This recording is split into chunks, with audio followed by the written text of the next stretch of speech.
Welcome to Moonlit Publishing.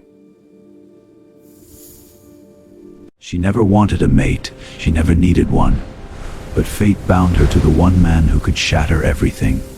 The future alpha who once belonged to her sister. Prologue. The bond didn't just snap, it screamed. A guttural, soul-shattering howl tore through the Italian night, signaling the exact moment a legacy died and a monster was born. But how could a love that burned with the intensity of 1,000 suns be extinguished in a single heartbeat? Italy, 1470. The air in the Luna Rossa Packlands didn't just carry the scent of pine and earth anymore, it tasted of iron and grief. Every werewolf in the territory tilted their snout toward the silver moon, unleashing a symphony of sorrow that vibrated through the very stones of the village. They held for their fallen Luna. They held for a future that had been blood dry. Lorenz didn't howl. He sat in the suffocating silence of the aftermath, cradling the cooling weight of his world. She was breathtaking even in the stillness. Her eyes, once twin mirrors of the moonlight, were closed now. Those lips he had spent a lifetime craving were pale, a silent accusation of his failure. If he had been fiercer, if he had stopped chasing shadows and looked at the light right in front of him, this tragedy would be a distant nightmare instead of his new reality. You never know what you have until it's gone. The cliché felt like a serrated blade in his chest.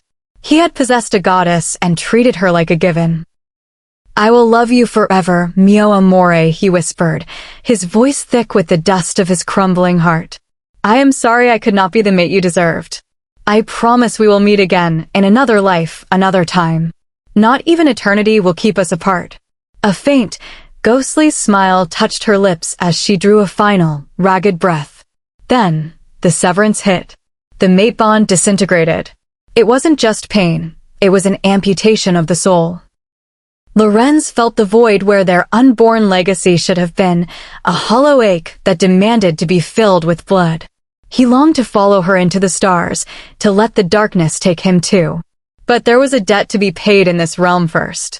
Someone had struck the blow, but Lorenz carried the guilt of every missed second and every unspoken devotion. The dark era of vengeance had begun.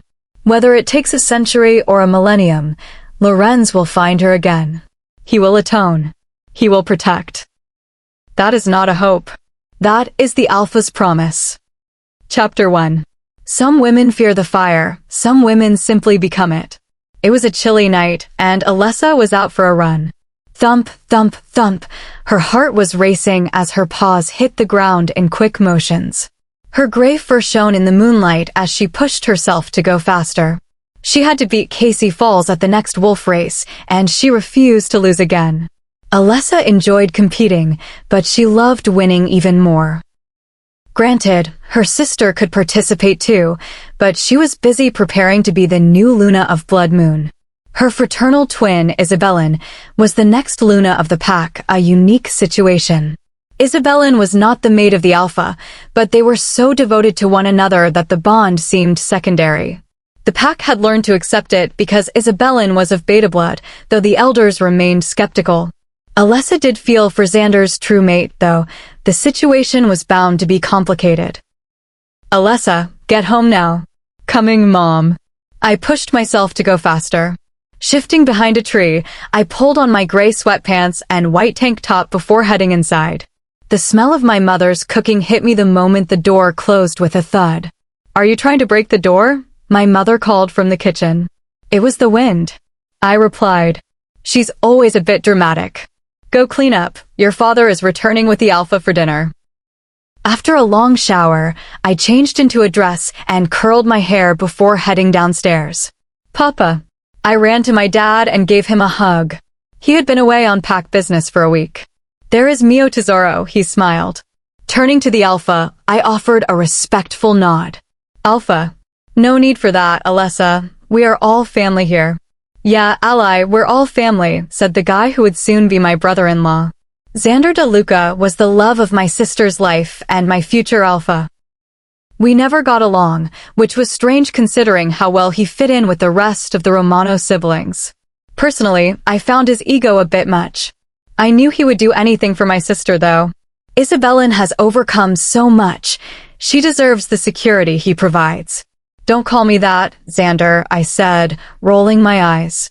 What? Is Ally not your name? I grabbed a pillow from the couch and chucked it straight at his face. Shut up, Lena. I snapped at my wolf, who was currently admiring Xander's alpha jeans. I was so distracted by the internal argument that I didn't see the pillow flying back at me. Ouch! Alessa and Xander. Cut it out, my mother yelled. It's like they're still children, my papa sighed. You would think he'd be more mature with his coronation only 2 years away, Alpha Geo added. I'm out, Xander said, heading for the backyard. I apologize, Alpha Geo said quietly. Since Lucilla's death, he hasn't been the same. Luna Lucilla had been the heart of the pack.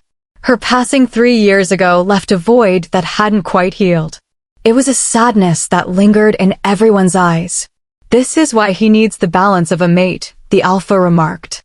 Is my daughter not enough? My father asked, his voice defensive. Isabellan will be a wonderful Luna, Geo clarified, but a mate provides a specific kind of balance to an alpha's wolf. I worry if Isabellan can provide that particular anchor. My father's expression darkened. Let's change the subject. Alessa, how do you feel about turning 18 soon? Not much, I replied. You don't want to find your mate? I want to go to medical school and open my own practice. A mate would complicate things. But Alessa, the bond of a mate provides a strength and balance that is vital to our kind. I felt a growl rise in my throat. Lena was stubborn and didn't like being told what she needed. Alessa, remember the hierarchy, the alpha said, his voice firm with the authority of his rank. My daughter is perfectly capable on her own, my father intervened, his hand tightening on his fork. Let's end this conversation here, Geo. Later that night, Alessa sat by her windowsill.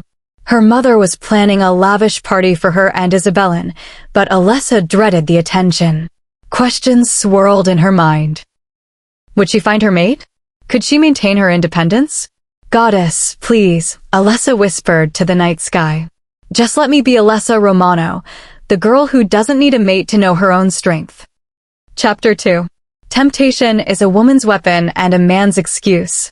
It was Friday night, the one night where the adolescents of the Blood Moon Pack could let the music drown out their worries. For most, the haze of the party was a welcome escape. I was usually the exception.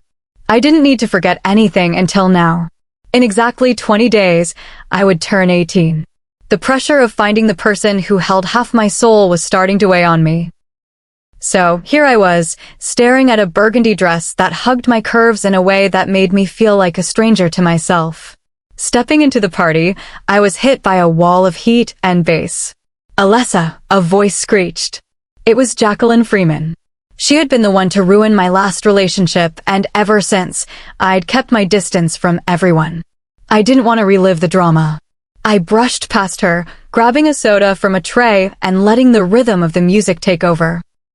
For a moment, I just wanted to be a girl on a dance floor, lost in the beat. Xander D. Luca. I didn't expect to see her here.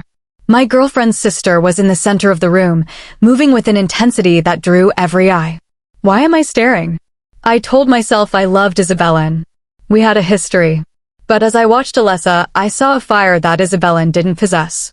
While Isabellan was authority and grace, Alessa was raw strength and quiet mystery.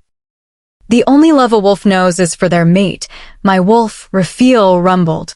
Suddenly, I found myself drawn toward her. The air between us seemed to crackle. As we moved to the beat, a strange, magnetic pull took over. It was a mistake. She was my girlfriend's sister, and she clearly despised me, but for a split second, the world outside that circle didn't exist. Realizing the danger, I pulled away and headed upstairs to find my friend Hiroki. You're going to be alpha soon, Xander, Hiroki warned. You can't ignore the mate bond. If you reject your true mate for Isabellan, the pack will suffer. An alpha needs that balance. I care about Isabellan, I insisted, though my wolf's restless pacing suggested otherwise. I needed the peace only Isabellan could provide. I left the party and drove to her house, hoping to find the girl who understood me. But the peace I sought was shattered the moment I walked in. I heard voices. Isabellan wasn't alone. When I opened her door, reality hit like a physical blow. The betrayal was written in the air. The alpha's rage surged. I didn't think, I acted. With a roar, I lunged, my strength far outmatching the man with her. One heavy blow sent him crashing back, the room trembling with the force of my authority. Xander, stop. Isabella cried, her eyes wide with a mix of shock and something that looked like triumph. How could you? I growled, my voice vibrating with the power of a future leader. I did it because I saw you tonight, she spat back. I saw the way you looked at her. The sweetness I thought I knew in Isabella was gone, replaced by a cold bitterness. You aren't my mate, I said, the words falling like stones. And after tonight, you are nothing more than a pack member to me. The respect you had is gone. I walked out, the silence of the night air chilling the heat of my anger. The promise of a future together was dead, and the era of the Alpha's mercy had ended. Chapter 3. He stood in his study, observing his pack members as they trained. Their skin was lined with sweat, and their feet with the dust of the arena. The Luna Rosa pack was at the pinnacle for a reason. No one dared to challenge them.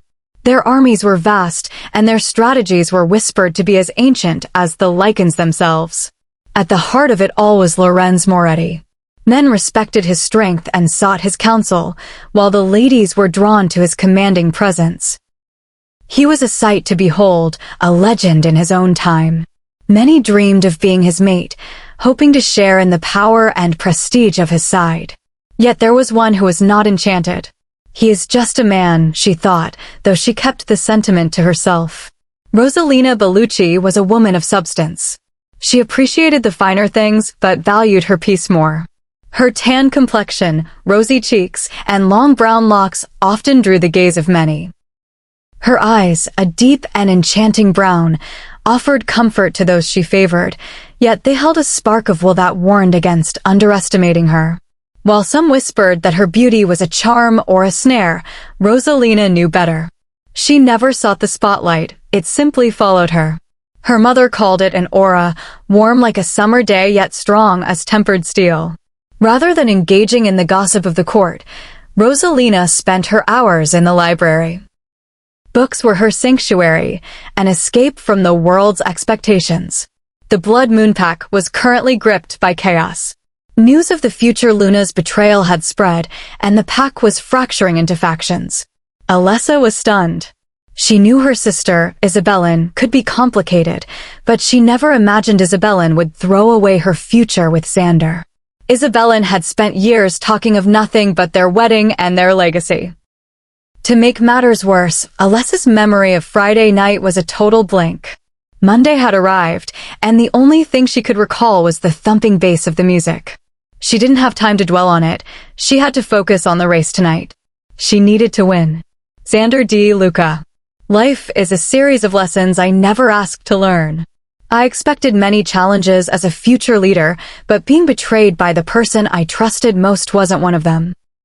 The pack officials were constantly buzzing in my ear about image and authority, worried that this scandal would make us look weak.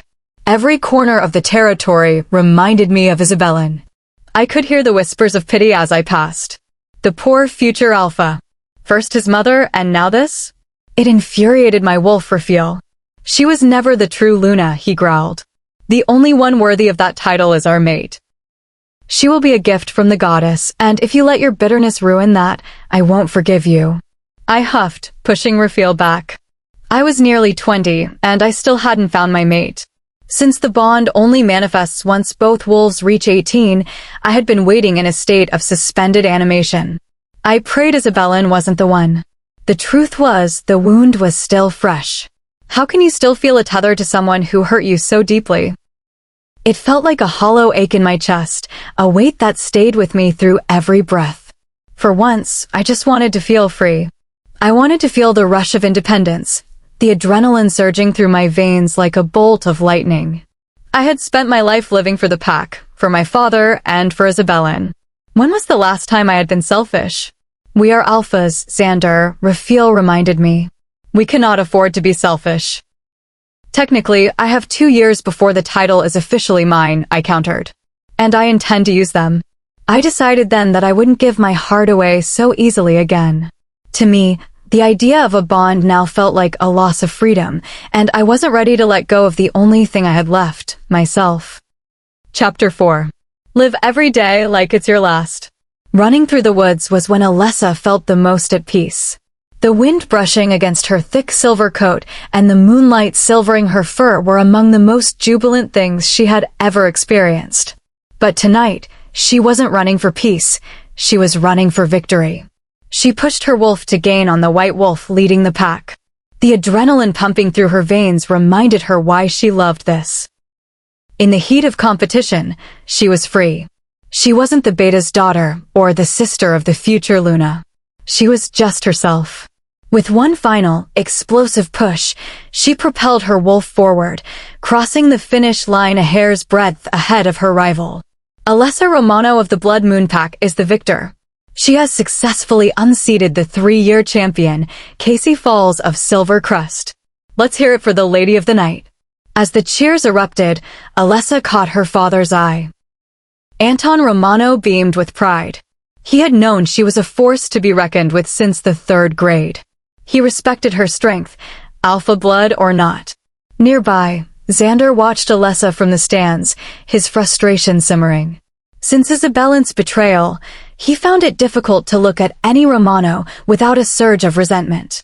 He tried to tell himself he disliked her because of her stubborn personality, but a small part of him, the part his wolf, Raphael, kept poking at, remembered the pull he felt toward her at the party. He quickly turned away, pushing the thought down. Alessia, congrats on the win. It was Jaden. Alessa slowed her pace, her expression guarded. Thanks, Jay, she said shortly. Look, I'm sorry, Jaden said, stopping her. For everything.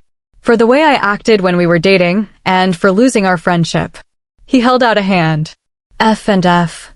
A small smile tugged at Alessa's lips, remembering their childhood forgive and forget pact. I can't say no to that. I missed you, Jay. 3 weeks later. Waking up to your best friends yelling the happy birthday song is a chaotic start to any morning. Come on, Alessia. It's the big one. Callista cheered, jumping on the bed. Jaden was right behind her, covered in birthday pins and streamers. You've made it through 17 years, Jaden joked. What's one more? This is her 18th, you dummy. Callista corrected. She could meet her other half today. Alessa rolled her eyes. She hated the term other half, she was perfectly whole on her own. I bet our mate is stunning, Lena, her wolf whispered with a chuckle. The evening was a whirlwind of silk and lace. Her sister, Isabellan, had already made her entrance in a stunning gold gown. Alessa followed shortly after, dressed in a shimmering champagne dress that made the pack members do a double take. It was rare to see the warrior Romano in such a formal light. The clock ticked towards 7:04 p.m. The moment of Isabellan's birth. The pack sang and Isabellan blew out her candles, basking in the attention. Then came 7:10 p.m. Alessa's time. She reached for a piece of cake her father offered, but the moment her hand moved, a scent hit her forest floor and lightning. Her breath hitched. She looked up, her eyes locking with a pair of intense brown ones across the room. Mate. The realization crashed over her like a tidal wave. But as she looked at him, she saw the truth. The eyes of her fated mate didn't hold a spark for her, they were still fixed on her sister. Chapter 5. She was a vision, and even that was an understatement. I never expected to find my mate. It is hard to believe the great wolf would bless me after the shadows I have walked through in my life. I knew she was mine the second I saw her. It was a little over 2 years ago when she moved here. The first thing I noticed was her composure in a new, harsh environment. It didn't take long to realize she was carrying a weight no one should bear. The shadows of a life with a man who didn't deserve her. Within the next day, I ensured that the man would never trouble her again. I dismantled everything he stood for, removing any trace of his influence from her world. She doesn't even know me yet. I watch her from the study as she reads in the garden, a picture of peace she fought so hard to earn. Maybe one day, Rosalina Bellucci will know the soul she truly belongs to. Xander D. Luca. When I looked into Alessia's eyes, a warmth spread through me like a wildfire. Mate. Raphael, my wolf, was howling with a joy I'd never felt. He had never shown this kind of devotion to Isabellan, yet he was completely captivated by the girl standing before us now. I saw the shock on Alessa's face, followed quickly by a devastating sadness. A single tear escaped, and for the first time, seeing her in pain felt like someone had reached into my chest and squeezed my heart. She knew my history with her sister. She knew the complications this would bring. She quickly composed herself, offering a polite excuse to leave. "Where is she going?" "It's her favorite cake," her mother exclaimed. "I'll go check on her," Jaden offered, stepping forward. "A male will not go into my mate's room." Raphael snarled. "No, I will," I said, my voice leaving no room for argument. I walked up the familiar stairs of the Romano house. I had been here 1,000 times, but usually to see Isabellan or Ricardo. Reaching the door with the engraved A felt like stepping into unknown territory. I pushed it open to find her at her vanity, silently removing her jewelry. "Alessa, leave. I know this is complicated. Xander, please." Her voice broke, the desperation in it stopping me cold. I watched from the doorway as she struggled with the clasp of her necklace. Her stubbornness was legendary.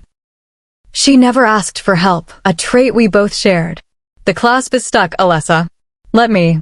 I approached slowly, expecting her to snap at me. Instead, she went still.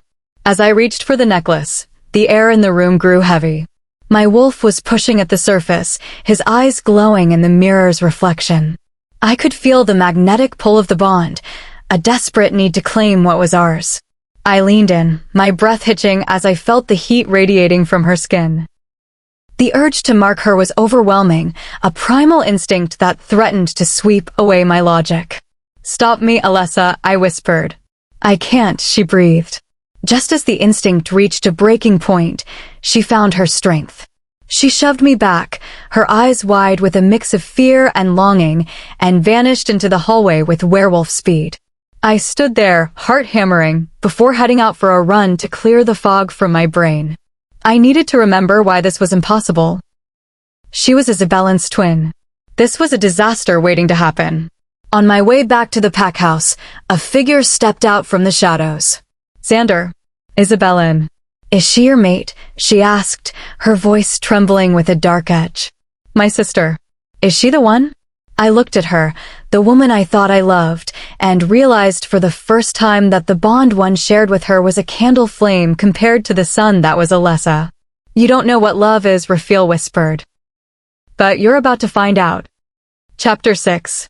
Alessa Romano. Every she-wolf dreams of the day she smells the heavenly scent of her mate and locks eyes with him. Even as a child, the idea never appealed to me. I did not want a male, nor did I need one. It only makes sense for me to feel the exact way I felt all those years ago, right? Wrong. I did not expect to feel like I needed to be with him every second. My wolf cannot keep quiet about him and has not refrained from planting questionable images in my mind. Xander DeLuca is an interesting man, and if there is one thing I know about him, it is that he isn't mate material. He is a playful male who enjoys the attention he gets from women, and I don't see how being with him would change anything. He is a sponge, really soaking up every ounce of attention given and demanding more. He was different when he was with my sister, but I cannot see a world in which he would dive into a lifetime commitment first after being betrayed. Not that I could blame him. I would probably do the same. Either way, the mate bond isn't for me. I have my own goals and dreams to accomplish. Everyone acts as if the Luna is the most important person in the pack, but really, without the alpha, she is often sidelined. No wolf would look at her twice if she weren't mated to the leader. Sure, there are female alphas out there, but those she-wolves are formidable and could have a male down in seconds. They also command such authority that no one dares question them. A Luna is supposed to be the soft-hearted mother of the pack. She keeps the alpha in check and the pack united. I don't know about the other wolves, but I am not about to baby these grown adults. I don't want my pack to respect me and treat me as if I am precious gold only because I am Xander's mate. I desire for them to respect me because of who I am, Alessa Romano.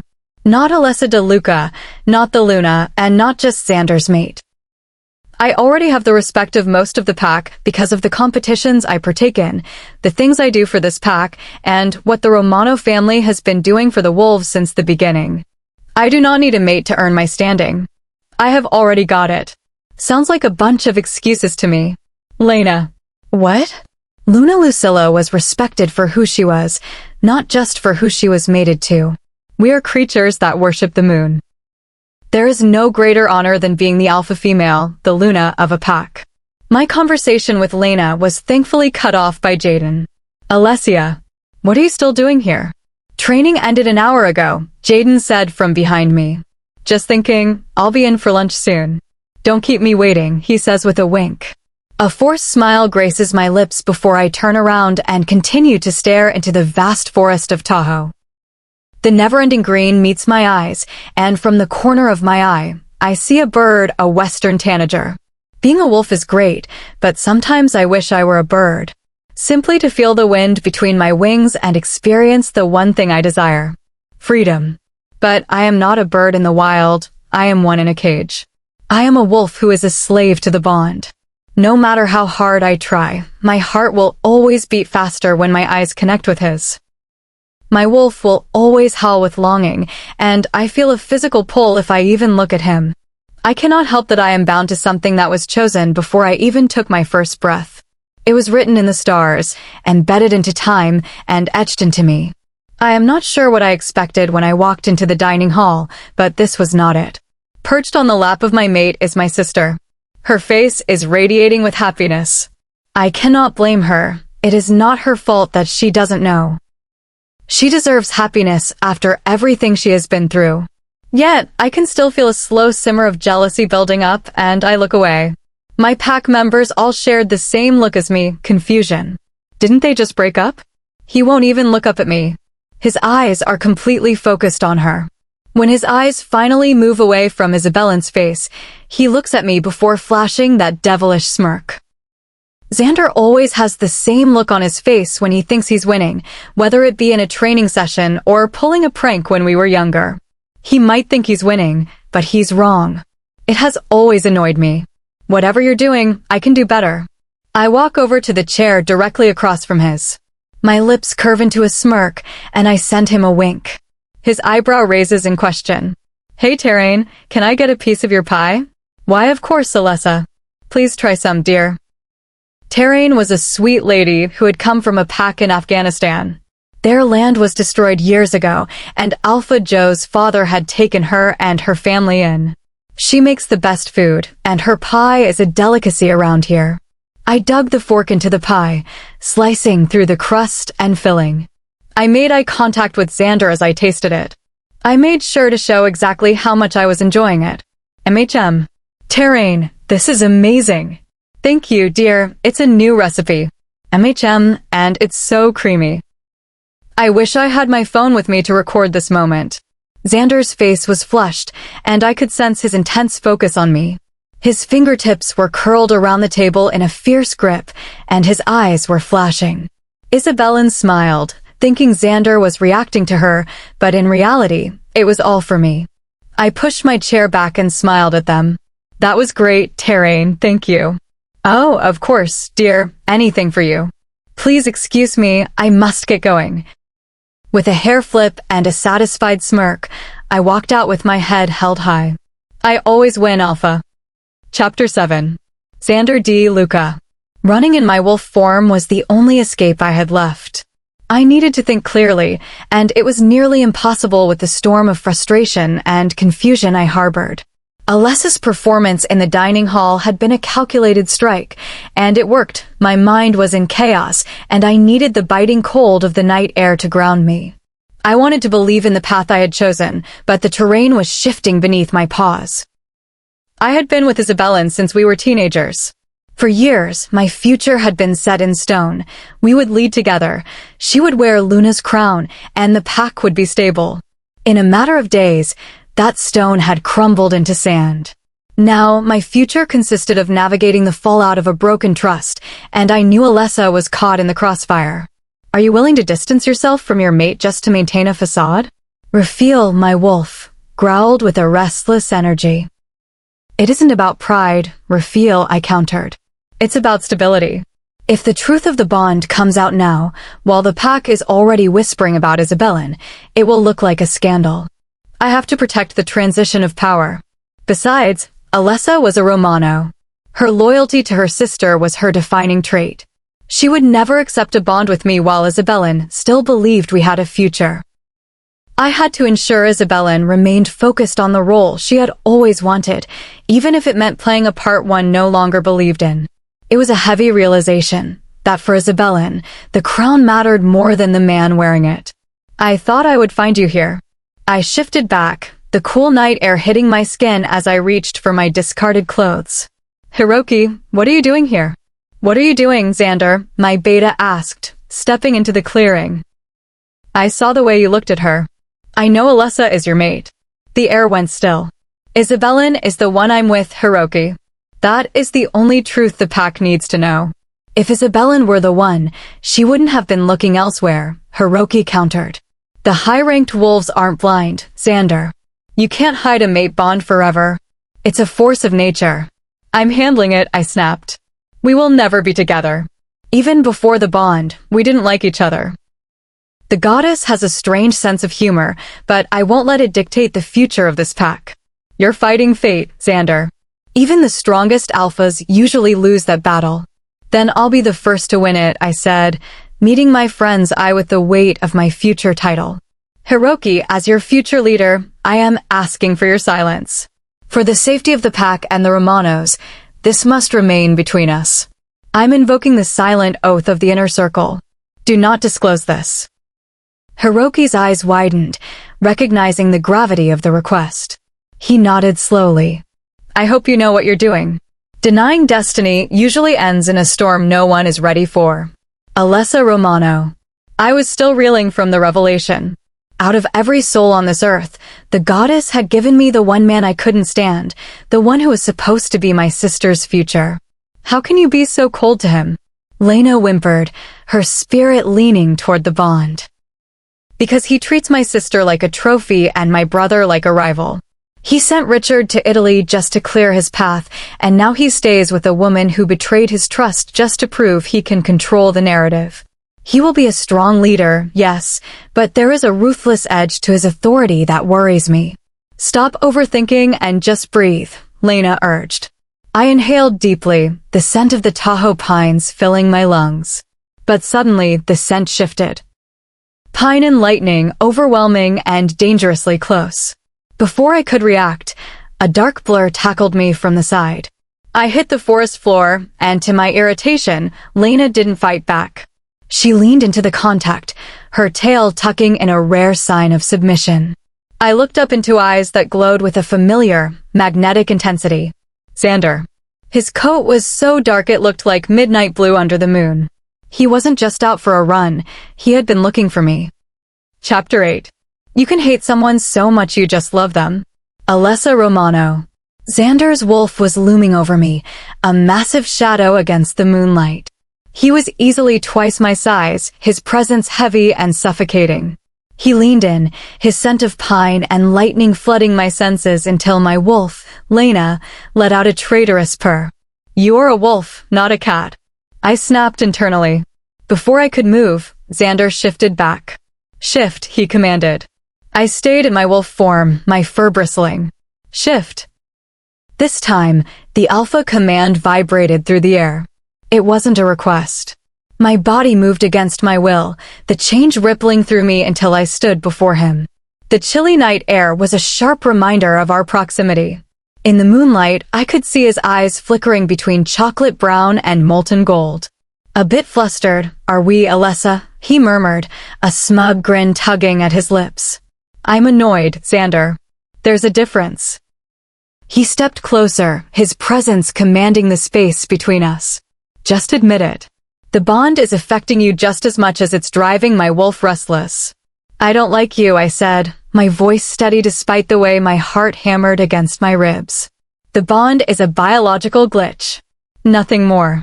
Xander reached out, his hand hovering near my shoulder, the heat from his skin radiating toward me. Your scent is everywhere, Alessa. It's all I can focus on. Then look the other way, I countered. Maybe I should spend more time around Jaden. I'm sure his scent would do a great job of masking mine. The air turned frigid. The smugness vanished from Xander's face, replaced by a raw, dark intensity. He didn't touch me, but the power rolling off him was enough to make the leaves around us tremble. Don't test me on this, he said, his voice dropping to a low, dangerous growl.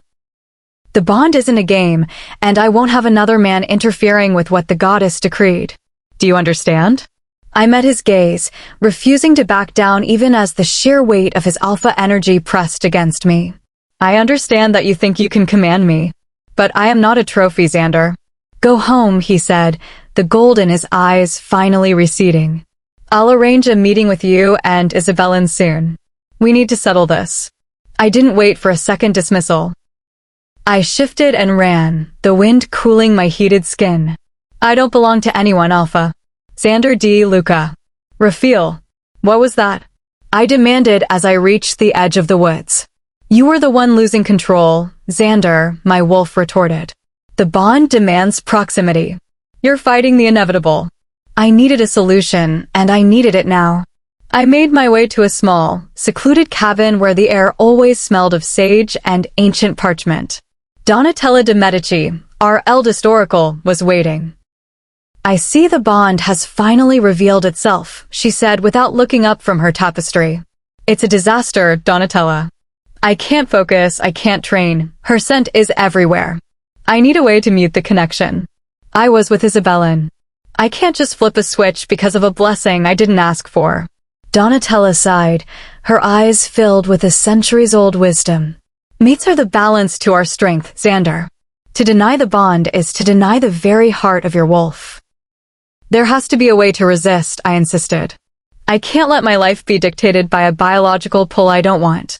The only way to quiet the call of the bond, Donatella said slowly, is distance.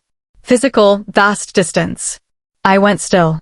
You're saying I have to send her away? If you truly wish to silence the soul's cry, she whispered, you cannot breathe the same air. But remember, Xander, fate is a persistent hunter. Chapter 9. Alessa Romano. Mates are the one thing we are guaranteed in this life. We are taught as pups that no matter our rank or our flaws, there is a soul out there designed to balance ours. It's a beautiful promise, but it's also a dangerous one.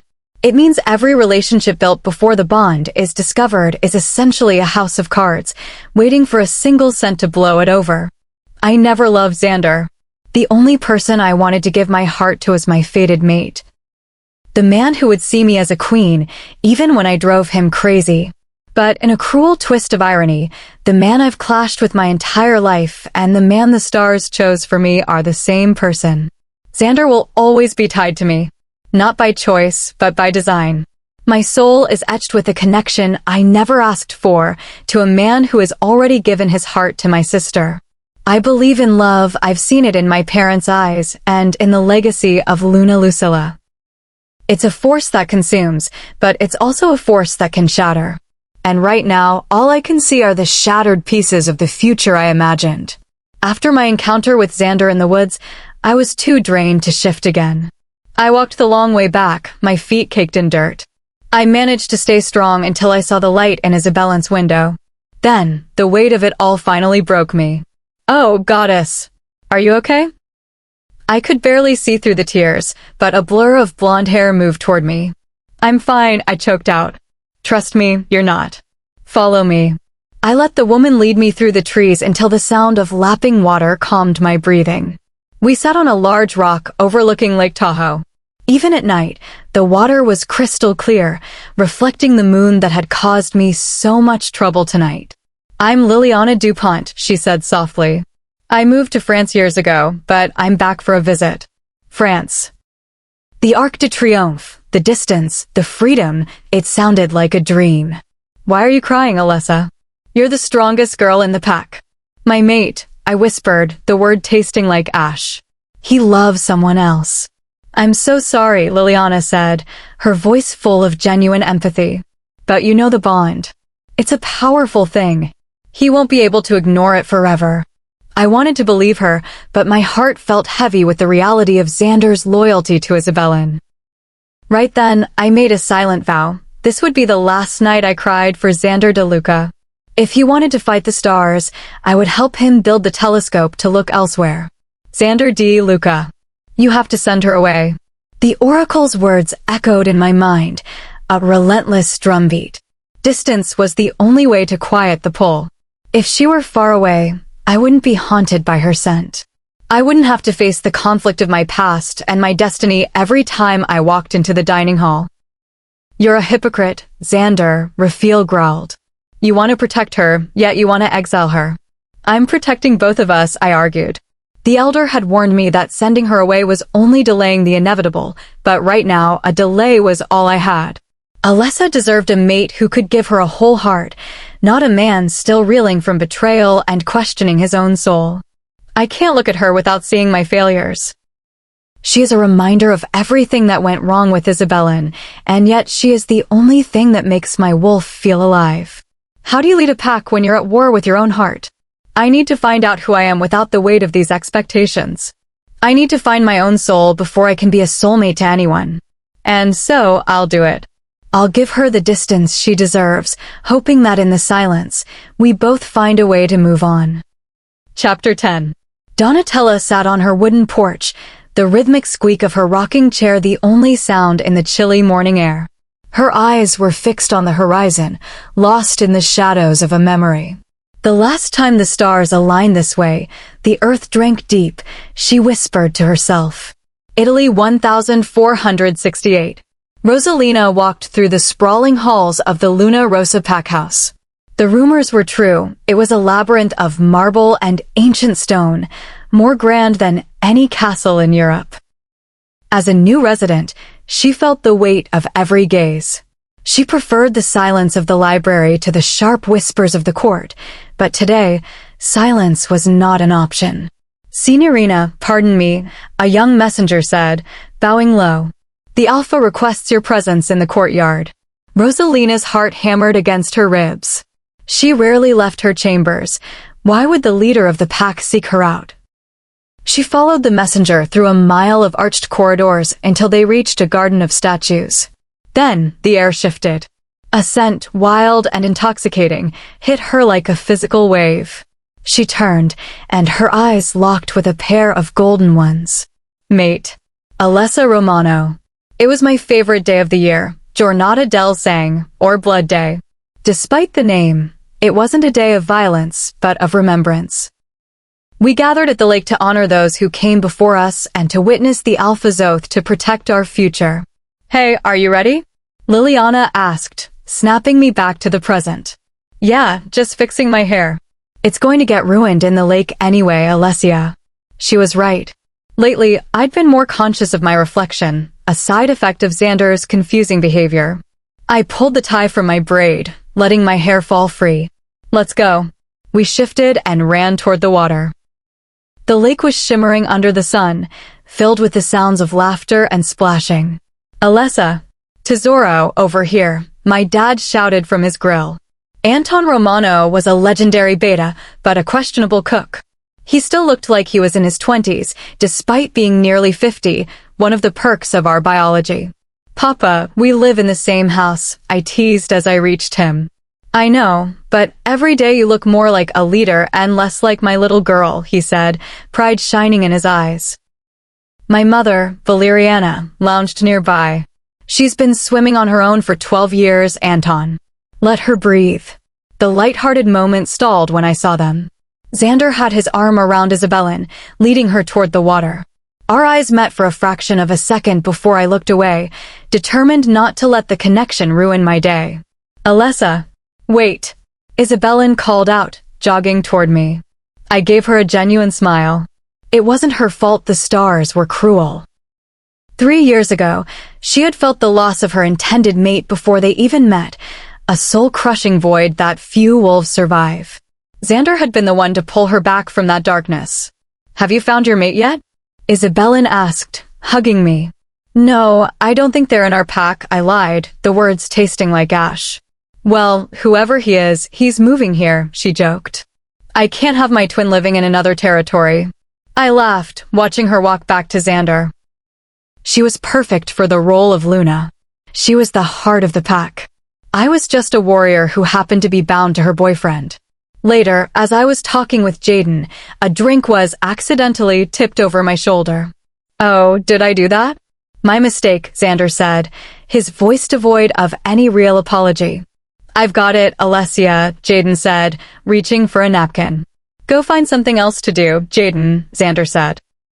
He didn't use an alpha command, but the raw authority in his voice made Jaden hesitate, then walk away with a confused glance.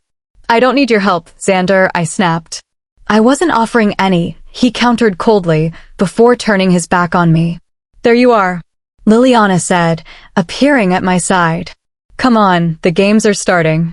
Alessa, a word, Hiroki, the beta in training, interrupted.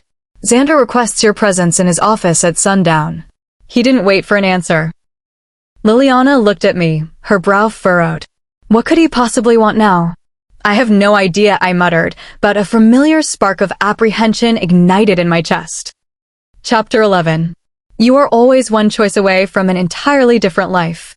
Alessa Romano. There are moments in our lives that define who we become. It's rarely the big, dramatic events we write about in college applications. Usually, it's the quiet, seemingly unimportant moments that alter how we view the world. The brain is a strange thing. It has a way of discarding 1,000 compliments while clinging to a single, sharp remark. A split second can change everything. I don't remember every specific event that brought me to this point, but I remember vividly the day I decided I hated Xander DeLuca. 8 years ago. It was my 10th birthday party. Callista, Jaden, and I were tearing around the backyard while my sister, Isabellin, hovered near the older wolves, Xander's crowd. She was already practicing the art of being difficult, desperate to be seen as more mature than her 10 years. Alessa, watch this. Jaden yelled, launching into a backflip he'd been practicing all week. Look at Alessa, Isabellin called out, her voice loud enough for the older boys to hear. That dress looks ridiculous on her. We're wearing the exact same dress, Isabellin, I reminded her. Our mother still insisted on the twin aesthetic, even though we were fraternal. It looks better on me, she countered with a toss of her hair. I'm the one who actually looks like our parents. She said that often. Isabellin had our mother's sharp features and our father's striking green eyes. Her hair caught the sunlight in streaks of gold, while mine was as dark as a winter night. She used to joke that I was the extra Romano.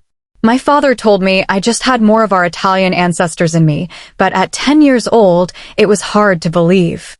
That's not true. Alessia is pretty, Jaden shouted, his face turning red as he stood by my side. Yeah, she's way nicer than you, Isabellin. Callista added, though she looked like she wanted to hide.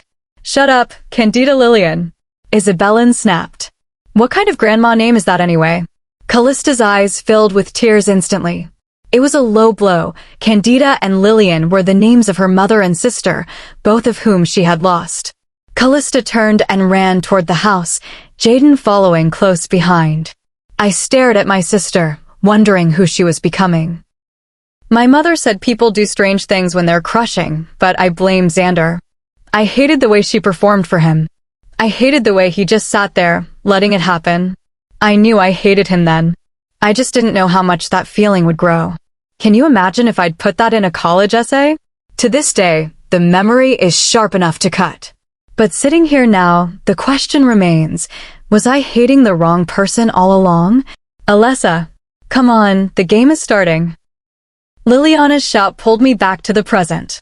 The late game was a pack tradition. We had a massive, floating circular platform anchored in the middle of the lake. 2 people would stand on it, and the goal was simple: use balance, speed, and positioning to knock the other person into the water. No striking, just leverage. I pulled my shirt over my head and dove into the cool water, swimming toward the platform. Boys versus girls, the crowd cheered. Fine, Hiroki agreed, though Jaden looked skeptical. They wiped the floor with us last time, man. Time for a little redemption then, Xander said. He had Isabellan on his back for the swim out, but he looked strangely distracted. The rounds went by in a blur of splashes and laughter. It came down to a tiebreaker. "It's up to you, Alessa," Liliana whispered as I climbed onto the platform. "You have to take down Xander." Xander was already there, looking smug. He'd won our last encounter in the woods, but this wasn't about raw power, it was about focus. I stood my ground, heart racing as I watched the gold flicker in his eyes before they settled into a dark, intense brown. He let his gaze trail over me, his smirk widening. It seemed he thought he had the psychological advantage. He was wrong. Chapter 12. Xander D. Luca. The score was tied. I was the last man standing for the boys, and as I climbed onto the floating platform, I expected a challenge. I didn't expect Alessa to be the one swimming out to meet me. She climbed onto the wood, her black athletic gear clinging to a physique that spoke of hours of disciplined training. She looked focused, her eyes sharp and obsidian in the fading light. I caught myself remembering a time years ago at this very lake when I'd been overly protective of her, though back then, I'd told myself it was just because she was my best friend's sister. "Go!" Hiroki yelled. I was a second too slow. I was caught in the intensity of her gaze, and Alessa didn't hesitate. She lunged, her movements a blur of practiced agility. As we grappled for balance, the proximity was overwhelming. I could feel the heat radiating between us, the silent pull of the bond screaming for attention. She used my momentary distraction against me, pivoting with a strength that caught me off guard. A second later, the cool water of Lake Tahoe closed over my head. The girls erupted in cheers. The boys were silent, stunned that their future alpha had been bested by a beta female. I broke the surface, wiping water from my eyes. I didn't feel the sting of defeat. I felt a strange sense of respect. She had earned that win. The sun was dipping below the mountains, painting the sky in a bruised palette of violet and gold. It was the kind of scene my mother, Lucilla, would have spent hours trying to capture on canvas. Her name meant light, and she had been exactly that for my father and me. I still felt her absence in moments like these. "Hey, I've been looking for you," Isabellan said, stepping onto the dock. She offered a smile that felt rehearsed, an attempt to bridge the gap without acknowledging the fracture between us. "You never loved her the way you're supposed to," Raphael whispered.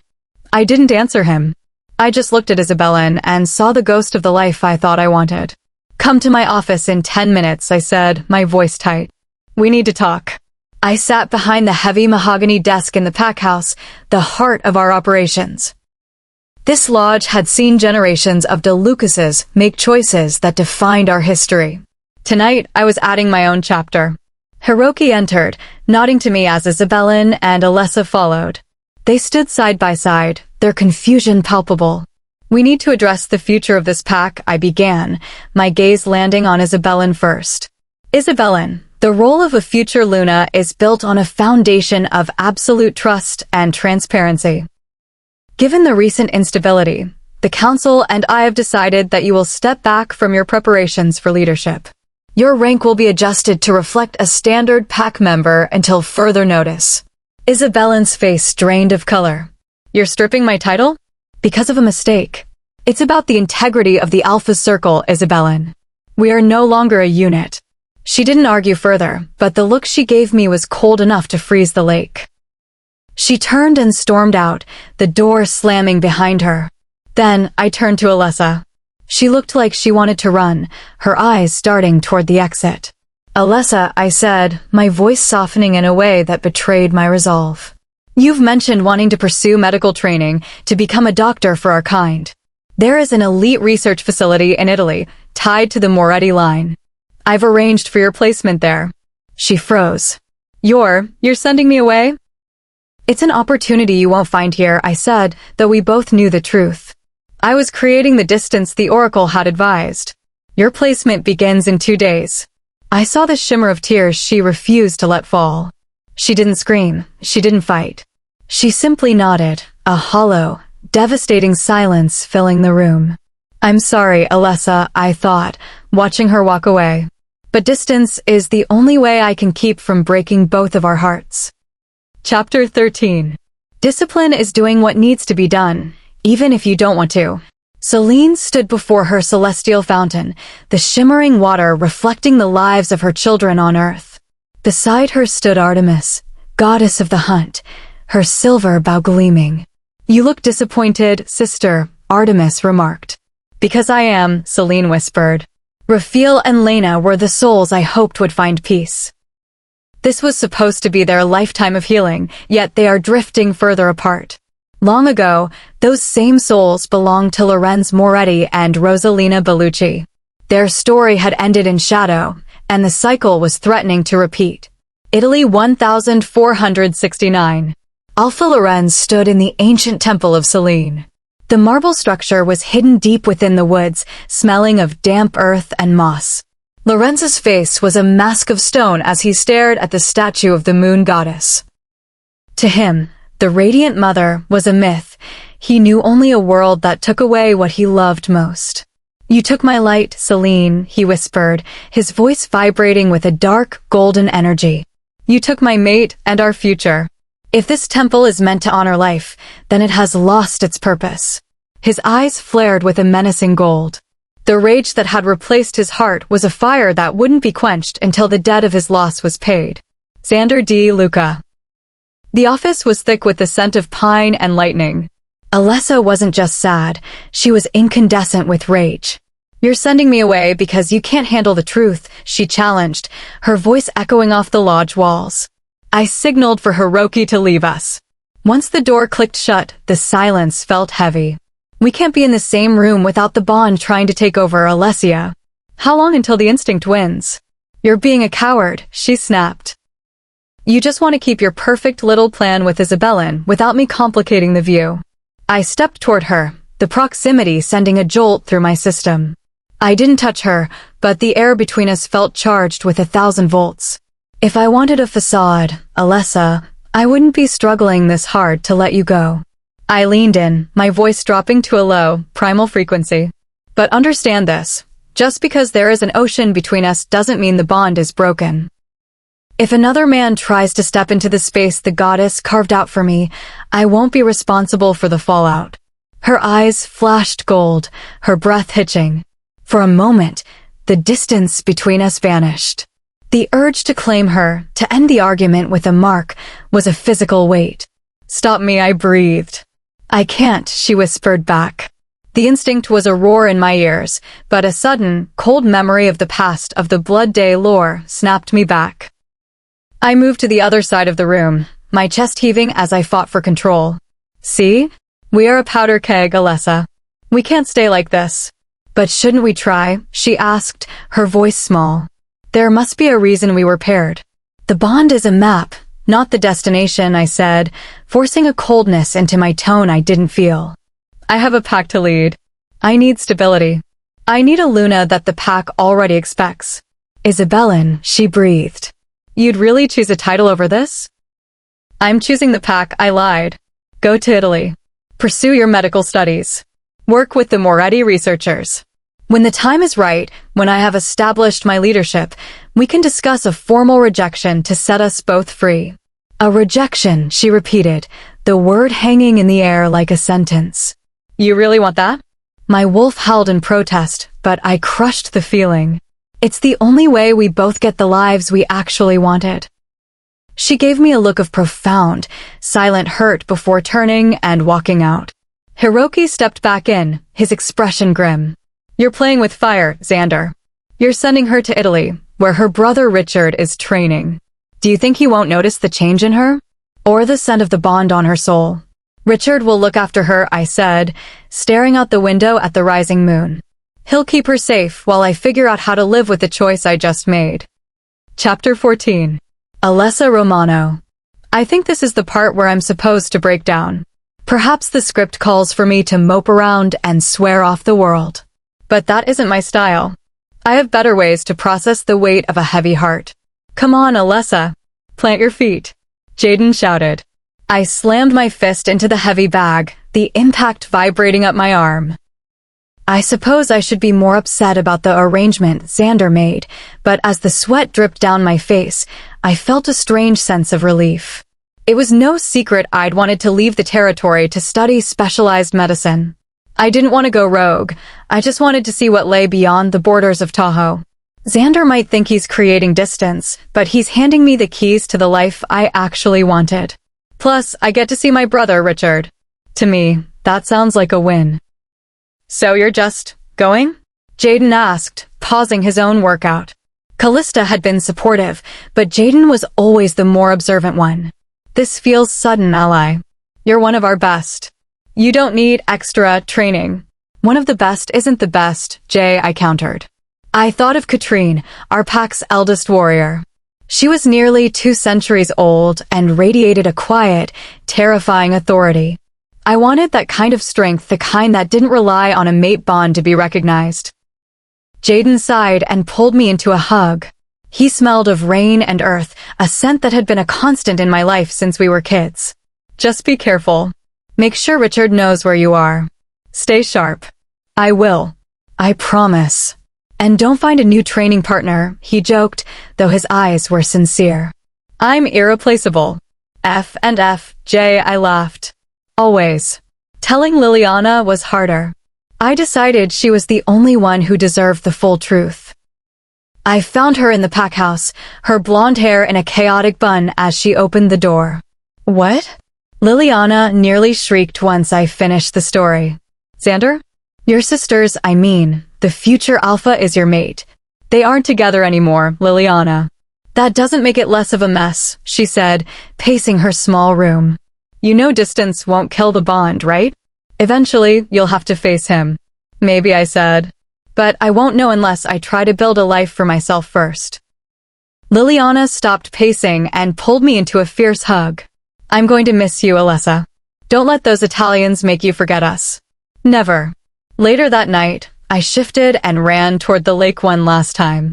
There is nothing as grounding as watching the moon reflect in the crystal-clear depths of Tahoe. Lena's ears flicked. A massive dark wolf emerged from the shadows. Xander. He didn't use the mind link. He simply walked over and settled into the grass beside Lena. We stayed there for a long time, 2 predators watching the water in a silence that held more weight than any argument we'd ever had. Eventually, he nudged my snout, a silent request. We both shifted back, standing in the cool night air. Xander reached out, his large hands framing my face. Our foreheads touched, our breaths mingling in the space between us. He tilted my head back, and our lips met in a kiss that was surprisingly gentle. It wasn't a claim, it was an apology. It was a goodbye to the version of us that never got a chance to start. He pulled away, his light brown eyes searching mine one last time. Take care of yourself, little wolf, he whispered. Without another word, he shifted and vanished into the trees. I didn't know then that it would be years before I saw that dark coat again. By the time we met again, the world and both of us would be very different. Chapter 15. The world changes from year to year, our lives from day to day, but the love and memory of you shall never pass away. Italy 1468. Rosalina Bellucci. I watched from the shadows of the arched corridor as another visitor departed the Alpha's wing. Lorenz had insisted I move into the west wing of the pack house, a move that felt less like an invitation and more like a gilded cage. He seemed determined to ignore my presence, yet the heavy pull of the bond ensured he was never truly out of my mind. Arrogant Alpha. He couldn't just claim the stars had paired us and then treat me like a ghost in his own halls. The heavy oak door to his study swung open, and Lorenz stepped out, his gaze locking onto mine with a sudden, searing intensity. He crossed the distance between us in a few strides, stopping just inches away. The air in the hallway turned thick, the bond screaming for acknowledgement. Still trying to stay out of sight, Rosalina, he challenged, his voice a low vibration that I felt in my very bones. I'm not the one avoiding the truth, Lorenz, I countered, refusing to let my gaze waver. His eyes darkened, the gold of his wolf flickering just beneath the surface. The magnetic pull was a physical weight, drawing us together despite the months of cold silence and pride. In that narrow hallway, the rest of the pack, the prying eyes and the politics, simply vanished. There was only the heat of the connection and the fire of a bond that refused to be silenced by distance or time. Present day. Xander D. Luca. I watched from the pack house window as Alessa hugged her family goodbye. She looked small against the backdrop of the towering Tahoe pines, but there was a new spark in her expression, a flicker of the independence she had always craved. I was glad I could give her that, even if the cost was my own peace of mind. Her father was mid-lecture, likely about the dangers of foreign territories, while Valeriana looked ready to flood the driveway with tears. Isabellan looked genuinely stricken. Her twin's departure was a reality she wasn't prepared to face. Jaden's goodbye hug lasted a second too long for my liking, and I had to grip the windowsill until my knuckles turned white to keep from shifting. Still think distance is the answer? Hiroki asked, appearing in the doorway. It's the only answer, I said, though my wolf, Raphael, was pacing restless circles in the back of my mind. I needed to see Donatella. I needed to understand the shadows that were beginning to haunt my sleep. Donatella's cabin always smelled of dried sage and what she called ancient resonance. She opened the door before I could even knock, her 500-year-old eyes seeing straight through my alpha facade. The dream again, Xander, she asked, gesturing for me to sit on the hand-woven rug. She placed a moonstone between us, its surface shimmering with an inner light. Tell me exactly what you see. Alessa is in my arms, I whispered, the white crystals she'd placed in my palms growing warm. She's hurt, wearing a dress from another century. Her eyes are blank, and I'm speaking a language I don't even know. Italian, I think. Then I wake up before I can save her. Donatella's eyes turned a milky, translucent white as she channeled the energy of the stone. After a long minute, she exhaled a sharp, rattling breath. It is not a vision of what will be, Xander. It is a fragment of what was. A memory of the soul. A memory? I've never been to Italy. I've never seen her like that. The spirits show us the patterns we are bound to if we do not learn, she said cryptically. But for now, the threads of the past are tangled. Suddenly, the scent of the cabin shifted.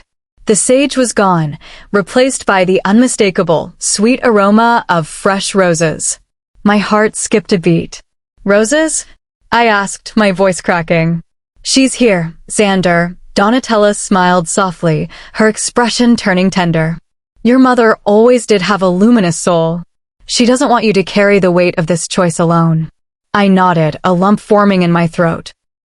I stood up and walked back toward the pack house, the phantom scent of roses lingering in the air like a mother's touch. I'm doing this to keep her safe, Mama, I thought. I won't let the dream come true. Not this time. Chapter 16.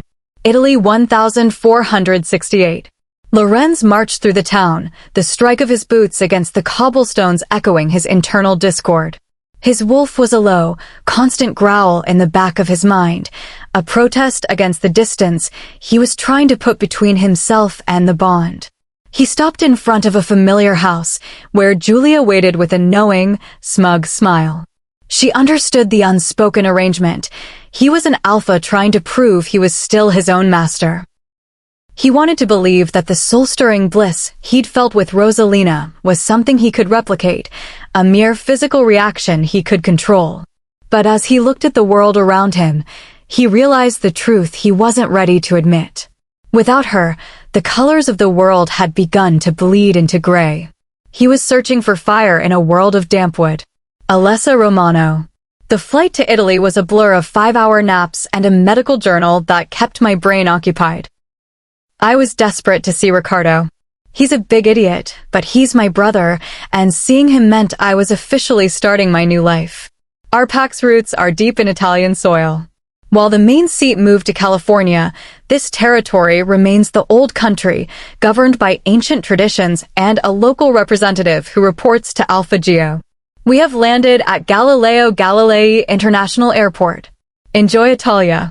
I stepped off the plane and the air hit me. It smelled of history and wild herbs. I didn't even have to look for my brother. His scent was as familiar as my own. Alessa. Over here. I looked up and saw eyes that mirrored Isabellan's. Riccardo. I abandoned my luggage and threw myself into his arms. He'd grown even taller, a solid wall of beta strength.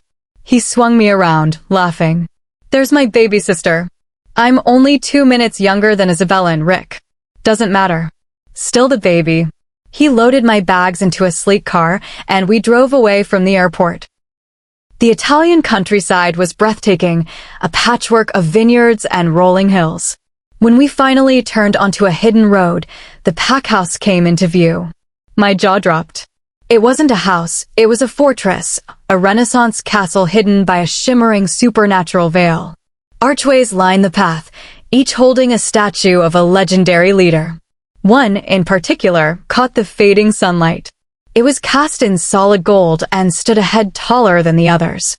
Who is that? I asked, stepping closer. The greatest alpha to ever lead the Luna Rossa, Alpha Lorenz Moretti, Ricardo said with a note of reverence. I studied the face. He looked to be in his prime, with a sharp jawline and eyes that seemed to follow you. He looked strangely familiar. Moretti? I thought the De Lucases were the royal line. They are now, Ricardo explained. Lorenz died without an heir. His sister succeeded him, and since her mate was a De Luca, the name changed. But the blood is the same. And the rules? I asked, tearing my eyes away. Rule 1. No boys, he said, giving me a pointed look. Rule 2. The West Wing is off limits. It's been sealed since Lorenz's time out of respect. Some say it's haunted, but mostly, it's just preserved. I looked back at the golden statue as the last sliver of sun dipped below the horizon. The moonlight touched the metal, and my heart nearly stopped. The masculine features of the alpha seemed to ripple and soften. The golden shoulders narrowed, and the sharp jawline curved into something delicate. Ricardo. The statue, it changed. He laughed, unaware of my internal panic. The lunar shift. In the daylight, you see the alphas. At night, the moonlight reveals the Lunas who stood beside them. The artist believed that the moon belongs to the women.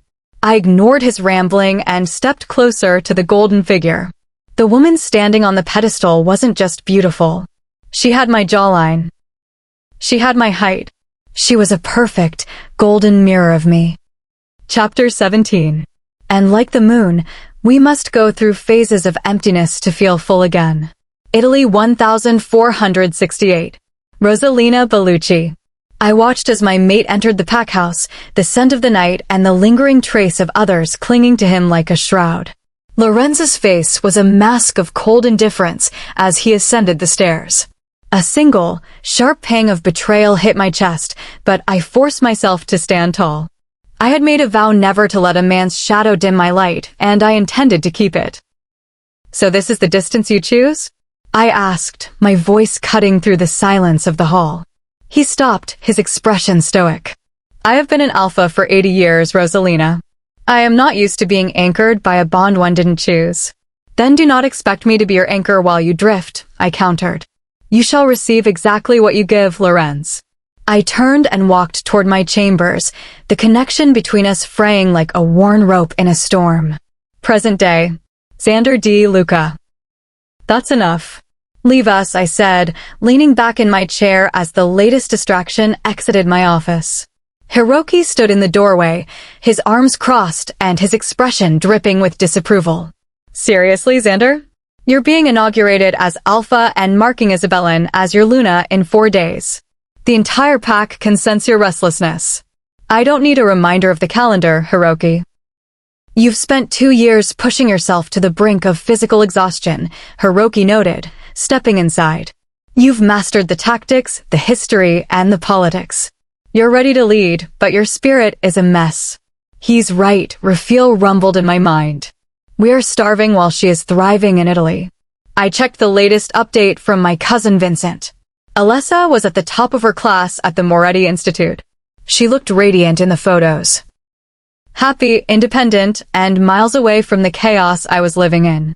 I told myself I was protecting her by staying away, but my wolf knew better. I had spent 2 years protecting her by volunteering for the most dangerous border patrols, hunting down the rogues that threatened our territory. It was the only way to exhaust the wolf's need for a fight. Xander? "We're late for the appointment with Donatella," Isabella said, appearing at the door. Her eyes held that same sharp hunger for the crown she'd had since the day she was born. I grabbed her hand and led her toward the woods.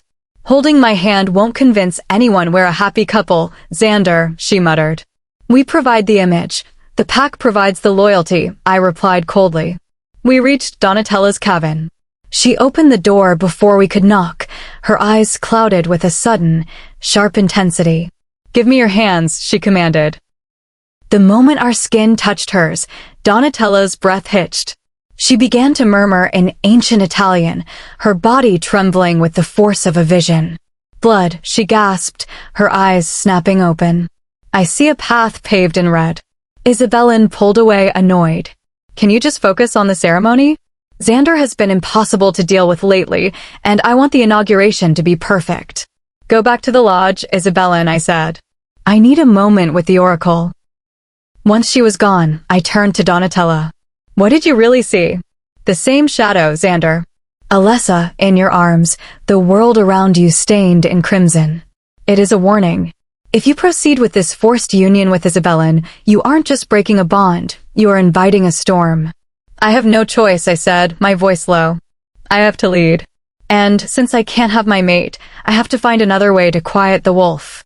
"By hunting rogues on the border until you're covered in scars?" Donatella asked sadly. "You're running out of enemies to fight, Xander. Eventually, you'll have to face the one inside." Chapter 18. Italy 1468. Lorenz Moretti. The council meetings were an exercise in patience. These men whispered about tradition while I had rebuilt this pack from the ruins my father left behind. They saw my youth as a weakness, forgetting that I had lived through the fire that consumed our lineage. Suddenly, a sound cut through the mindless rambling. My wolf hearing picked up a familiar rhythm from the West Wing, Rosalina's voice, but she wasn't alone. Fury, cold and sharp, ignited in my chest.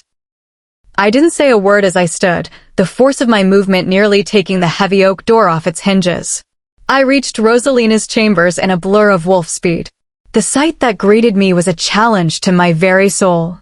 My mate was with another, her defiance written in every line of her posture as she looked at me with a wicked, hurt smile. My alpha instinct took over. I lunged, pulling the man away with a strength that left the room trembling. I didn't need to end his life to make my point. The raw, golden power radiating from my eyes told everyone in the castle that Rosalina was mine. I had the guards escort him to the dungeons. His presence would no longer stain my halls. I turned to Rosalina, her wide brown eyes reflecting a mix of shock and the same fire that burned in me. "Mine," my wolf roared. We were locked in a cycle of hurt and passion, a game where the stakes were our very souls. Alessa Romano. I woke up to the Italian sun streaming through my window. Living in a castle had its perks, but today the beauty felt hollow. In a few days, Xander and Isabella would arrive to be marked in the ancestral gardens. It was a tradition meant for the most devoted of mates, yet here we were, 2 years into a lie. Since I landed in Italy, my wolf, Lena, has been silent. I hoped that once the ceremony was over, the connection between Xander and me would finally wither away. "Rise and shine, gorgeous," Vincent called out, leaning against the doorframe. Over the last 2 years, he had become my closest confidant. While Xander had sent him to be a watchdog, Vincent had become my wingman instead.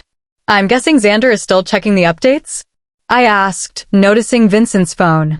"He reads every text within seconds," Vincent admitted. "Alphas are possessive, Alessa.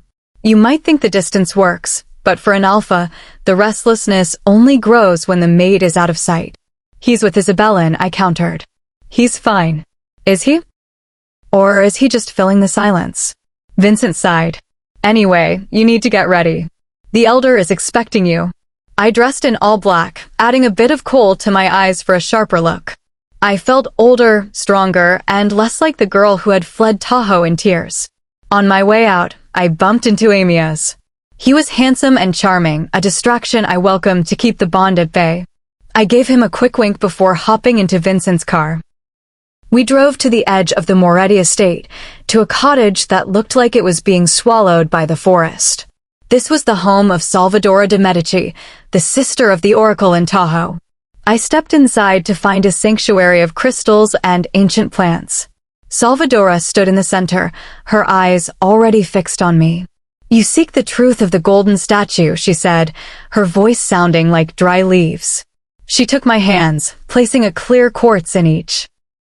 Her eyes suddenly flared with a brilliant, milky white light. "Alessa Romano, you are a daughter of Betas, yet your spirit carries the weight of a queen," she murmured. "You seek answers in the stone, but the stone is only a mirror." She gasped, her grip tightening. "West. You must go west." "West? That could be anywhere, Salvadora. The spirits do not speak in maps, child. They speak in anchors. She wants you to go west." I whispered. Then it clicked. The West Wing. The forbidden territory Ricardo had warned me about. "Thank you, Salvadora." I rushed back to the car, a new fire in my veins.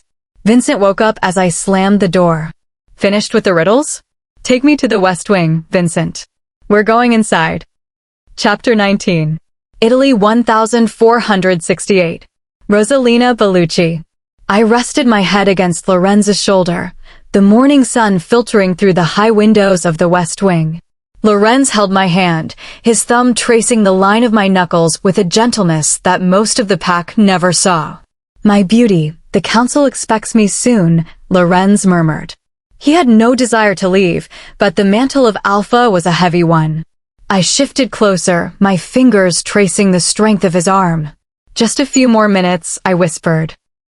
"The world can wait for one beautiful morning." "I never thought I would have this," I added softly. "A connection like ours. I thought the stories were just legends." Lorenz's expression clouded with a fleeting regret. He often wondered if he had hidden from the world for too long, letting the shadows of his father's grief dictate his own path. He had seen fate take his mother and break his father. To him, fate wasn't a blessing, it was a thief in the night. "I will never let the stars take you from me," he vowed, his grip tightening. "Do you believe we stay connected?" I asked. "Beyond this life? Through our wolves." "I don't know the workings of the heavens, Rosalina. But I know that one lifetime isn't nearly enough to love you the way you deserve." Alessa Romano. Vincent had been adamant. The West Wing was off limits. He claimed it was for my safety, but I knew he was just worried about Xander's reaction. Since the vault was supposedly impenetrable, I'd spent the morning brooding until my door flew open. "Surprise! Callista! Liliana!" I shrieked, nearly tackling them. The scent of Tahoe, pine, and fresh rain flooded my room. For a moment, the homesickness I'd been shoving down for 2 years surged to the surface. "We missed you so much," Callista cried. "Tell me everything," I demanded. "How is the pack? How is he?" They exchanged a look. "He's a powerful leader, Alessa," Liliana said carefully. "The pack respects him. When he walks into a room, the atmosphere changes.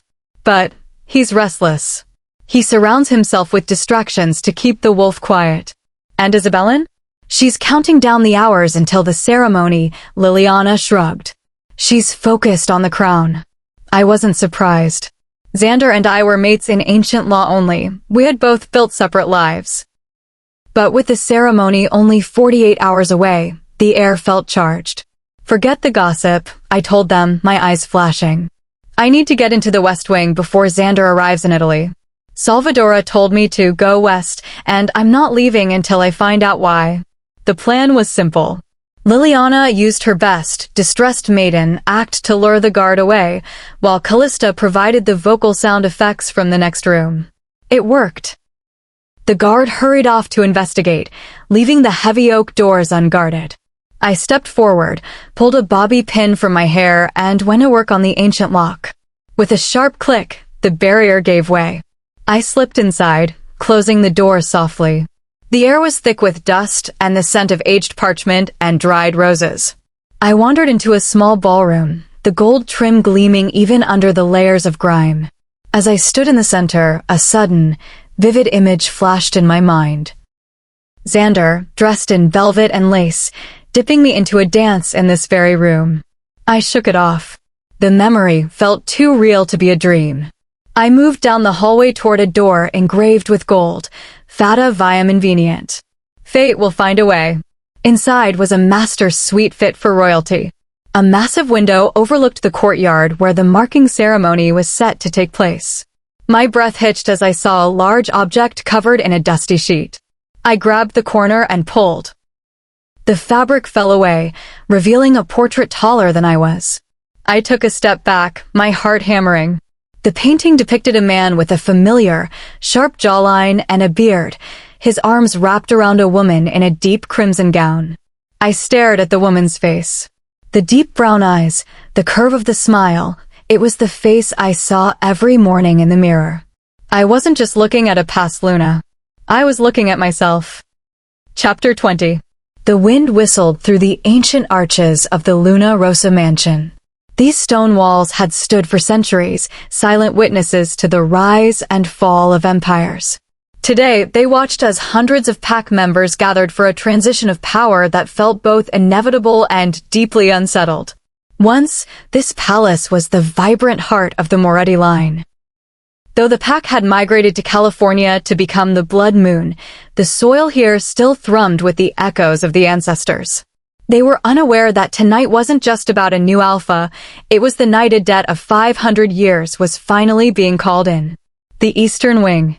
Isabella Romano sat in a white silk chair, her hair woven with lilies. Following the ancient ways, she wore no makeup or jewelry. The ceremony demanded the soul be seen in its truest form.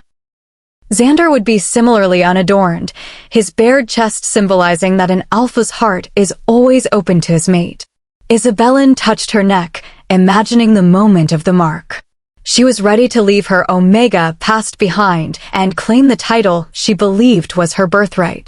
She knew the whispers that she was a placeholder for a mate who hadn't appeared, but she chose to believe her dream was finally real. Across the castle, Alessa Romano was paralyzed. The moment Xander had stepped onto the grounds, his scent, fresh pine and lightning, had hit her like a physical blow. She was haunted by the painting in the West Wing, the golden mirror of her own face staring back from the past. She couldn't ruin this for Isabella, yet the pull in her chest was becoming a roar. "You look breathtaking," Alessa whispered, finally finding the strength to stand in her sister's doorway. "Come here." Isabella beamed, pulling her twin into a hug for a final family photo. The ceremony. The courtyard was a sea of white. Donatella and Salvadora stood at the altar, their eyes tracking the moon. Xander stood beside his father, Alpha Giovanna, his expression a mask of cold focus. "It's time," Salvadora announced, her voice ringing out as the bell tolled. Isabella was escorted down the aisle, the red of the flowers contrasting sharply with her white gown. Xander watched her approach, but as the moon neared its apex, the atmosphere shifted. The silver orb didn't just glow, it bled. "A blood moon," a voice cried in terror. How is this possible? The pack fell into a frantic silence. Under a blood moon, the human side of a wolf is at its weakest. Alessa looked up, her gaze colliding with Xander's across the crowded courtyard. In that instant, the world vanished. Their eyes didn't just change, they turned a void-like black. The air crackled with a power that wasn't theirs.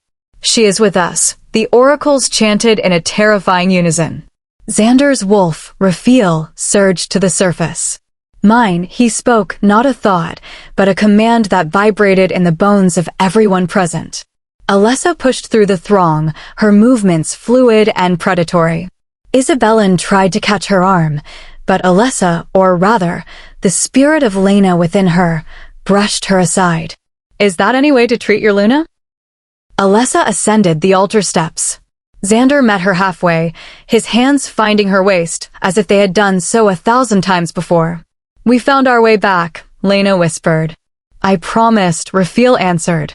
Guided by the ancient memory of 1470, they moved as one. Raphael leaned in, his tongue tracing the sensitive skin of her neck where the bond screamed to be sealed. He looked up at the crimson moon, a final salute to the goddess who had finally answered his plea, and sank his canines into her skin. Lena let out a cry of agonizing release, her own teeth finding his shoulder in a reciprocal claim. As the moon reached its peak, the two souls, separated by 5 centuries of shadow, finally clicked into place. Xander, now himself again, yet forever changed, gathered Alessa into his arms as she slumped against him in total exhaustion. He breathed in her scent. Vanilla and home. I guess we did get marked in the courtyard after all, she murmured, a tired smile touching her lips. Xander held her face as if she were made of starlight. From this life, he whispered, to the next. Chapter 21. Italy 1468. Lorenz Moretti. Lorenz marched through the town, his boots echoing against the stone like the tolling of a funeral bell. His eyes were bloodshot, his fury radiating in waves that made the very air feel heavy. Behind him, his brother-in-law, Dantel de Luca, followed in a desperate, futile attempt to stay his hand. Lorenz stopped before a modest house and ripped the door from its hinges. A man stood inside, his shock cooling into a grim, pale acceptance. "What's your name?" Lorenz asked, his voice a flat, terrifying monotone. "Eufemio Puzzy Alpha." "Goodbye, Eufemio." Lorenz didn't hesitate. "Rosalina would not have wanted this, brother," Dantel pleaded. Lorenz looked at him, his eyes like empty craters. "You know what else she would have wanted? To live." He ended the man's life with the swiftness of a predator, blood splattering his face while his expression remained frozen in grief. Lorenz had lost his light, Rosalina Bellucci. And he wouldn't stop until he forced the universe to give her back. He had failed his mate, and he would fill the sacred temple of Selene with his sorrow until the goddess herself agreed to his second chance. Xander D. Luca. There is a common misconception that we are divided half human and half wolf. The truth is, our senses are always a roar of information. But the strongest thing we share is the weight of emotion. Looking at Alessa now, the warmth of the bond is so overwhelming that I am already mentally clearing a path to get her away from these staring eyes. We stared at each other, both marked, both still bleeding from the bond's initiation. "What the?" Isabellan's voice sliced through the air. Her glare shifted from me to her sister, her features twisting into a mask of pure fury. "You just marked my mate, Alessa," she screamed. Alessa looked stunned, the haze of the blood moon finally lifting. "I'm so sorry, Isabellan." "Sorry? Are you sorry? You can't just steal him. We've been together for years." "This wasn't supposed to happen this way," Alessa whispered, her voice pained. Isabellan began to sob, falling into Valeriana's arms. Her mother gave Alessa a look of profound disappointment, and I felt a surge of protective rage. This wasn't Alessa's fault. It was fate demanding its due. "What is wrong with you?" Ricardo yelled, charging toward the altar. "First, you demote my sister, and now you mark the other?" "Stop, Ricardo!" Alessa shouted. "Why? He just marked you. He's been with Isabellan for years. Isabellan's intended mate is gone, Rick. We have to accept the truth." Alessa's voice was a desperate whisper. The pack stood in a stunned silence as the secret of the last 2 years was laid bare. "What about Xander's mate? Doesn't she deserve to be acknowledged?" Ricardo went quiet. He walked over to me, his gaze sharp. "Did you know she was your mate?" "Yes," I said. "For how long?" "Since her 18th birthday." "And you sent her away?" "Why would you both maintain a lie this big?" "We couldn't stand each other," Alessa answered for me. "How are we supposed to build a life out of that?" "I think Xander just couldn't commit to the weight of it," Ricardo countered. "It would explain why he kept himself so busy for 2 years. I looked at Alessa. She didn't flinch. She already knew the rumors of my distractions. "I say this with respect, Alpha," a voice piped up from the crowd. "It was Amia's. But why wouldn't you want her? She definitely knows how to make a man feel appreciated." My heart turned to ice. I was across the platform in a blur of motion, my hand clamped around his throat before he could draw another breath. "What did you just say?" I just meant we had a connection." I squeezed, the alpha power rolling off me. Ricardo moved to my side, his eyes turning a murderous shade. "Did you touch my sister, Amia's?" It wasn't what you think." Ricardo's expression went dark. What did I tell everyone? Alessa Romano is off limits. Hey, Alessa shouted. I am not a piece of property. I always knew she was looking for trouble. Isabellan yelled, her grief curdling into spite. She goes to Italy for new distractions, and then she comes back to steal what's mine. I saw the first tear finally roll down Alessa's cheek. That was the breaking point. I walked over to Isabellan, my presence becoming a heavy, suffocating weight. She recoiled in fear. You will respect your Luna, I commanded. My voice boomed with the ancestral power of the Moretti line, forcing every wolf in the vicinity to lower their head. Isabellan nodded, her knees trembling. I will respect my Luna. I turned back to the crowd. This applies to everyone. Alessa Romano is the Luna of this pack. Any failure to show her the proper respect will be handled by me personally. I looked at her, then back to the smudge of blood on her neck. I never wanted to see her cry again. Not over me, and certainly not over them. Chapter 22. Alessa Romano. Have you ever wanted the ground to swallow you whole? The earth would really be doing me a favor right now if it did. Amias is still trying to catch his breath after Xander almost killed him. Isabellan is screaming up a storm, and my brother is ready to murder anyone else I could have possibly been involved with while I was here. None of this makes sense. Out of all the werewolves in the world, why did this happen to us? This is a family matter. Everyone, head back to the palace. Alpha Joe's voice booms. The pack members scurry off, though they clearly want to stay for the drama. Salvadora and Donatella remain, watching with eyes that almost appear excited. I look at Gio. His eyes are those of a leader, powerful and calm, but the wrinkles surrounding them prove the stress of his station. If I look close enough, I see heartbreak. Most mates live a long life together, and though Lucilla was nearly 40 when she died, it wasn't the full life a wolf expects. Xander's eyes carry that same shadow. He was always a jerk, even as a kid on the jungle gym, but back then, his scowl would at least soften when his mother was near. 11 years ago. Do you think Daddy will be happy on my birthday this year, Alessia? It always makes him sad, Callista said. He just misses your mom and sister, Callista, I told her. I pitied her. She had lost half her family before she could even remember them. But Callista was a happy girl, and she let me have a sip of her juice. I whipped around to see the culprit. Xander De Luca. Mama said I couldn't be mean to him because he's our future leader, but he was a bully.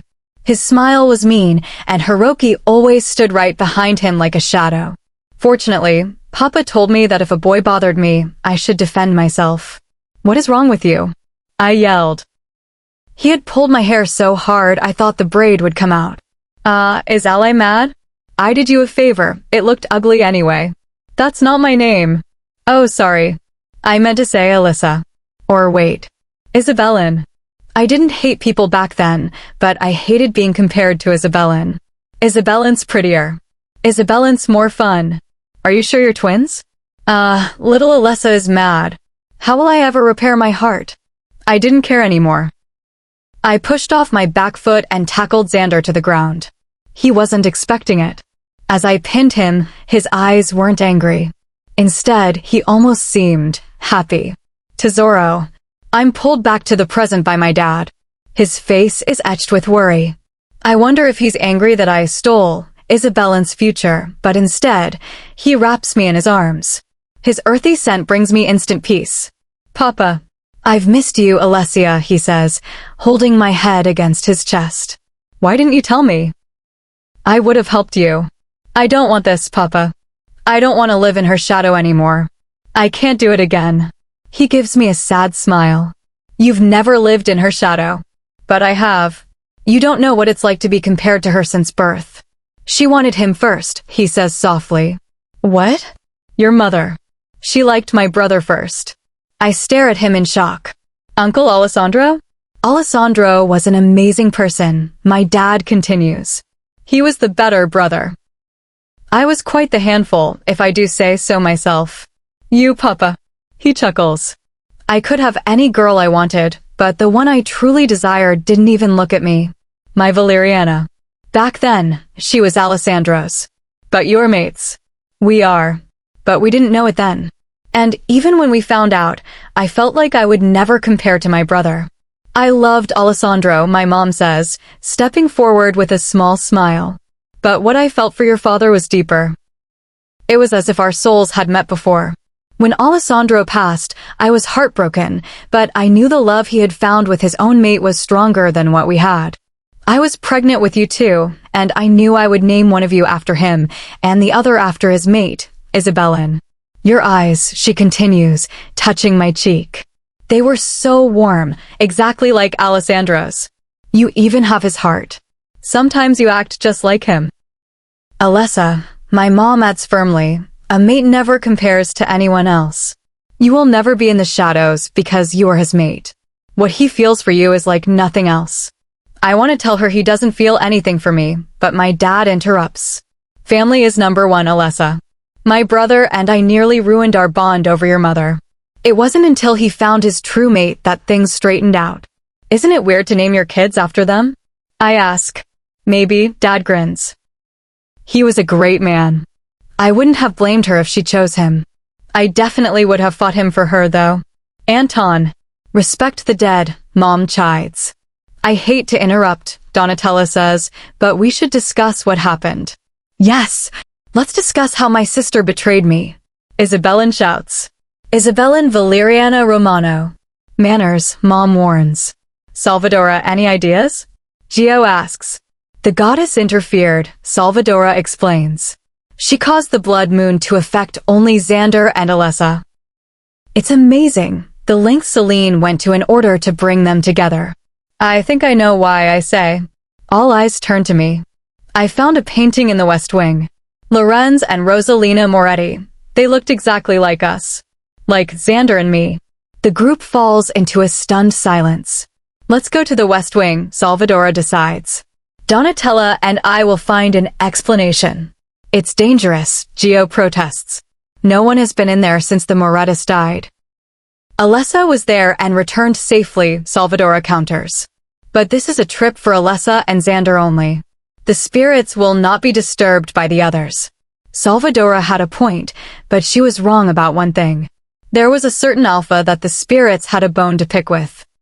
Chapter 23. Italy 1469. The wildlife was silent. Perhaps it was the foul stench of blood that drove them away, or maybe it was the looming danger that could be felt in the air.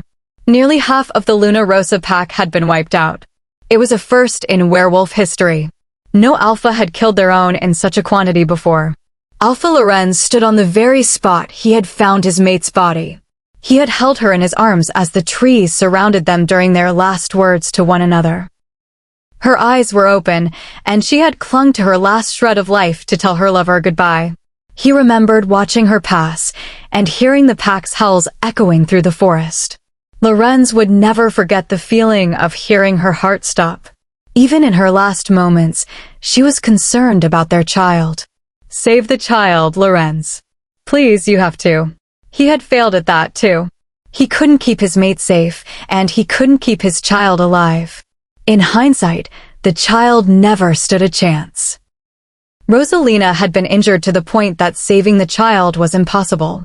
Despite Rosalina's goodbye, he was not ready to let her go.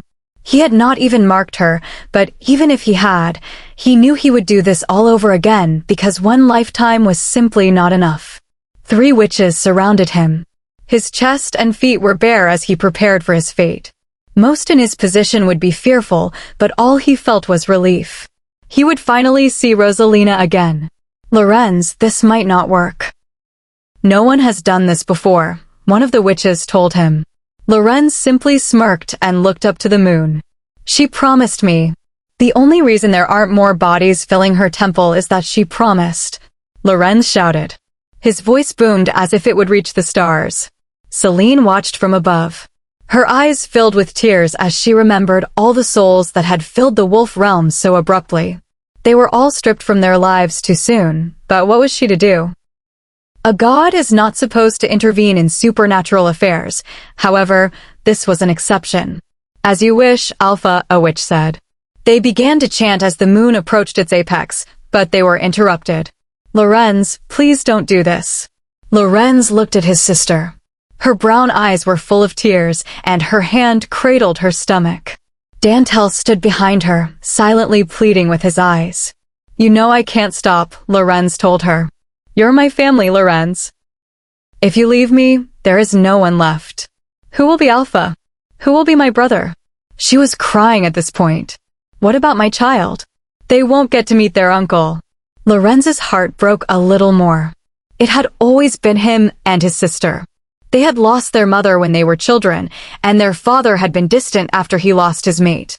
His sister was all Lorenz had left, but she had so much to live for now. He looked at Dantel and gave him a nod. Lorenz felt content leaving this world knowing his sister would be taken care of. She was a Moretti before she was a De Luca, and their blood was strong. "You are my famiglia. I will always be with you, even if you can't see me," Lorenz told her. "Lorenz, what about the pack?" "You are the last Moretti," she yelled at him. "That's not true, and you know it. It's all yours now. Even if you are a De Luca, your blood will always be Moretti." She broke apart, falling to the floor. "It's yours now. The Moretti line ends here with me. It's time for a new era. The De Lucas will be the Alpha family now. I, Alpha Lorenz Moretti, declare Clarissa De Luca, Alpha of the Luna Rosa pack." Clarissa let out a gasp. "But I'm a woman? Come on, sister, we both know Mama was more of an Alpha than Papa ever was. But I don't want to be Alpha. This is your job, Lorenz. If you choose to one day, you can give your title over to Dantel. Just know this. Moretti blood is what this pack was built on, and it's what it will continue to build on with your child. Their last name might be De Luca, but the Moretti blood will flow through their veins. I have permanently stained the family name with my deeds. You can right my wrongs," Lorenz added. He knew he would be portrayed as a villain in history, but he didn't care. There was no remorse in his heart. He looked to his left and gestured for the witches to continue. Their chant started up again. "I love you, Clarissa.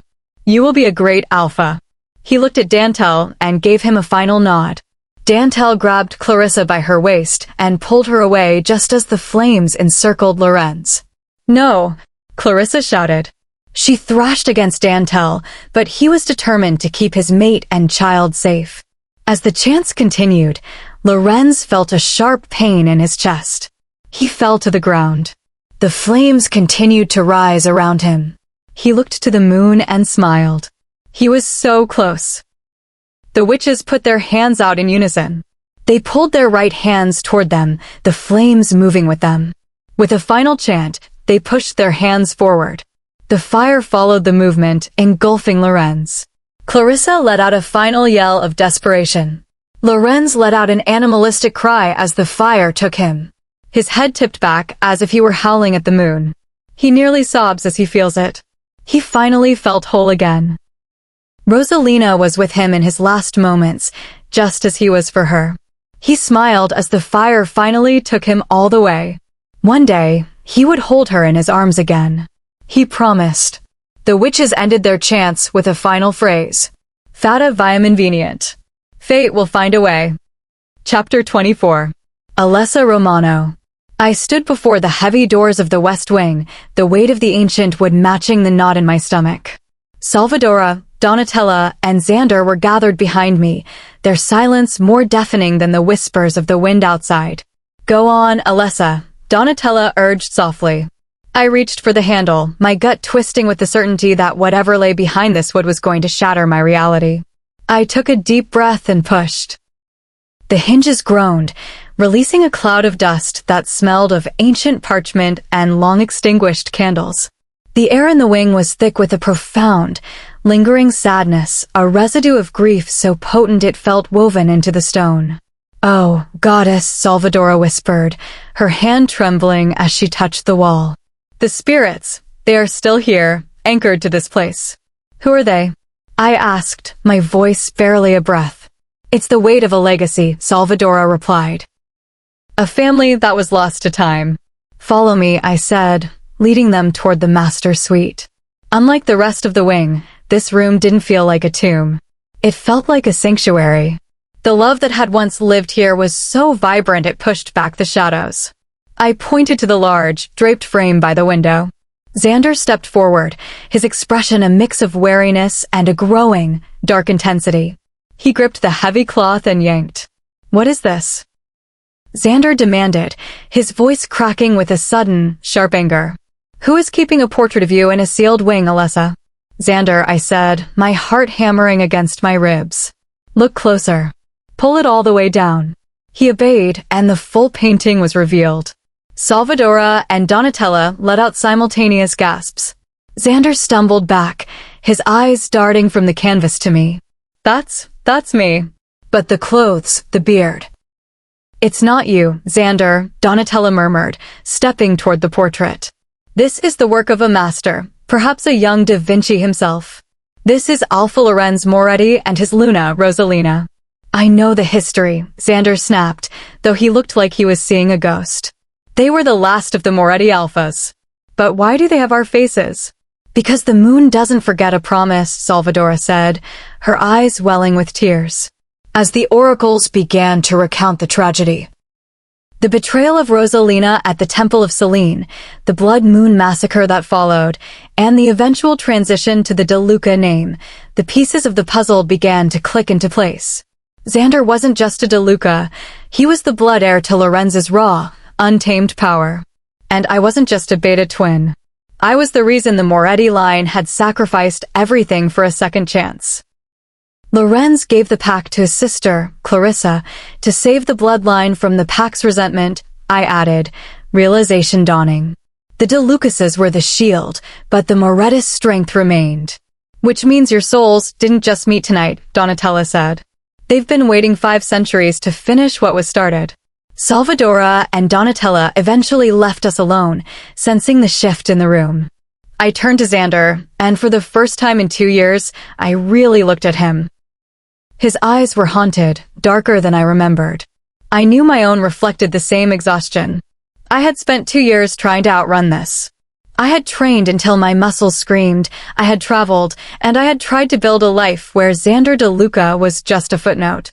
But under the hate and the resentment, the anger at being sent away, the fury of being compared to Isabellan, was a terrifying, fragile hope. I hated him for that hope. I hated him for being the only person who could truly see me, and I hated myself for ever believing I could be enough for him without a goddess forcing his hand. Chapter 25. Xander De Luca. When I was training to become Alpha, my father always told me one thing: Alphas are never confused. If you make a decision, you stand by it because the pack looks to you for a horizon that doesn't shift. It's a good thing he isn't in this room right now, because I am so blindsided that I'm certain the mask is slipping. I stare at the painting, looking deep into Lorenz's eyes, into my own eyes. Donatella and Salvadora speak of him with a reverence reserved for legends, but as I glare at the man in the gold frame, I don't see a hero. I see a warning. Maybe the history books polished his memory, but I see the truth in that painted gaze. He was a man who would burn the world to ashes for the woman standing beside him. That is the chasm between us. He was a man ready to destroy everything for his beloved, while I am the man who already destroyed mine by sending her away. I never want to look the way Lorenz Moretti looks in that portrait.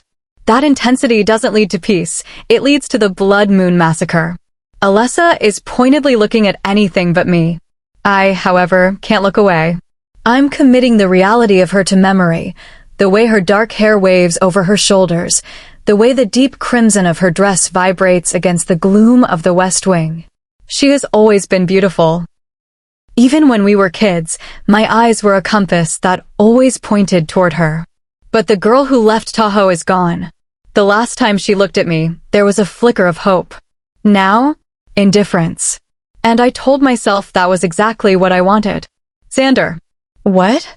I snap, pulled from my head. You're bleeding. I touch my forehead.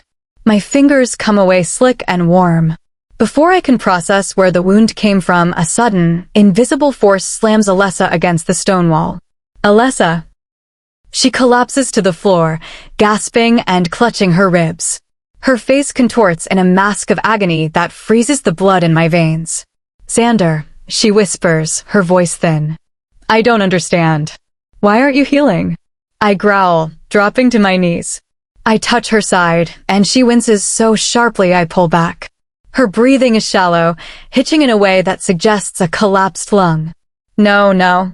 Stay with me. She lies limp in my arms. Her color is vanishing, turning a ghostly gray. Rosalina. The name escapes my lips before I can stop it. Alessa. I shake her gently, but she's slipping into the dark. Donatella. Salvadora. Help her. The sisters rush in, their faces pale. What happened? Donatella asks, her voice trembling. We were just standing here, and then something through her, I say, fear finally breaking through my alpha pride. The oracles look around the room as if they can see something I can't. The spirits, Salvadora breathes. They are restless. This room is a vortex of their grief. Grab her. We have to leave this wing now. Donatella commands. I scoop Alessa up, her head falling against my shoulder. My blood drips from my forehead onto her pale cheek, the crimson stark against her skin. I carry her through the grand doors, and Salvadora slams them shut, the heavy thud echoing like a finality. The spirits want an eye for an eye, Salvadora murmurs once we're in the neutral hallway. They see the man who caused the massacre, and they see the woman who is the catalyst. They are reliving the murder, Xander. I didn't murder anyone. I shout. And she certainly didn't. To the spirits, time is a circle, Alpha, Salvadora says sadly. They don't see Xander and Alessa. They see the debt that was never paid. The recovery. Alessa lies in her own room now, the pack healer working over her. The room is a battlefield of emotions. Anton and Valeriana are hovering, Ricardo is pacing like a caged wolf, and Isabellin is sitting in the corner, her expression a mix of boredom and simmering resentment. The physical trauma is strange, the healer says, turning to me. But the reason she isn't healing at the normal rate. It's her cycle. Her first heat since being marked is approaching. Rapidly. The room goes silent. In our kind, an alpha mate's first heat after the bond is sealed is a biological tidal wave. The body prioritizes the continuation of the bloodline over everything else, including the repair of broken bones. She's 20. Anton roars, his protective instincts flaring. She isn't having heirs yet. It's not a choice, Anton, the healer says gently. The Moretti blood is potent. It demands an heir. I feel the room closing in. Kits? I can barely speak to her without the air turning into a storm of I hate yous. Are we sure she isn't already carrying?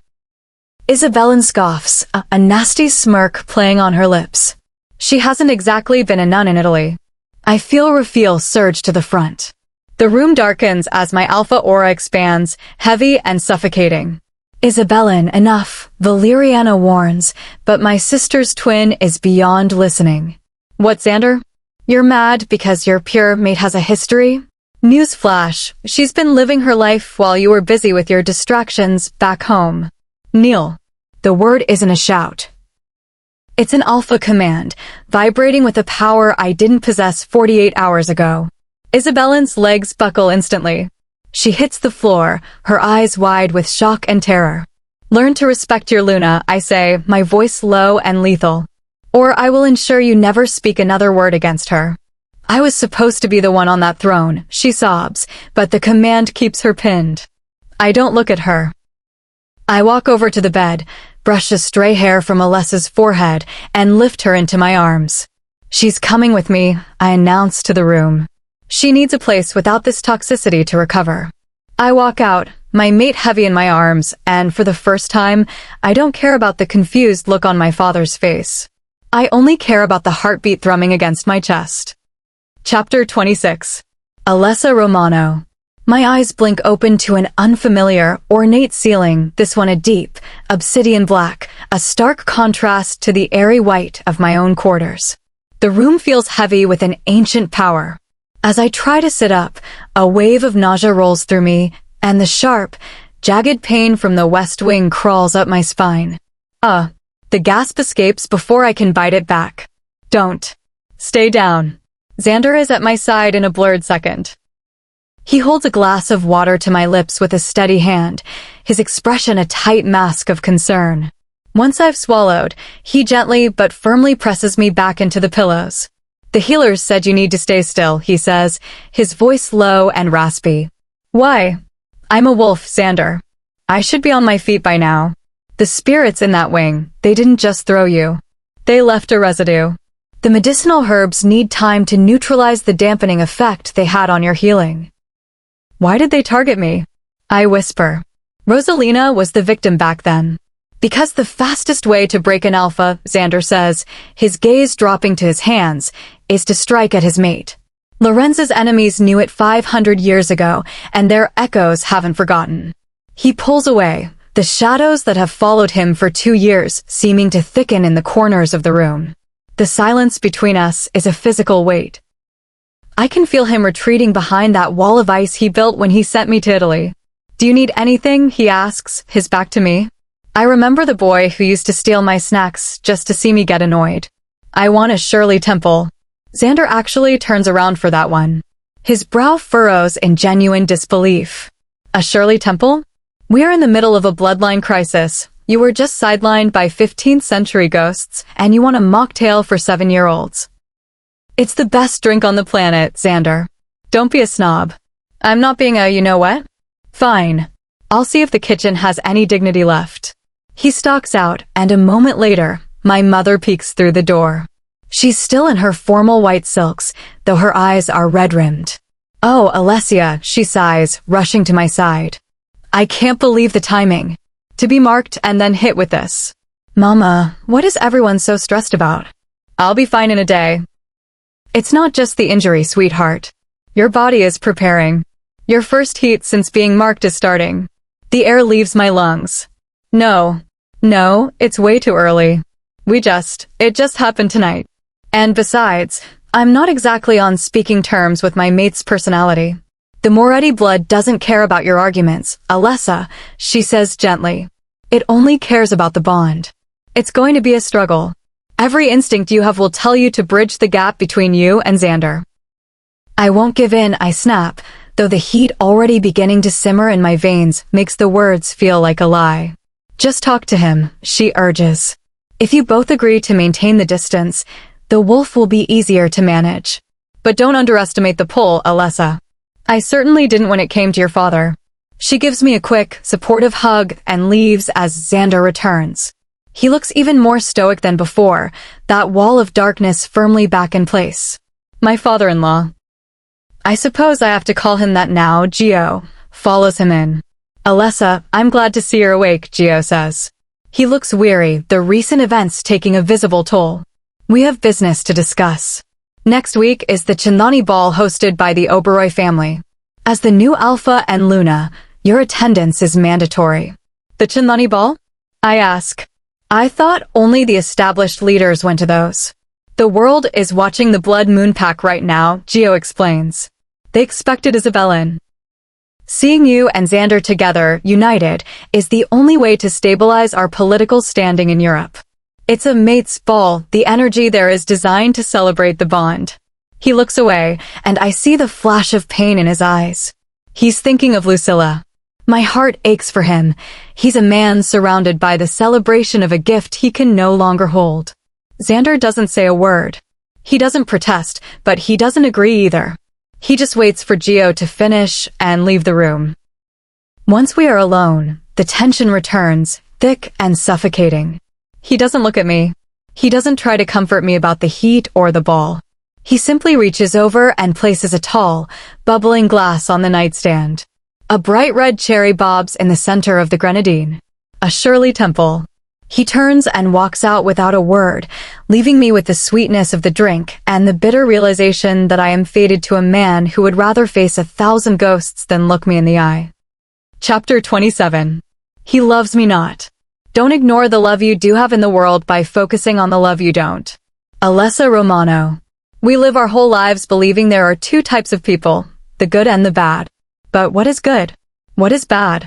Is a man who kills a mass of people for his one true love good or bad? Was he a villain or a man who was self-destructing after he lost his life's purpose? I will never know if Lorenz was truly evil, but I do know he was a villain in the classical sense. A hero would save the world even if it meant sacrificing their love, because a hero thinks about the greater good. Lorenz Moretti was the kind of man who would burn down the whole world if it meant he got another minute with his mate. Who knows? Maybe I'm overthinking it. Alessa, are you even paying attention? My mother's shrill voice startles me.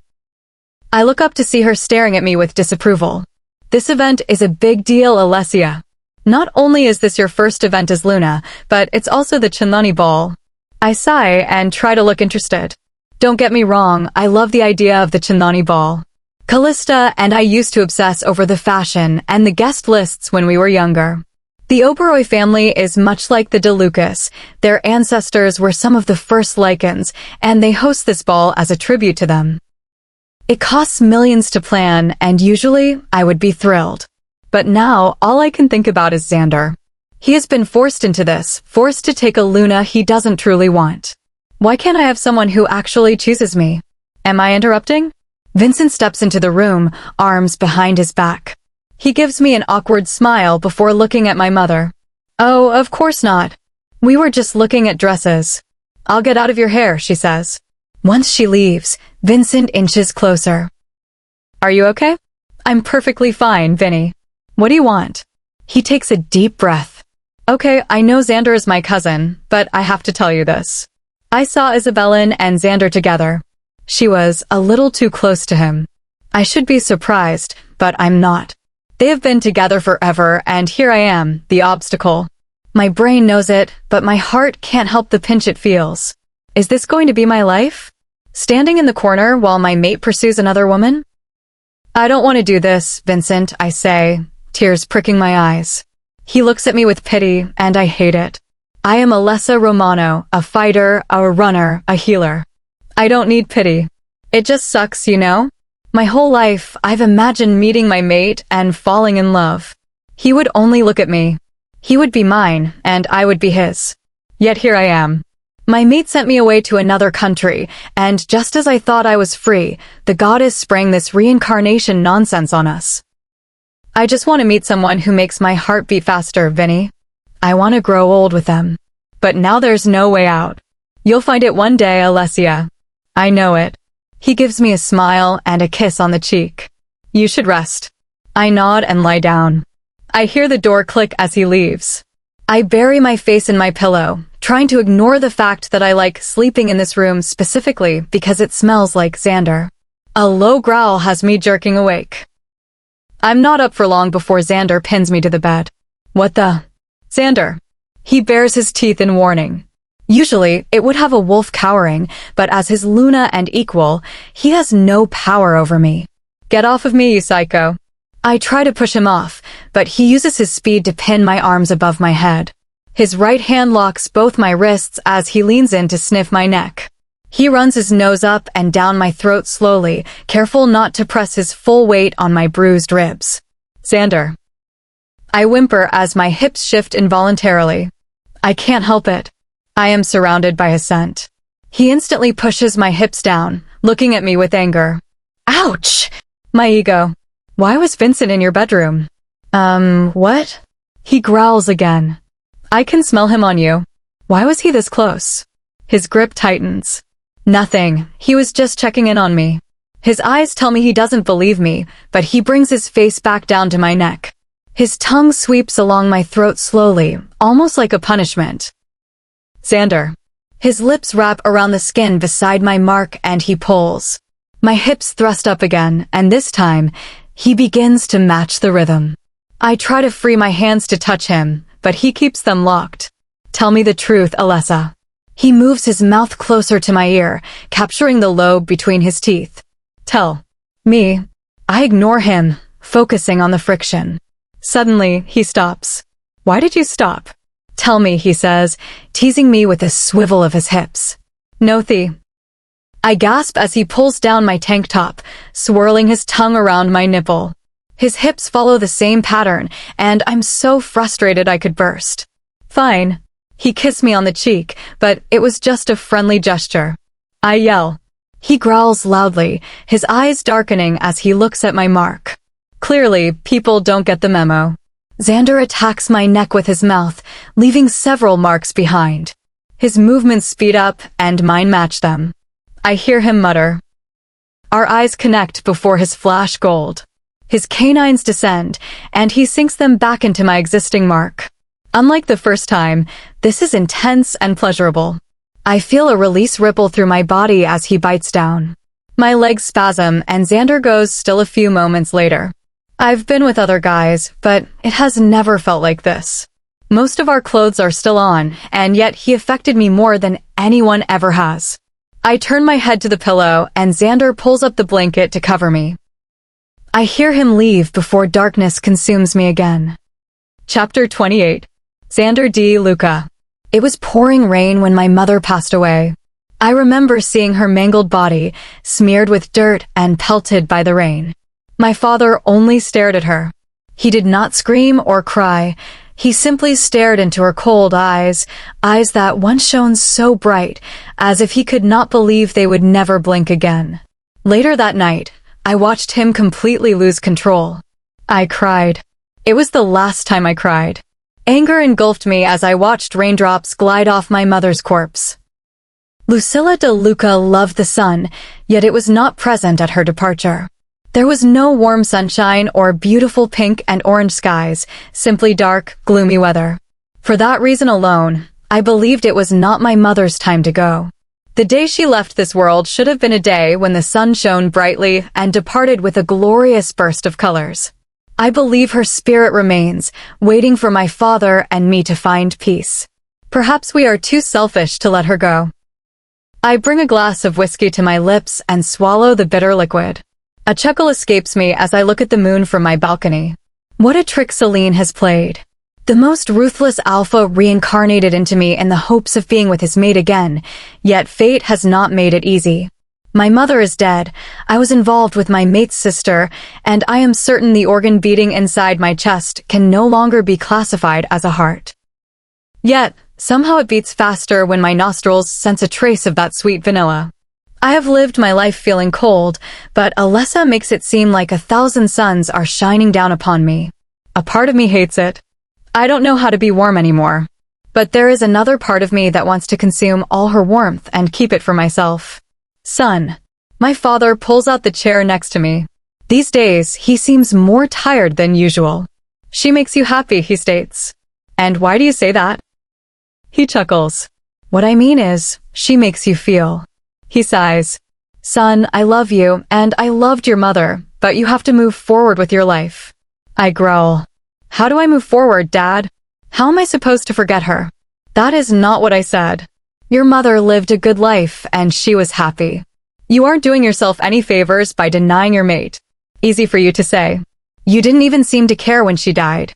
My father snarls and hauls me out of the chair by my collar. Your mother was my everything. Do you understand? I lived for her. I breathed for her.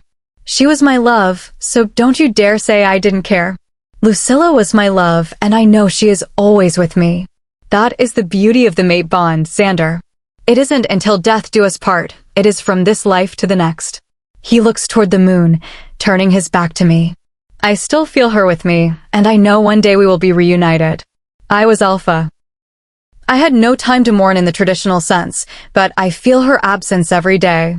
He looks at me with softer eyes. I never wanted you to be with Isabellan because I saw the truth before you did. What do you mean? Alessa has always been your soft spot, even when you were a child. That isn't true. We didn't even get along.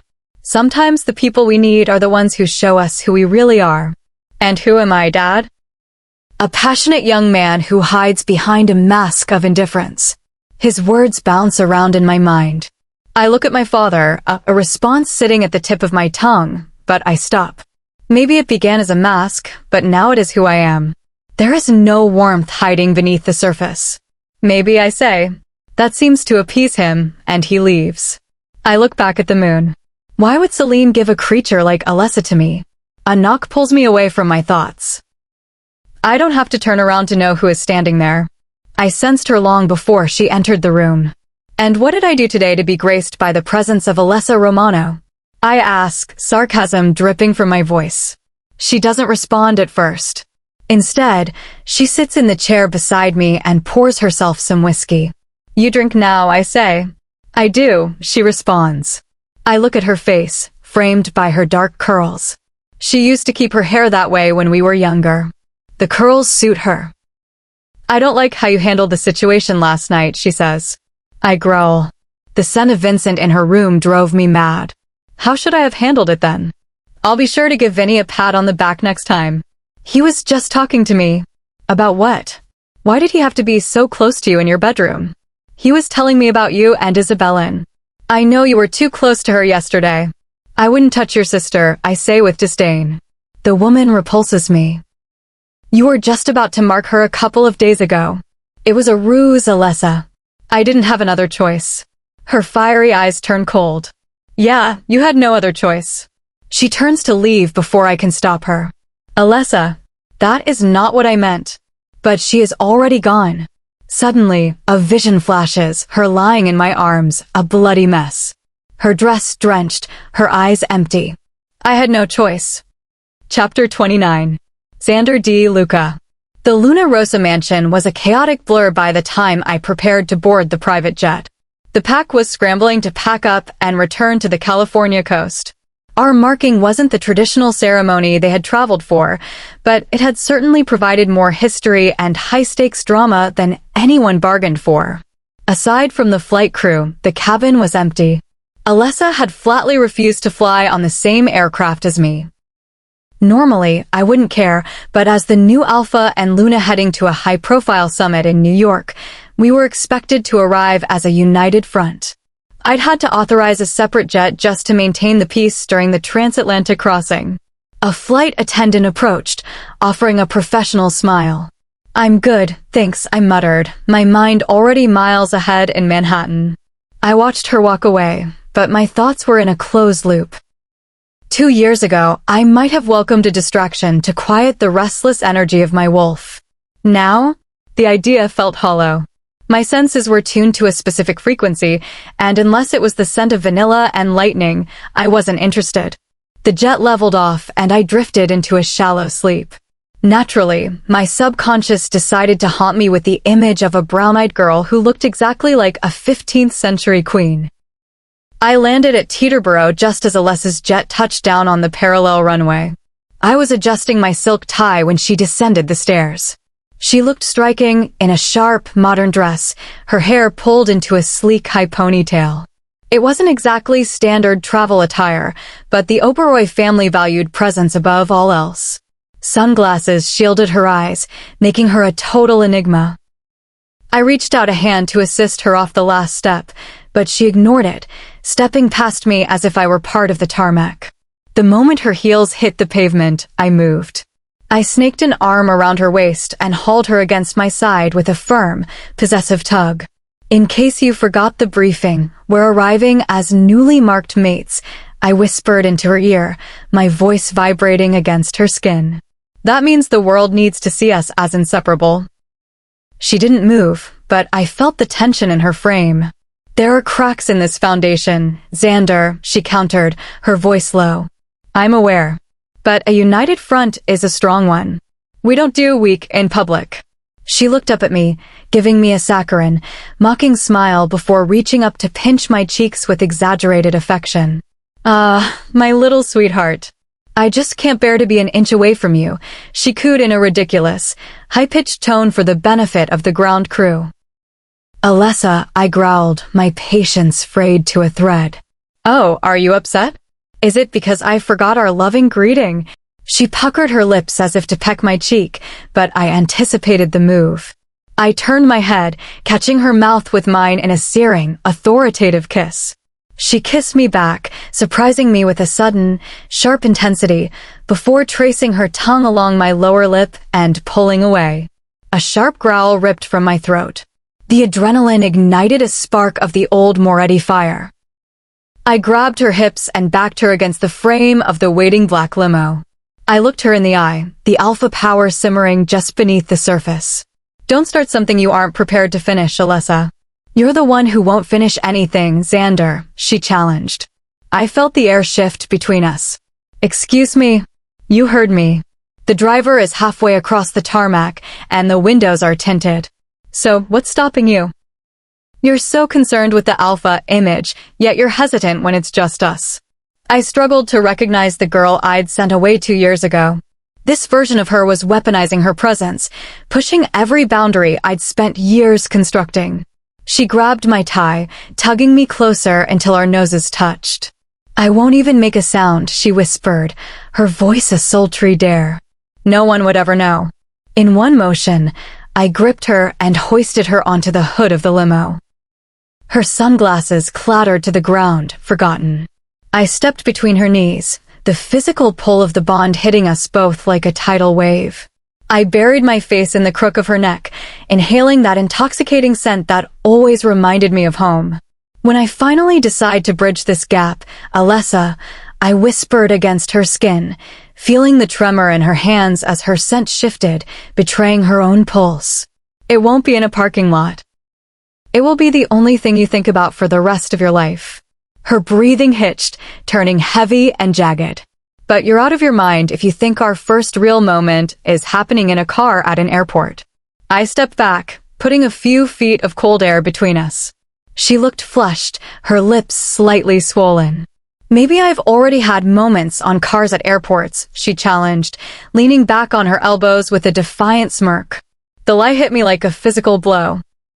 I was back in her space before she could draw her next breath, my hands gripping the metal on either side of her.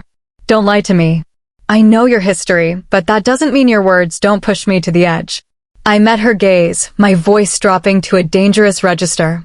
"I have a history you can't even imagine. I lost you once, and it nearly cost the world its sanity. You think I'd let anyone else even come close now?" The fire in her eyes dimmed, replaced by a flicker of realization. I wondered if she finally understood the weight of the Alpha's promise. I'd spent 2 years hunting rogues on the border just to keep my wolf from tearing across the ocean to find her. I grabbed her hand, it felt so delicate in mine, and led her to the open limo door. "Maxwell, we're leaving." I barked at the driver. I settled into the plush seat beside her, the air in the car thick with the things we were still too proud to say. The New York skyline loomed ahead, and with it, the Chandani Ball. Chapter 30. Alessa Romano. Manhattan is in a league of its own. I've visited with my papa a handful of times for business, but this feels entirely different. The crisp, city air keeps my face cool as I take in the massive scale of the Oberoi estate. It isn't common for wolves to live in the heart of a metropolis. There is rarely enough land to let the wolf run free, but the Oberois clearly play by different rules. Their acreage alone could probably qualify as its own zip code. I watch Xander through the tinted window as we glide toward the mansion. His face remains a perfect, emotionless mask. "We are a happily mated couple for the next 48 hours, Xander whispers, his voice barely audible over the hum of the engine. Got it. Got it. I know the reputation of the Oberois. They are the heart of the Moonlight Pack, an empire that stretches across the tri-state area. The family immigrated from India generations ago and rose through the ranks of both the human and supernatural worlds simultaneously. They are the Forbes darlings, the icons that even humans admire without knowing the secret beneath the tailored suits. Why would werewolves want to mingle so closely with humans? Looking at this estate, the answer is obvious: absolute control. They aren't an alpha family by ancient bloodline, but their wealth and influence made them such an asset that they eventually surpassed the old families in terms of sheer power. "Wow," I whisper, unable to help myself. Xander scoffs. "Don't tell me you're starstruck by the Oberois." "Every wolf in the country is starstruck by them, Xander. A rat Oberoi is a literal fashion icon. Her kids are humanitarian models. And the brothers? Terrain and Ravanna are basically the standard for the modern alpha dream." Xander looks unimpressed, but my heart is racing. We aren't just at a party, we are in the presence of royalty. Our driver, Maxwell, pulls up to the front portico. Xander exits first and extends a hand. My instinct is to pull away, to show I can walk on my own, but for the sake of the united front, I place my hand in his. A spark of electricity zings through the contact, making me flinch. He tightens his grip just enough to steady me. A man in a sharp suit hurries out. "My apologies. I should have been here to greet you the moment you crossed the gates." "It's no trouble," I say, offering a polite smile. I'm William, the head of staff. You must be the DeLucases. I freeze for a split second. The name feels heavy, like a title I haven't earned. Xander wraps an arm around my waist, his presence grounding me. Yes, I say. That's us. It's a privilege to host the alphas of the Blood Moon, William says, bowing slightly. Welcome to the estate. William leads us through doors that are 4 times Xander's height. Inside, the mansion is a dreamscape of gold leaf, massive chandeliers, and a ceiling mural that looks like it belongs in the Louvre. If you follow the grand staircase, you'll find the guest suites, William instructs. Luna DeLuca, your quarters are in the west wing. Alpha DeLuca, yours are in the east. Separate. Xander's voice drops into a sharp, protective register. It is the tradition of the Chinlani Ball, Alpha, William explains. Mates are to stay apart until the night of the dance. It builds the resonance of the bond. Xander looks at me, his eyes dark with a silent question, likely about my approaching heat, but I give him a reassuring nod. I'll be fine, I whisper. He doesn't look convinced, but he lets my hand go. I find my room, and the nameplate on the door stops me cold. Alessa D. Luca. I'll always be a Romano in my soul, but I realize now that my life has shifted. I am a Luna. I have a pact to protect and a command to master. I step inside, finding a room filled with fresh lilies and a view of the skyline. Run, my wolf, Lena nudges. Now? We should probably prepare dinner. The gardens are calling. We need to ground ourselves before the heat takes over. I slip out of my heels and head for the terrace. I'm almost to the garden path when a hand catches my wrist. I react instantly, spinning around and pinning the person's arm behind them. Easy, Luna. I just wanted to introduce myself to the most talked about guest of the weekend. I look up into the face of Ravanna Oberoi. He's even more striking in person, with a gaze that seems to read every secret I'm hiding. Alessa Romano, I say, releasing him and smoothing my dress. Luna of Blood Moon. Romano? A classic name, Ravanna says, his voice like silk. But I hear the DeLuca Alpha is quite the territorial type. A shame. I would have loved to show you the private collection in the gallery. He kisses my hand, his eyes lingering on mine just a second too long. Until the ball, Alessa. He vanishes into the shadows of the mansion, leaving me breathless. I shift into Lena and sprint into the wooded edges of the estate, needing the wind to clear my head. But as I run, I feel a pair of golden eyes watching me from the dark. Eyes that feel like home and a warning all at once. Chapter 31. The Lost Letters of Lorenz Moretti, 1469. My love, your deep brown eyes pierce my soul. I wait for the day I can officially mark you before the pack. I'm not sure how much longer I can maintain this distance. Your presence is a magnetic pull I can barely resist. I do not know if you have noticed the change yet, the way your spirit seems to glow brighter. My beauty, our legacy is growing within you. Soon, we will hear that second heartbeat. One day, when our children lead this pack and we are old, I will sit in our garden and read these letters to you. We will look back not as Alpha and Luna, but simply as 2 souls who found home. Tell me, Rosalina, does your heart still skip when I enter the room? What shall we name them? I have always favored the name Romanus for a son. And for a daughter? I want her to be a smaller version of you, with your kind, steady eyes. We shall name her Mirabelle. It means wonderful. Wonderful. The only word that fits a life with you. Xander D. Luca. I watched from the shadows of the stone balcony as she sprinted into the vast, manicured forest behind the Oberoi estate. Alessa looked at this place with the wide-eyed wonder of a tourist, but I looked at it with the suspicion of a soldier. Something was off about the perfect Oberois. I'd already messaged Hiroki to dig into their private equity holdings.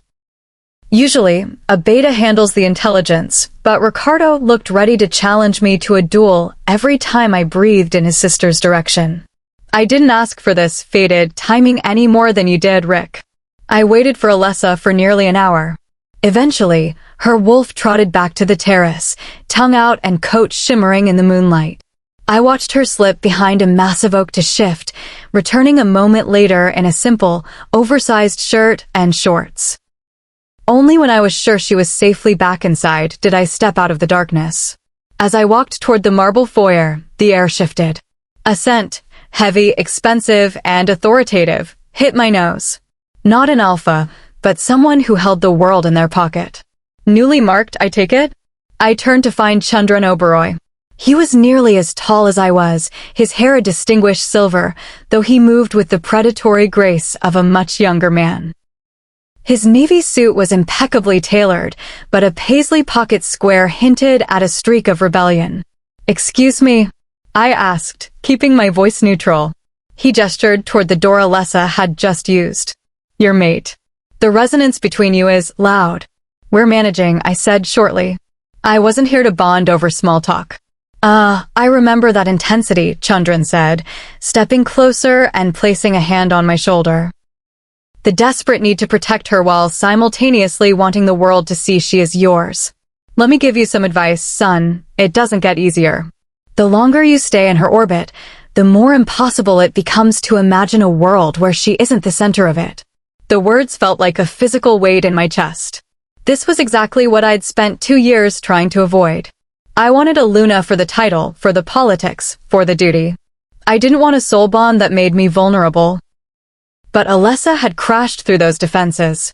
Even now, the thought of her sassing me, those brown eyes flashing with defiance, made my chest tighten in a way that felt dangerously like life. "Thanks for the insight, Mr. Oberoi," I said, stepping out from under his hand and walking away. I retreated to my guest suite. It was far too bright, all cream silks and gold leaf, but the dark marble bathroom offered the sanctuary I needed.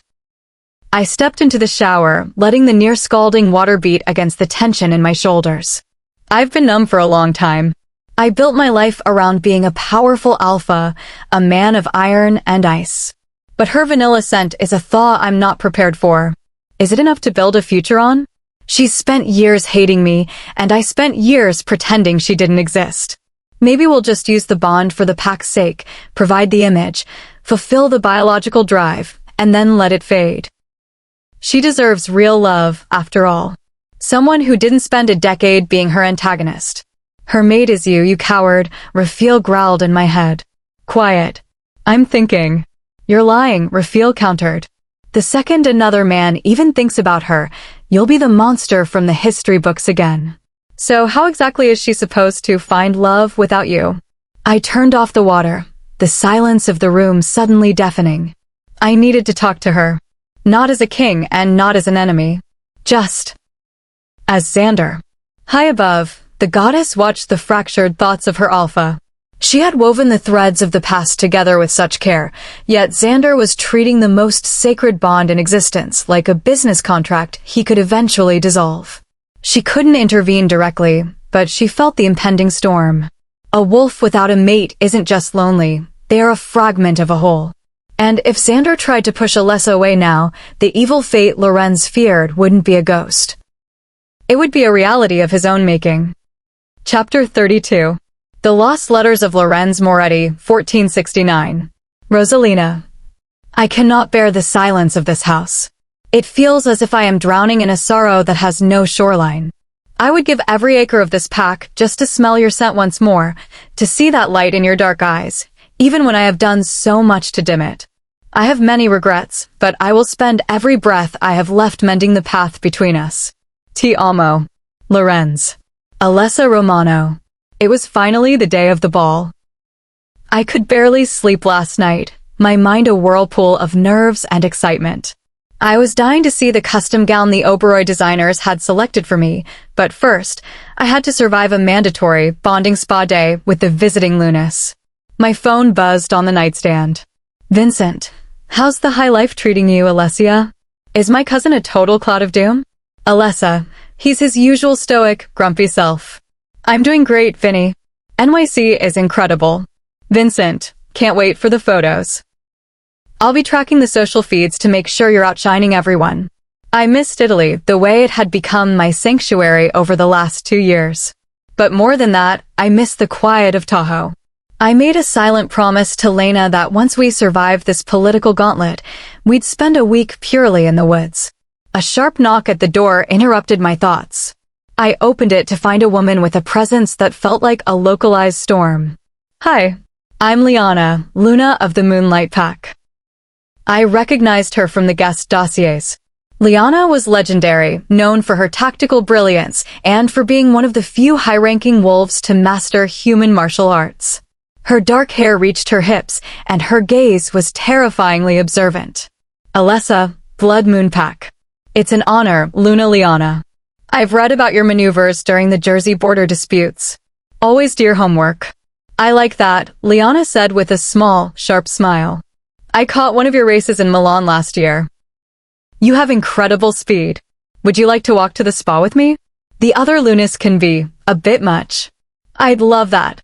As we navigated the gold leaf corridors, Liana bypassed the small talk entirely. So, Alessa, let's address the elephant in the room. It has to be exhausting, right? Stepping into a role everyone expected your twin to fill. Talk about a social nightmare. I felt my jaw tighten. I appreciated the honesty, but the sting was fresh. We are all adjusting to the new reality, I said, my voice steady. Leadership isn't about adjusting, it's about claiming, Liana countered. To be frank, I never saw your sister as a fit for this. She's too preoccupied with the mirror. A Luna who cares more about her image than her pack's heartbeat is a liability. I felt a sudden, fierce flash of loyalty. Isabellan has her flaws, but she has the heart of a leader. Perhaps, Liana said, stopping by a massive stained glass window. But a leader who seeks validation is easily manipulated. When I joined my mate's pack, I was an outsider. I didn't ask for permission to lead. I gave the orders. They followed because I was their Luna. You have to stand your ground, Alessa. Especially with a mate like Xander De Luca. You think we aren't a good match? Liana's eyes softened, and for the first time, I saw the cracks in her armor. I lost my mate 2 years ago. Every day since then has felt like walking through a fog. My soul is already halfway to the next life. Don't waste the time you have, Alessa. Don't let pride or sisterly shadows keep you from the bond. I wish someone had shaken me and told me that when I was your age.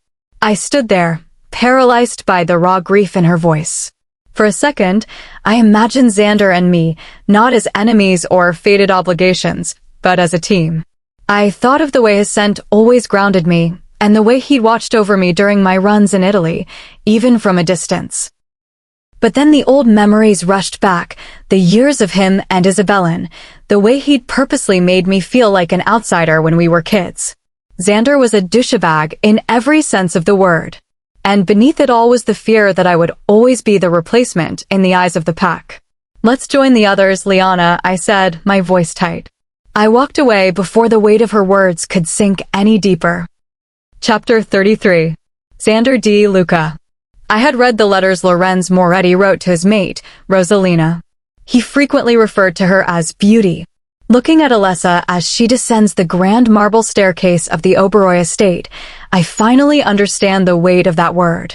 It wasn't just her appearance that commanded the room, it was the sheer presence she carried. She has a spirit that reaches toward people, an innate grace I've never managed to cultivate.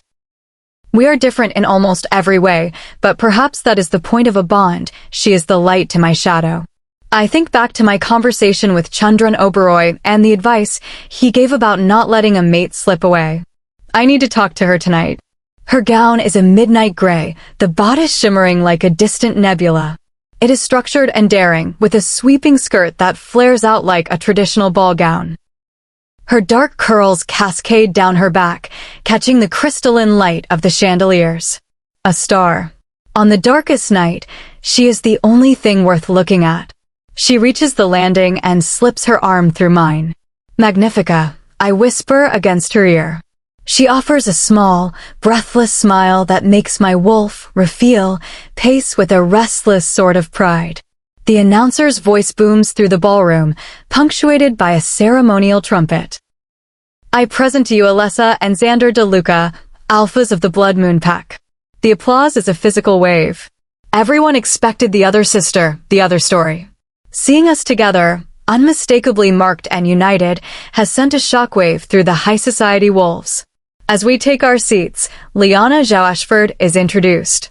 I feel a pang of respect for her. 2 years ago, she lost her mate to a rogue ambush and led her pack through the crisis with an iron will. She's the definition of a warrior queen. I clap politely, but my focus remains on Alessa. She's looking at the floral arrangements and the drifting media drones with a sense of wonder I haven't felt in years. Thank you all for attending the Chandani Ball, Aradn Oberoi announces, her voice amplified and elegant. Tonight is about unity. We leave our borders at the door.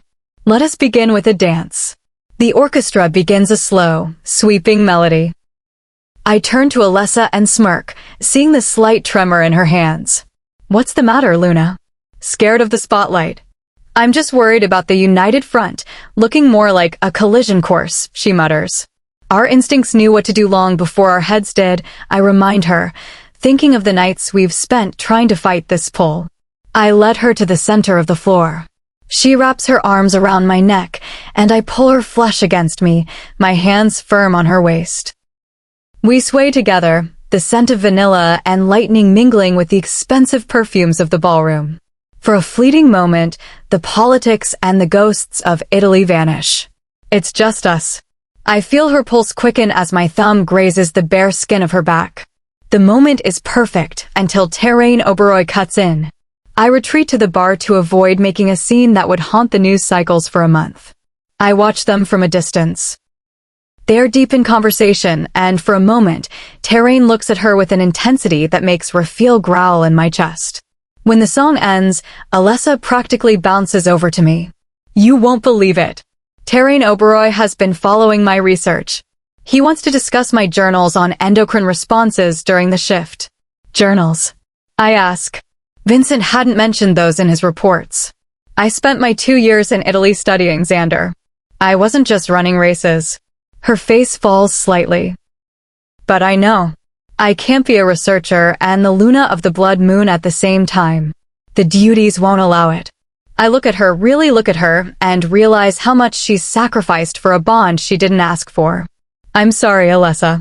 Truly. I'm sorry that the timing of this stole the path you were building. She blinks, her eyes searching mine for the lie. When she finds only the truth, she gives me a genuine smile. That's the first real apology you've ever given me. Before I can respond, the moon's ceremony begins. Lunas from every pack are handed translucent, shimmering veils. I have to go, she says, winking at me before slipping the veil over her hair and joining the procession toward the moonlit gardens. I watch her go, the light catching the gray of her dress until she looks like she's made of moonbeams. Mine, Raphael whispers. And for the first time, I don't argue. Chapter 34. Alessa Romano. I will remember this night for the rest of my life. The moon is a brilliant spotlight, as if she's personally presiding over this celebration. The Lunas and I are draped in translucent white veils, shimmering fabrics that look like captured mist. The heavy doors creak open, and the alphas emerge, blindfolded. They're guided by the same women who gave us our veils. Chandran Oberoi stands on a platform overlooking the illuminated pool, a microphone in hand. This year's event is a mate search, Chandran announces, a smirk playing on his lips. The alphas are blindfolded and must find their mates within the hour. The winners will receive the Royal Observatory suites for the night. This is too easy, the alpha of the Crescent Pack scoffs. I could find my mate in a hurricane. Perhaps, Chandran counters. But the veils are treated with a neutralizing herb. Your noses won't help you tonight. You must use your heart and the touch of the bond. We are led away to various hiding spots among the topiary and marble statues. I'm certain Xander won't find me. We've spent 2 years building a wall between us. Surely the bond isn't strong enough to pierce through that much pride. 30 minutes pass. Alpha Kareem has found Luna Abia. Aradn Oberoi's voice echoes through the garden. My heart sinks. I told myself I didn't care, but the thought of Xander wandering aimlessly while other alphas succeed stings. I'm staring at the reflection of the moon in a fountain when I feel a sudden, electric presence behind me. A hand wraps around my wrist, spinning me around until I'm pressed against a broad, familiar chest. Pine and lightning. I look up through the silk. Xander is staring at me with a look of pure, unadulterated triumph. He yanks the veil off, letting it flutter to the grass like a discarded wing. Under the moonlight, his alpha mask has finally cracked, revealing the boyish smile he used to save only for his mother. He buries his face in the crook of my neck, inhaling sharply. "Vanilla," he whispers, his lips grazing my mark. "I didn't think you'd find me," I admit, my voice trembling. "I found you across 5 centuries, Alessa. You think I'd lose you in a garden? Alpha Xander has found Luna, Alessa. The game is over." The observatory suite. The suite is a masterpiece of gray marble and glass. A massive skylight reveals a Manhattan sky so clear it feels like we're floating among the stars. Xander stands behind me, his hands resting on my shoulders. The heat radiating from him is nearly overwhelming. "We need to talk about the distance plan," he says, his voice dropping into that low, authoritative register. "When we get back to Tahoe, I think it's best if we live in separate wings. The bond is getting too loud, Alessa. It's better if we don't let it grow." "Are you serious?" I spin around, my temper finally snapping. "You're already planning our divorce before we've even had breakfast? You won't even give us a chance. Look at our history," he roars. "I chose your sister. I sent you away. I've spent 2 years trying to be someone who doesn't need a mate. How do we come back from that? We're mates for a reason, Xander. The goddess doesn't roll dice with our lives." Xander steps forward, his eyes turning a dangerous, molten gold. I back up until the cold marble wall hits my spine. He leans in, his lips hovering an inch from my ear. "I was with Isabellin," he whispers, the words intended to wound. "How does that feel, Luna? Knowing you're fated, wanted your twin instead. He's trying to make me cower, to push me away so he doesn't have to face his own fear. But I'm a Romano. I don't blink. So that's the deal? Strangers in public, ghosts at home?" I ask, my voice dripping with forced indifference. "Fine. But let's talk logistics, Xander. What happens when my heat hits in a week? Are you going to stand in the hallway while I suffer? Because if you won't fulfill the bond, I'll find someone who will. Maybe I'll call Jaden." In a blur of motion, Xander's hand is on my waist, hoisting me up until we are eye to eye. His grip is iron, his nostrils flaring with a primal, possessive rage. "You are turned on right now, Alessa. Don't lie." "I'm not," I lie, even as my pulse thunders against my skin. His eyes flash gold, reveal is fully present now. "I would never hurt you, beauty," the wolf's voice rumbles through Xander's throat. "But if you ever let another man touch what belongs to me, I will level this city to find him. Tell your human to stop playing with fire." Xander's eyes return to brown, but the intensity remains. "I'm not a gentleman, Alessa. I don't know how to be. I never asked for gentle," I rasp. I turn, showing him the back of my dress. He unclasps it, his lips following the line of my spine as the fabric pulls at my feet. He pulls me back against him, his hand firm and possessive. "You're mine," he says, his mouth crashing into mine.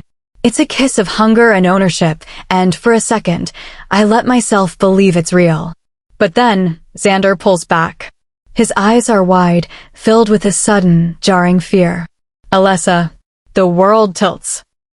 My head feels like lead, and the glittering stars through the skylight begin to smear into white streaks. I feel my knees buckle, but Xander's arms are there, catching me before I hit the floor. "Alessa, stay with me." The last thing I see is the gold in his eyes before the darkness takes me. Chapter 35. Xander D. Luca. 2 years ago. Blood drips from my knuckles as I stare at the intruder I just neutralized. I feel no remorse. He should have known better than to cross into Blood Moon territory without an invite. Since Alessa left for Italy, a jagged restlessness has hollowed me out. It's been barely 2 months, and the silence in the pack house is deafening. I seek out distractions, work, training, other faces. Anything to blur the image of the one girl I'm trying to excise from my mind. Alphas maintain control. My father's voice is a constant reprimand in my head. I train until my muscles tear, and I lead with a coldness that borders on cruelty, all to prove that I don't need the girl the goddess assigned to me. It isn't fair. I know Alessa only feels a fraction of this pull. For her, it's easy to hate the man who sent her away. I don't have that luxury. What am I supposed to hate her for? Being the only person who ever truly saw me? I scroll through the photos Vincent sends. I told him to report, but looking at her face is a self-inflicted wound. She looks joyful. She's laughing with my cousin in a way she never laughed with me. I want that laughter. I want to be the reason for it. I drop the phone, the jealousy of physical weight. I tell myself I made the right choice for her safety, and I let the darkness of sleep take me. Xander D. Luca. Present day. I tug against the silver-plated restraints, the wolfsbane coating them sizzling against my skin. I smelled Alessa's heat long before we reached the Manhattan airspace. The scent was like her natural vanilla, but amplified 1,000 times, a siren song that turned my blood to fire. Calm down, Xander. We're almost at the Tahoe airstrip, Hiroki says, his voice tight. I had called him the moment I realized the shift was happening. I needed him to restrain me, to be the barrier between my wolf and my mate until we reached neutral ground. I couldn't risk being on a plane with her in this state. The reports from her flight crew were even worse. She hadn't regained consciousness since the ballroom. Donatello warned us that a suppressed heat would be a tidal wave, but seeing her like this is a nightmare. The moment we land, the restraints are off. I don't wait for the car. I shift and tear through the woods toward the lake house. As I approach, I see the perimeter, a crowd of young, unmated males drawn by the pheromones. It's a biological inevitability. 100% of unmated males are driven by instinct to seek the source of such a potent signal. I see her father and Ricardo snarling at the tree-line, keeping the crowd back. I burst into the house, shifting back and grabbing a discarded blanket. Alessa is on the floor, her skin flushed a deep, dangerous red. Liliana and Callista are surrounding her with ice and cold towels, their faces etched with panic. Alpha. Her temperature. It won't stop rising. It's the heat, I growl. No, she's literally burning up, Callista cries. I don't think. I scoop her into my arms and sprint toward the lake. The winter snow is still fresh on the banks. I shed my clothes and her silk dress, wrapping her limp body against mine. Xander, stop. The shock will kill her. Valeriana screams from the porch. I ignore her. I wade into the freezing water until only our heads are above the surface.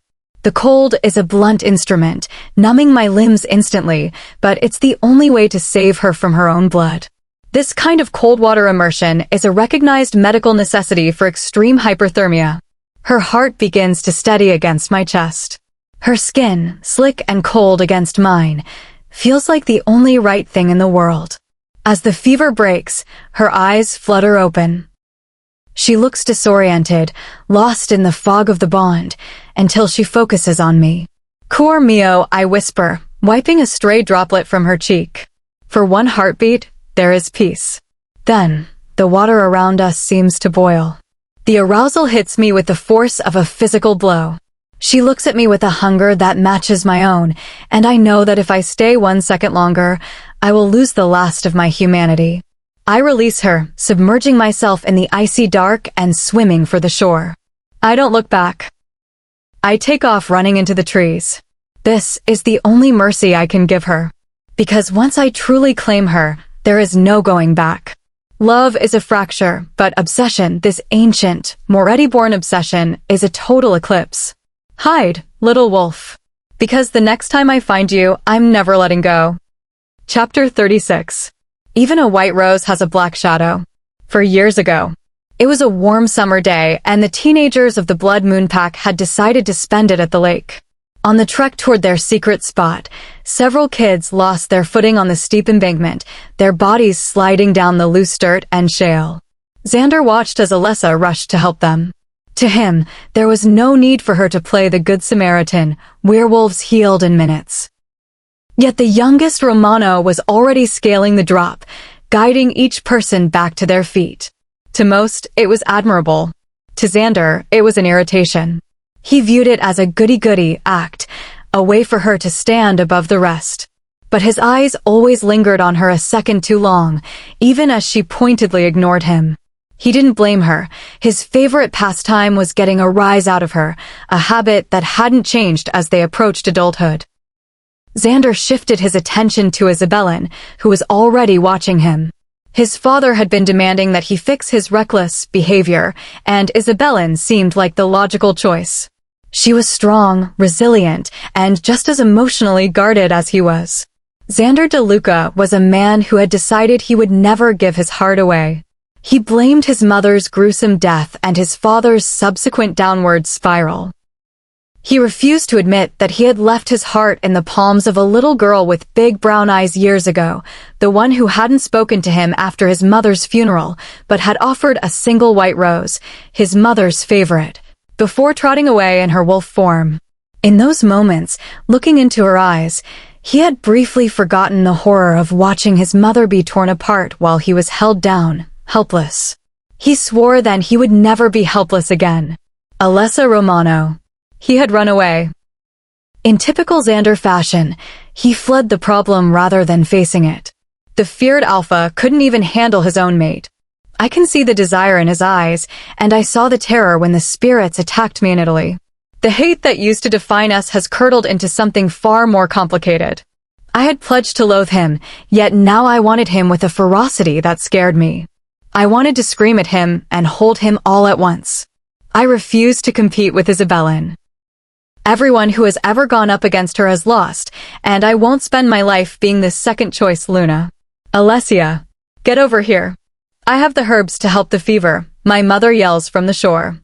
I swim over, and as I break the surface, the lingering scent of pine hits me. Even though he's gone, the memory of him holding me in the lake is enough to dull the ache for a moment. I take the herbs, and the relief is instantaneous, though I know it's temporary. Liliana and Callista approach me, their faces full of awe. I've never seen him like that, Liliana says. He's always been so nonchalant, but today, he looked like a different person. He looked terrified. He held you like you were the only thing keeping him grounded, Callista adds. I saw a man who ran away, I mutter, walking toward the tree-line. Resisting the mate pull in heat is supposed to be impossible, yet he managed it. Him. I retreat into the forest, eventually stumbling upon the pack's old, abandoned training shack. It's a dilapidated mess that smells of dust and old sweat, perfect for being alone. I try to run through a basic striking routine on a moth-eaten punching bag, but the herbs are already wearing off. My coordination is shot. I hear the door creak. I whip around, my senses finally picking up a scent through the fog of my fever. Alessa? Jaden. He's standing there in heavy sweats, his breathing jagged. What are you doing here? Get out, Alessa. No. Excuse me? I'm your Luna, I snap, but then I see the look in his eyes. It's a daze, a biological trance. I am going crazy, Jaden rasps, backing against the wall. The scent, the need to reach you is overriding everything. I don't want the alpha to kill me, but I can barely stay in this room. The heat was a biological trap. While it was designed to bind mates, the pheromones were a siren song to every unmated male in range. It was a drug, addictive, and primal. Just run, I whisper, but then a fresh wave of heat hits me. I drop to the floor, a moan of pure agony escaping me. It feels like an itch under my skin followed by 1,000 white-hot needles pressing into my bones. Xander, I whisper, my voice breaking. Send him a mind link.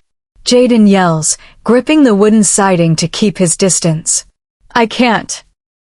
I've been away too long, the link is broken. Please, I sob. Jaden nods, his face pale. He prepares to do the one thing that might get him killed, calling the alpha to a room with another male and a Luna in heat. Chapter 37. Xander De Luca. She needs help. The message from Jaden hits the mind link like a physical blow, nearly knocking me off my feet. What? Alessa. We are at the abandoned training facility. Her heat is peaking, Xander. I can't hold this perimeter much longer. My blood turns to ice before instantly boiling. He's with her. The territorial alpha instinct, 5 centuries in the making, roars to life. Stay away from her, Jaden.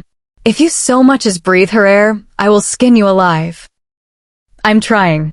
Just get here. I don't waste breath on a reply. I shift in a blur of fur and bone, tearing through the Tahoe brush. Cold mud sprays behind my paws as I push my wolf to its absolute limit. I'm not even at the facility yet, but the scent is already hitting me, a concentrated, lethal dose of vanilla and lightning. It calls to me like a siren, and I am the sailor tied to a mast that's already snapping. As the shack comes into view, I shift back. I consider rushing in as I am, but I know that if I want even a microscopic chance of maintaining control, I need every barrier I can get. I pull on my jeans and burst through the rotting door. Jaden looks like he's on the verge of a total breakdown. His knuckles are white, clamped around a rusted pull-up bar, his body trembling with the effort of staying across the room. The second he catches my scent, the alpha's warning, he bolts into the woods. Smart man. He won't have to die today. Xander, Alessa whispers from the floor. In a heartbeat, I'm over her. She's flushed, a fine layer of sweat glistening on her skin. To anyone else, it's just heat. To a mate, it's a biological broadcast. The sweat carries her pheromones directly to my lizard brain, and I can feel Raphael clawing at the surface, ready to tear the human Xander apart to get to her. I pull her up until she's kneeling, her weight supported entirely by my chest. I wrap her legs around my waist and stand. She lets out a long, shaky sigh of relief that vibrates through my bones. More, she whimpers. Goddess, give me strength.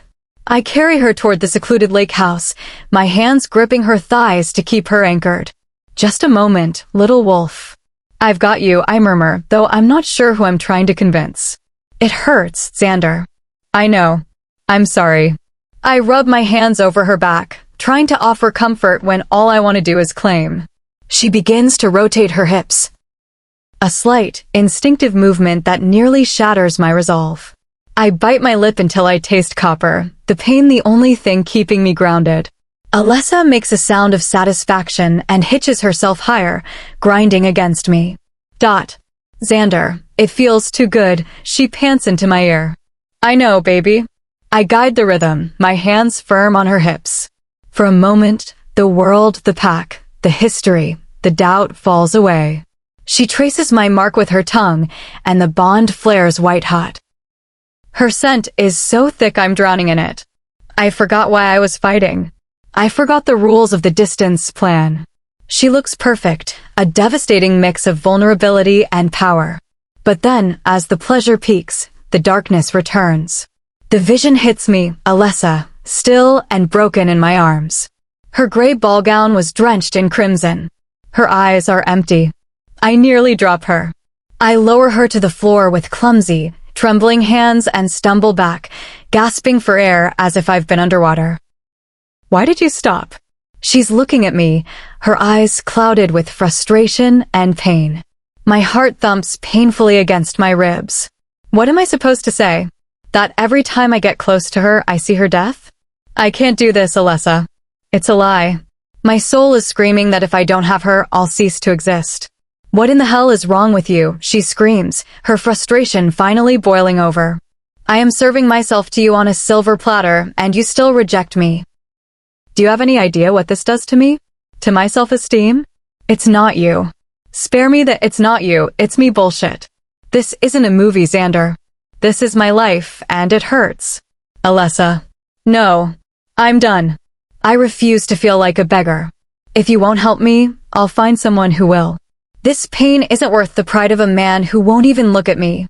She turns to bolt, her hair whipping around her face. I reach out, catch her wrist, and yank her back. She hits my chest with a thud, and I lock my hands around her hips, pinning her in place. What did you just say? My voice is a low, dangerous rumble. I said I'll find someone else. Jaden is right outside, isn't he? I grip her harder, the alpha in me finally snapping. You're going to regret those words, little wolf. I try to be the merciful alpha. I tried to protect her from the fate I saw in my dreams. But I guess some fires are meant to burn. Chapter 38. Alessa Romano. I should have regretted my words, but I knew exactly which fuse I was lighting. I tilted my head back, meeting his gaze. His eyes were a molten, predatory gold, and his canines had fully descended. My wolf, Lena, didn't cower, she purred. He was asserting his dominance, showing her and me that he was the only one capable of matching this fire. He didn't give me a warning. He sank his teeth into the existing mark on my neck, sending a bolt of pure, jagged electricity through my spine that pulled directly at my center. "You want to play dangerous games, Alessa?" he whispered, his voice a gravelly, dark promise against my skin. I knew he was reacting out of a territorial rage, but I couldn't deny that his intensity was the only thing capable of silencing the ache of the heat. "Yes," I gasped as he trailed his tongue over the sting he'd just created. In a blur of motion, he hoisted me over his shoulder. The world became a smear of dark trees and cold wind as he used his alpha speed to reach the lake house. Before I could draw a full breath, we were in his bedroom, the sanctuary I'd spent 2 years trying not to dream about. He set me on my feet, but the floor felt like it was tilting. Xander didn't give me time to find my balance. His hand tangled in my hair, tilting my head back as his mouth crashed into mine. This wasn't the tentative kiss from the airport. This was a reclamation. "You have no idea what you've started," he growled against my lips. "Because I don't intend to stop until every inch of you remembers who you belong to." He pushed me back onto the bed, the silk sheets cool against my feverish skin. The last of our clothes was discarded with a primal lack of patience. Xander hovered over me, his muscular frame silhouetted against the moonlight streaming through the window. He looked like a god of old, powerful, terrifying, and beautiful. He didn't waste time. His mouth found my skin, peppering kisses down my stomach, his hands possessive on my hips. When he finally looked up at me, his eyes were dark with a hunger that made my breath hitch. "Xander, please," I whispered, my fingers digging into the mattress. "Say it," he commanded, his voice low. "Please." He didn't make me ask again.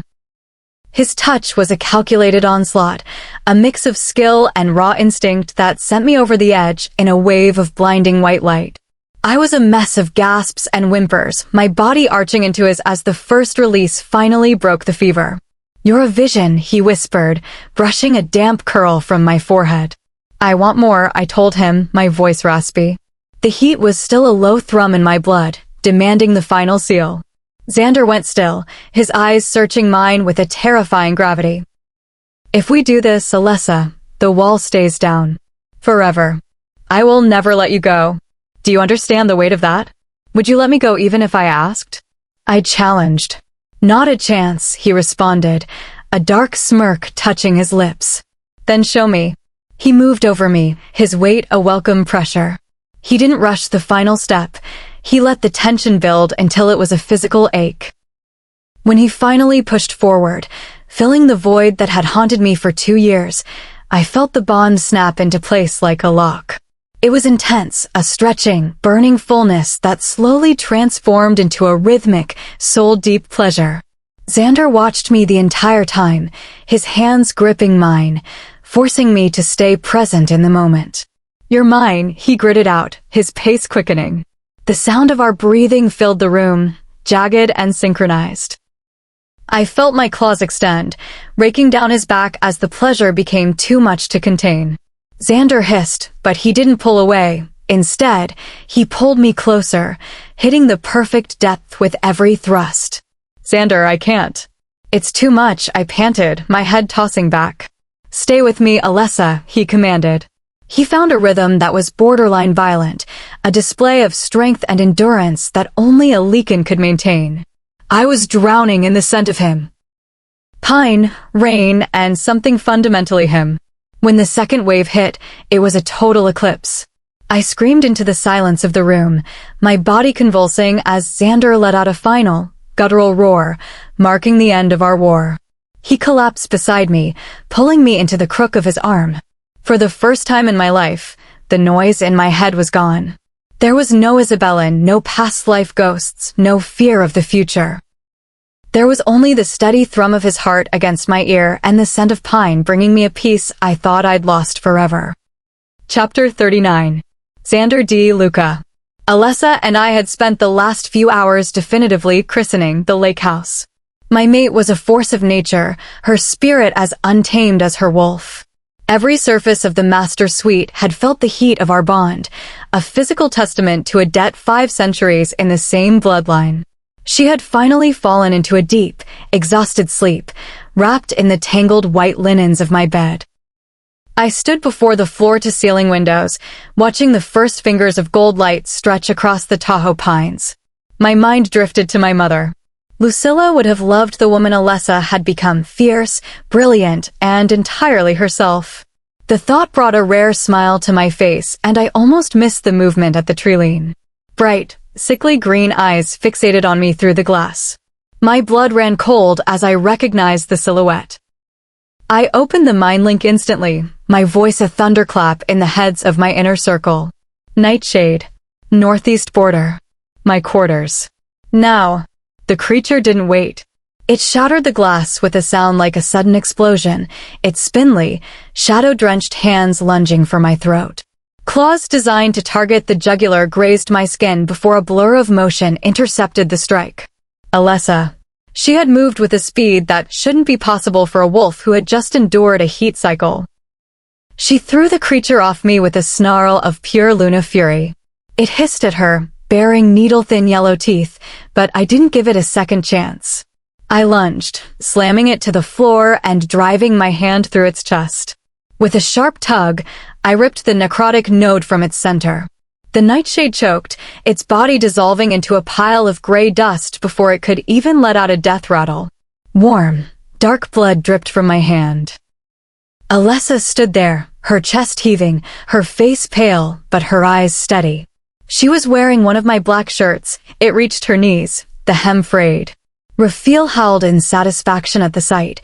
She looked unmistakably, territorially ours. Was that a nightshade? She whispered, her gaze fixed on the dust. I nodded, pulling her into my arms. You should get cleaned up, I told her, my voice thick. Your father and Ricardo will be here in minutes. They'll have smelled the breach. She offered a small, defiant smirk before disappearing into the ensuite.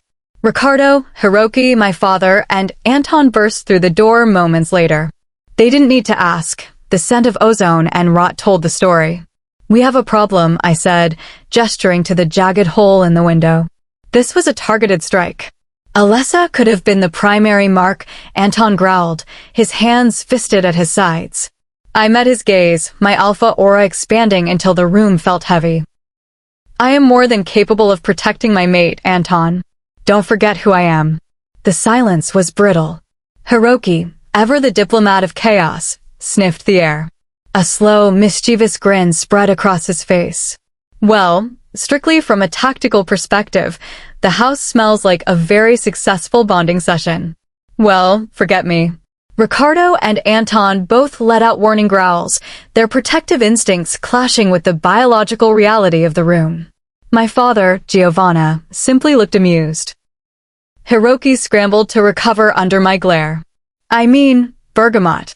It smells very fresh in here. Like bergamot and victory. We're increasing the perimeter patrols and calling a pack summit for tomorrow, I said, ending the conversation. They retreated through the broken window, taking the short path back to the main estate. I headed to the kitchen to find water, taking a mental inventory of the fridge. Eggs, grains, artisan cheeses. My father had kept the basics stocked, but Alessa deserved better than alpha rations. I made a note to secure the ingredients for a proper Shirley Temple and to actually ask her what she liked to eat. She couldn't survive on ginger ale and grit alone. I jogged back upstairs, the sound of the shower masking my approach. Through the frosted glass, I watched her. She was using my sandalwood body wash, her hands lingering on the fresh marks on her skin. She knew I was there. I stripped and stepped into the steam. The hot water was a welcome burn as I pulled her against me. Xander, she breathed, her hands finding my neck. I didn't answer with words. I lifted her, pinning her against the black marble wall. I moved with a rough, punishing intensity that she met with equal fire.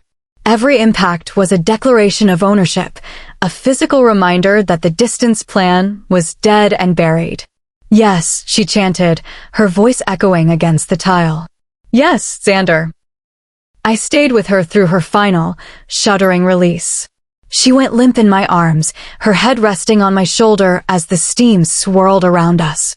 I carried her back to the bed and tucked her in, watching her sleep until the sun was high in the sky. Mine, always. Chapter 40. Alessa Romano. I wake up to a dull, heavy ache in my thighs, a physical receipt of the night before. My werewolf metabolism will burn through the muscle soreness soon enough, but for now, I find myself relishing the sensation. It's a grounded, human feeling in a world that's becoming increasingly supernatural. The cool, high thread count sheets press against my skin as I stretch. Even without looking, my senses tell me that Xander isn't in the room. I didn't expect him to be. A Nightshade breach is a Tier 1 security failure that requires an alpha's immediate, undivided attention. I take in my mate's room clearly for the first time.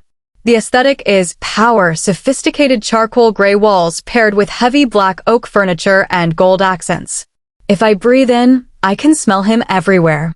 With time, the scent of pine will intermingle with my vanilla until the room's signature scent is simply us. Run. I consider ignoring Lena because of how physically drained I am, but ignoring a wolf's instinct during a transition phase is a recipe for a headache. I grab one of Xander's oversized black shirts and the running shorts my mom dropped off earlier. The giant, shattered window in the living room is the first thing that greets me. Glass shards glitter like diamonds against the hardwood, a jagged reminder of how close the darkness got. Wolf physiology, the sensory bond. Ignoring the mess, I step out into the crisp morning air. I find a sturdy oak to hang my clothes on, shift, and let Lena take the reins. I'm too mentally taxed to navigate the complexities of being human right now. She takes off, a blur of fur leaping over fallen logs and playfully shadowing squirrels. Suddenly, her ears perk up at a rustle in the brush. She drops low, hackles raised, ready to defend her territory. Then, she does the strangest thing. She lets out a soft, pleading whine. A massive, black wolf emerges from the shadows. Reveal. He trots over and gives her a lingering lick on the snout, his tail wagging with a rhythmic thump. My wolf nuzzles into his thick neck fur, and a twinge of guilt hits me. All the time Xander and I spent weaponizing the bond against each other kept these two apart. It's simpler for wolves. Their mate is their soul, no ifs, ands, or buts. Lena crouches and pounces, her body crashing into Reveal and bringing them both to the dirt in a flurry of playful growls. Alpha wolves are typically stoic, but Reveal seems to thrive on Lena's chaotic energy. They sprint through the trees in a high-speed game of chase that feels like a dance. Eventually, Xander shifts back. While Reveal seemed overjoyed, Xander looked absolutely furious. Well, he can't lecture me if I stay in wolf form. Shift, Alessa. His voice is a cold blade cutting through the morning air. His alpha command might work on the rest of the pack, but as his Luna and equal, I have the biological autonomy to resist. My disobedience only irritates him further. I can feel the frustration radiating off him in waves, so I finally shift back, pulling the shirt over my head. Are you out of your mind? There was a Nightshade attack hours ago, and you're out here in the woods without a guard. Xander rarely raises his voice. He doesn't have to. His tone alone is enough to make a seasoned warrior rethink their life choices. Are you kidding? I'm the one who took that thing down last night. He grips my arms, pulling me flush against his chest. Our senses don't pick up their scent, Alessa.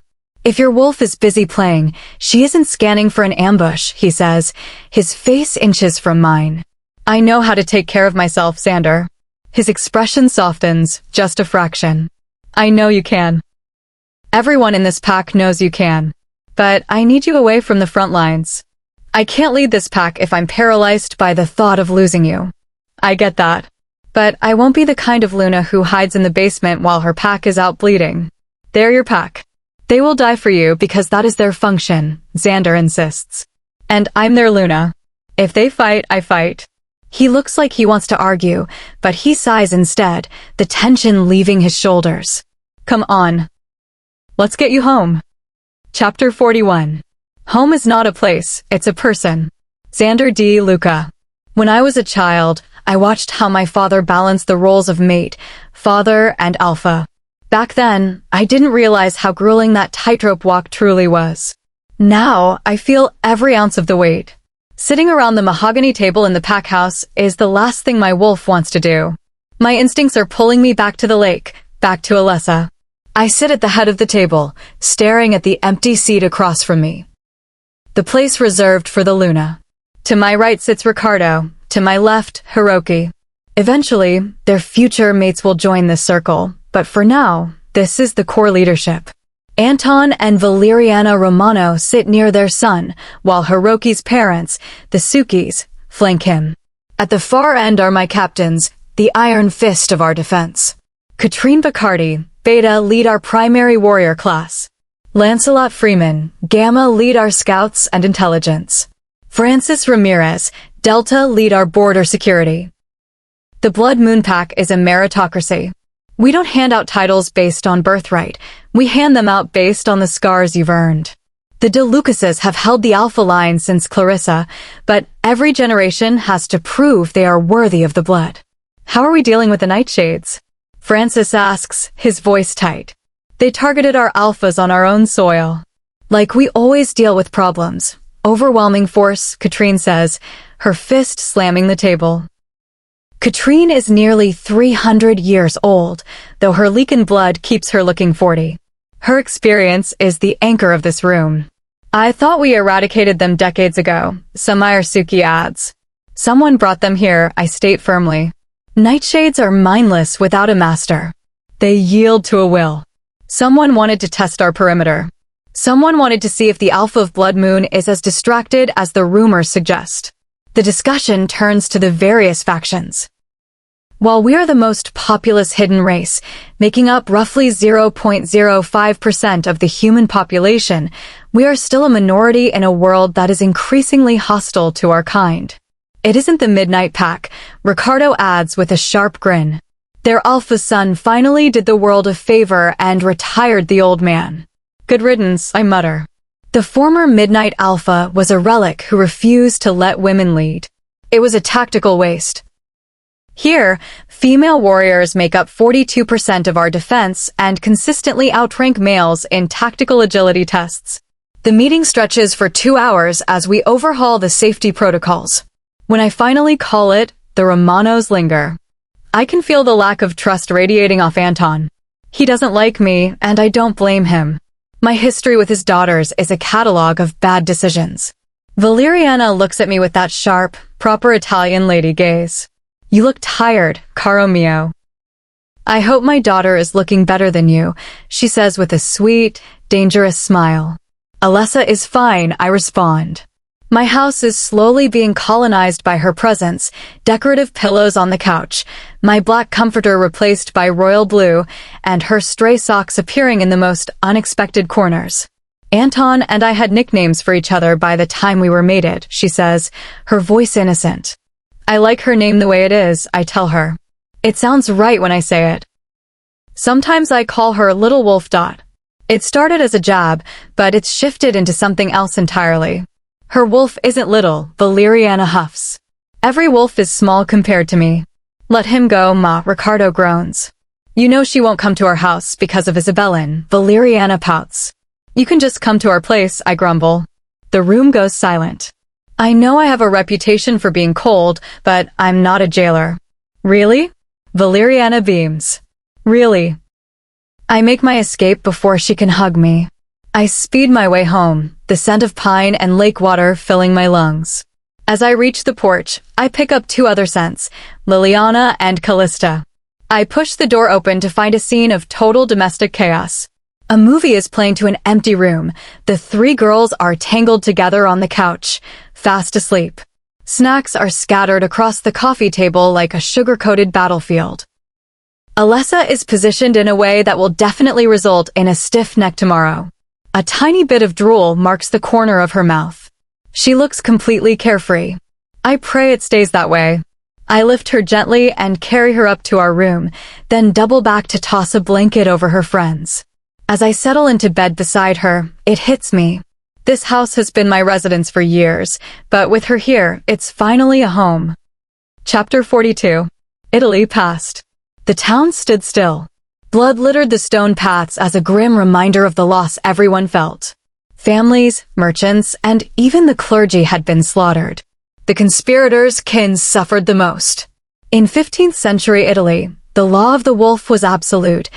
Nobody went against the Morettus. Now, their alpha was dead. No one expected Lorenz to survive long without Rosalina. Revenge had simply been the only thing keeping his heart beating. Clarissa de Luca stood on the balcony of the Moretti villa, her guards a silent shadow behind her. She looked out at the aimless survivors of her pack. How do things ever go back to normal after half of your population is decimated? Dantel approached her, their infant son in his arms. We can fix this, he said softly. Clarissa wanted to believe him, but her heart was heavy with the loss of a brother who would be remembered only as a monster. She remembered the boy who protected her, the young man who finally smiled when he found Rosalina. Send word to Florence, Clarissa commanded, her voice hardening. I want the Medici sisters transferred to our territory before anyone else gets a hand on them. I promise I'll fix this, Lorenz. She didn't know then that her fix would unleash a legacy of destruction spanning centuries. Alessa Romano. I woke up this morning being crushed by a heavy, muscular arm. Xander. No response. I nudged him, but he only mumbled incoherently and pinned me down harder. So, I bit him. Forget. Did you just bite me? Xander sputtered, eyes clouded with sleep and indignation. I threw my head back and laughed. In that moment, he sounded exactly like the boy who used to pull my braids. Recounting your days as a childhood bully, I answered. He winced. I was angry at the world. You still seem angry at the world. He looked deep into my eyes. Not as much.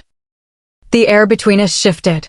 Before I could process that, he spoke again, his voice dropping into a solemn vow. I can't promise you a fairy tale. I can't promise you love. But I swear I will protect you. I will give you everything you desire. You will never want for anything. This is my promise to you. He stood up, creating a distance that felt wider than the room. I don't want things, Xander. I just want you. So you can love her, but you cannot love me? The words escaped before I could bite them back. A fraction of what I feel for you is greater than the entirety of what I felt for Isabellen, he said sharply. Do you understand? Do not compare yourself to her. He vanished from the room before I could blink. I flopped back onto the bed, frustrated. Maybe the bond was enough for him, but I wanted more. The doorbell rang, pulling me from my thoughts. Xander never gets visitors. I threw on my silk robe and hurried downstairs, arriving just as Xander swung the door open. Alessa. My mother launched herself at me, ever the dramatic Italian matron. My father followed, sweeping me into one of his legendary, bone-crushing hugs. The warmth faded instantly when I saw who was walking up the steps behind them. Isabellen. She walked with a confidence that made my stomach turn. Has she been here before?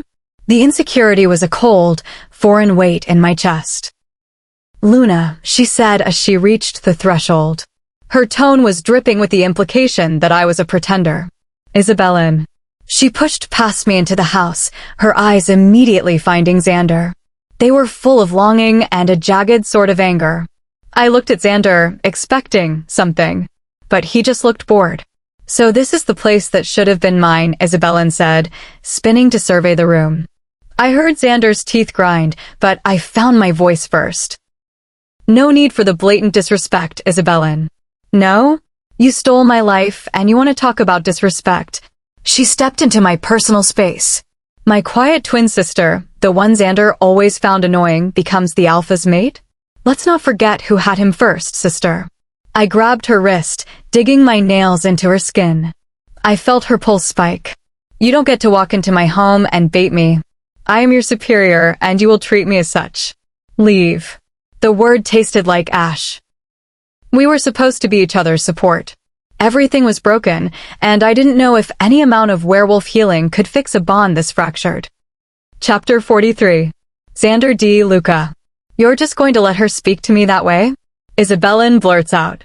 She looks at me with a desperate, misplaced hope, as if I'm still the boy who once used her as a shield against my own loneliness. I don't waste my breath responding. Alessa has this handled. Leave, Isabellen, Alessa says. It's quiet, hardly more than a whisper, but the frequency is final. Isabellen backs away, her eyes searching mine for a flicker of the old history. I offer her nothing. She is a ghost of a life I no longer recognize. Once the door clicks shut, Alessa takes her parents' hands to lead them through the house. Valeriana follows with a beaming smile, but I can feel Anton's gaze lingering on me, a silent warning from one father to another. I wonder what our lives would look like if we weren't carrying the weight of the Moretti legacy. If I hadn't spent years trying to convince myself that duty was enough. The idea of a world without Alessa now feels like a sensory deprivation chamber. I catch my reflection in the hallway mirror. My hair is thicker, and the hollow shadows that have lived under my eyes since she left for Italy have finally retreated.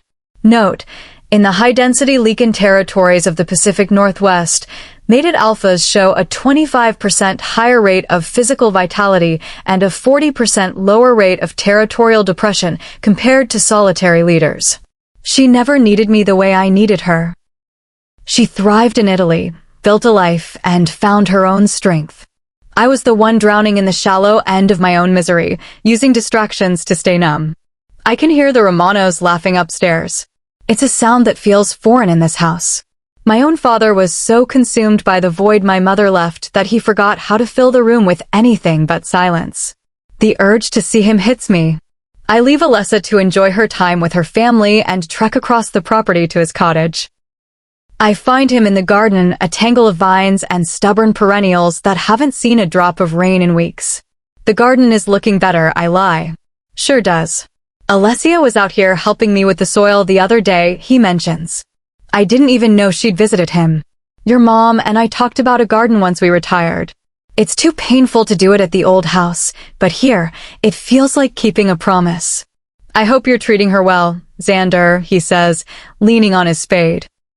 Isabellan is always in the way. I never liked that one, he mutters.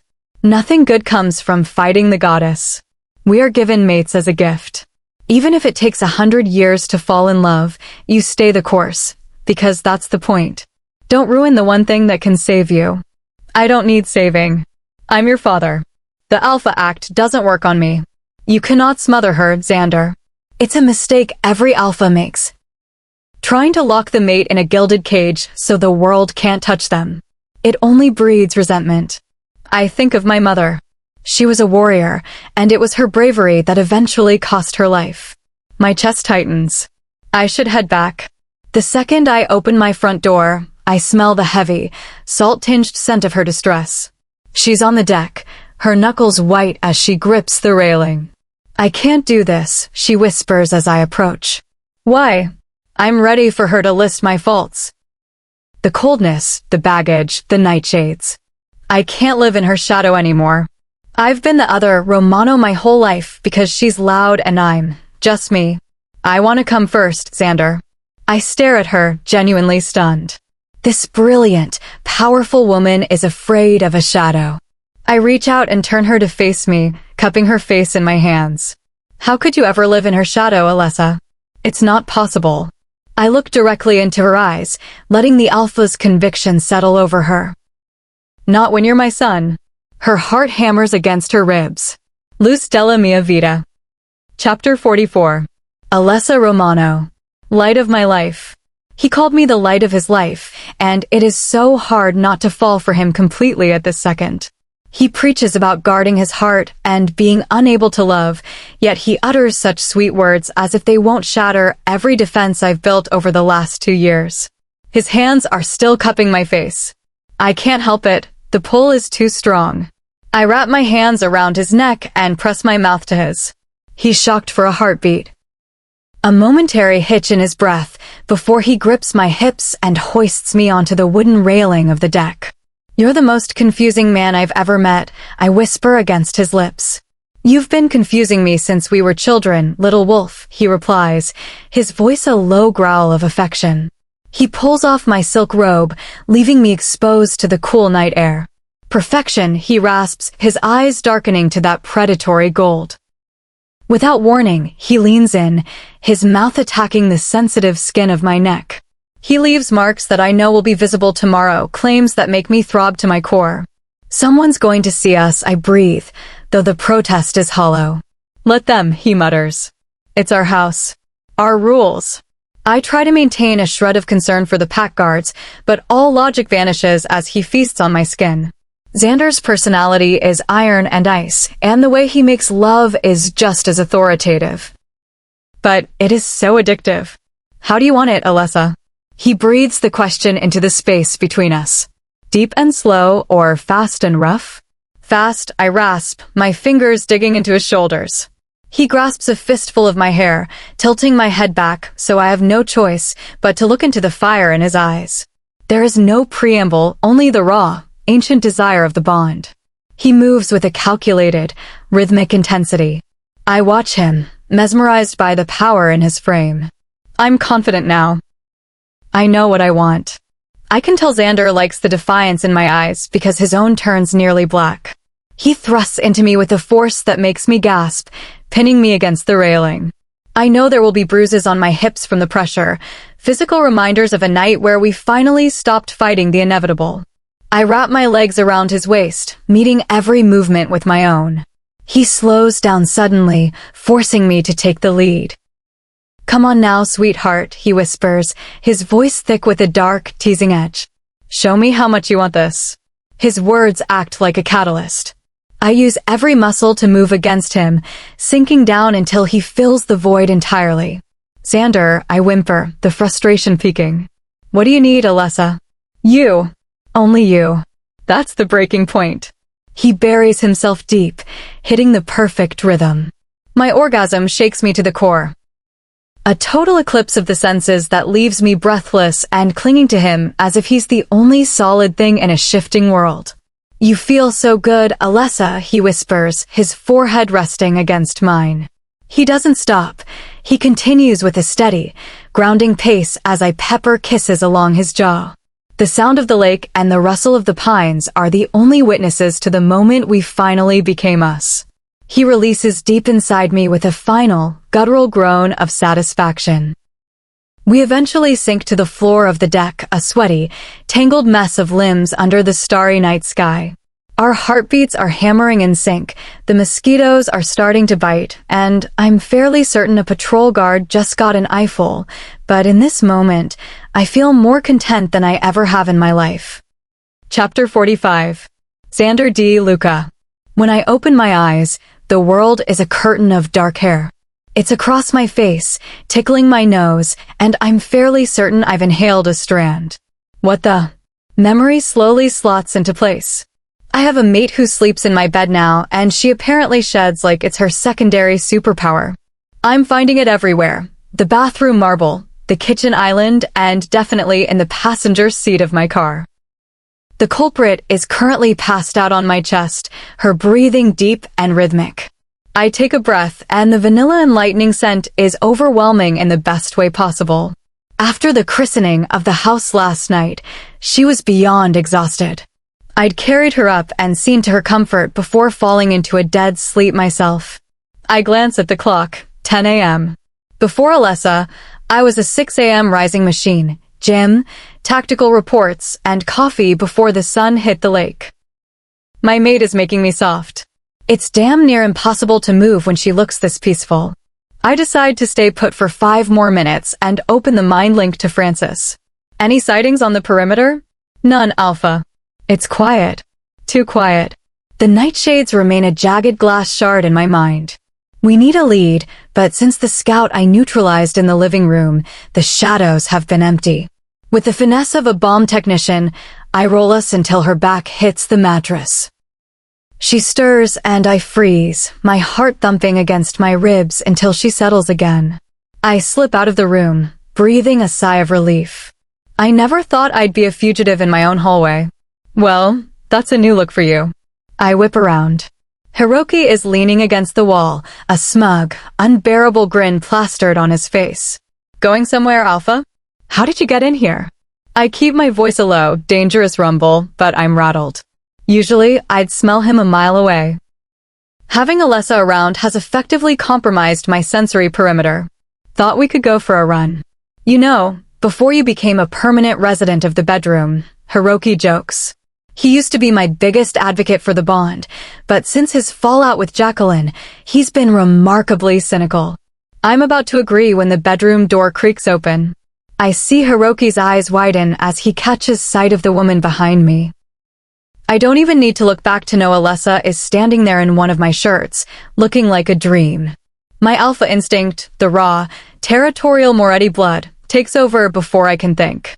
I punch him. The blow catches him square in the jaw, sending him stumbling back. Alessa starts reprimanding me instantly in a flurry of Italian. I turn to face her, and whatever defense I had prepared dies in my throat. I'm going to end up in a prison cell if I keep reacting like this, but she wipes my rational brain clean. Stop staring. You just hit your best friend for breathing. She throws up her hands. Tu sei matto. You are crazy. She storms back into the room and slams the door. Keep talking Italian to me, ally. I love it. I shout after her. Hiroki laughs, wiping a bead of blood from his lip. He grabs a decorative pillow from the sofa and chuckles. You've got it bad, DeLuca. Let's go. We run the north perimeter. Every guard reports zero activity, but the silence feels like a held breath. Things are too still, Hiroki says as we reach the lake. The Blood Moon Pack owns about 65% of the local Tahoe businesses, but this stretch of the Sierra Nevada is ours alone. I'm happy for you, Xander, Hiroki says suddenly. I never thought I'd see the day you'd let someone in. It's good to see you human again. She'll come around, Hiroki, I say, knowing he's still pining for Jacqueline. I head back toward my father's cottage. He's in the yard, wearing a battered straw hat and losing a fight to some weeds. Need a hand? I lean over the fence. You don't know the first thing about soil, boy. Your mate is the one with the talent. She just pities your lack of a green thumb, old man. Who are you calling old? I'm 80. That's prime years for a Leakin. He drops his trowel and wipes his brow. How was the visit with the Romanos? Tense. Isabellan was acting like a martyr. She's always been an actress, Dad says. I still can't believe you were so blind. It was always obvious which twin held your wolf's leash. What's that supposed to mean? Xander, how many times did you bring Isabellan here? Twice, I answer, confused. Exactly. You always went to their house. You want to know why? Because your wolf was tracking Alessa even when your head was elsewhere. You demanded I break her up with Jaden. When you were 4 years old, you begged us to take Alessia home from the hospital, not the other one. I stand there stunned. I've been fighting my own soul since I was a toddler. So do you finally see it, Xander? I just wanted. A piercing, blood-curdling scream rips through the air, vibrating the very marrow of my bones. It's coming from the house. I don't think.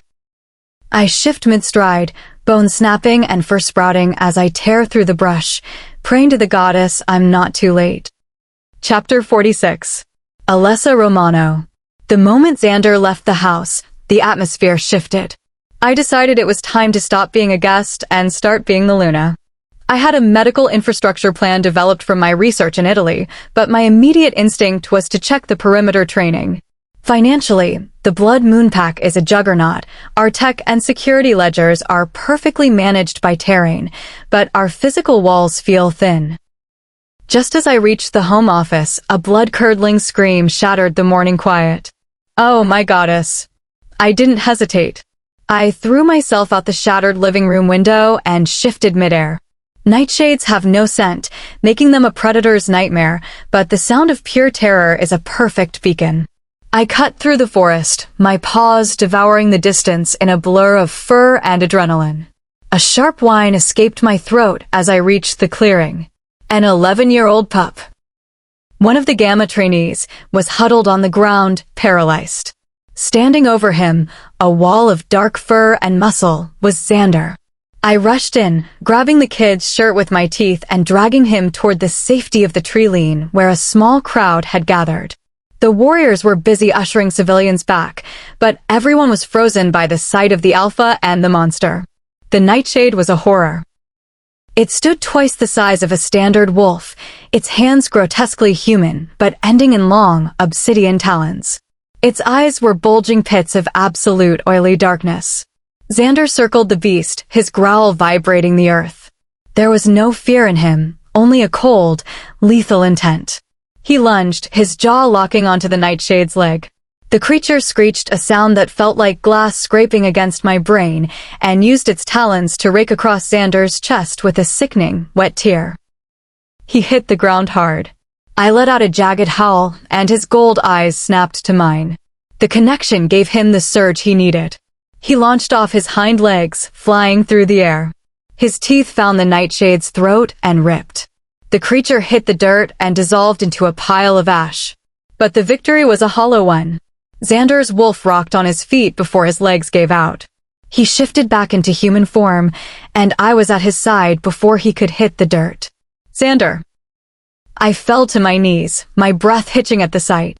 3 deep, jagged gasps were carved into his chest.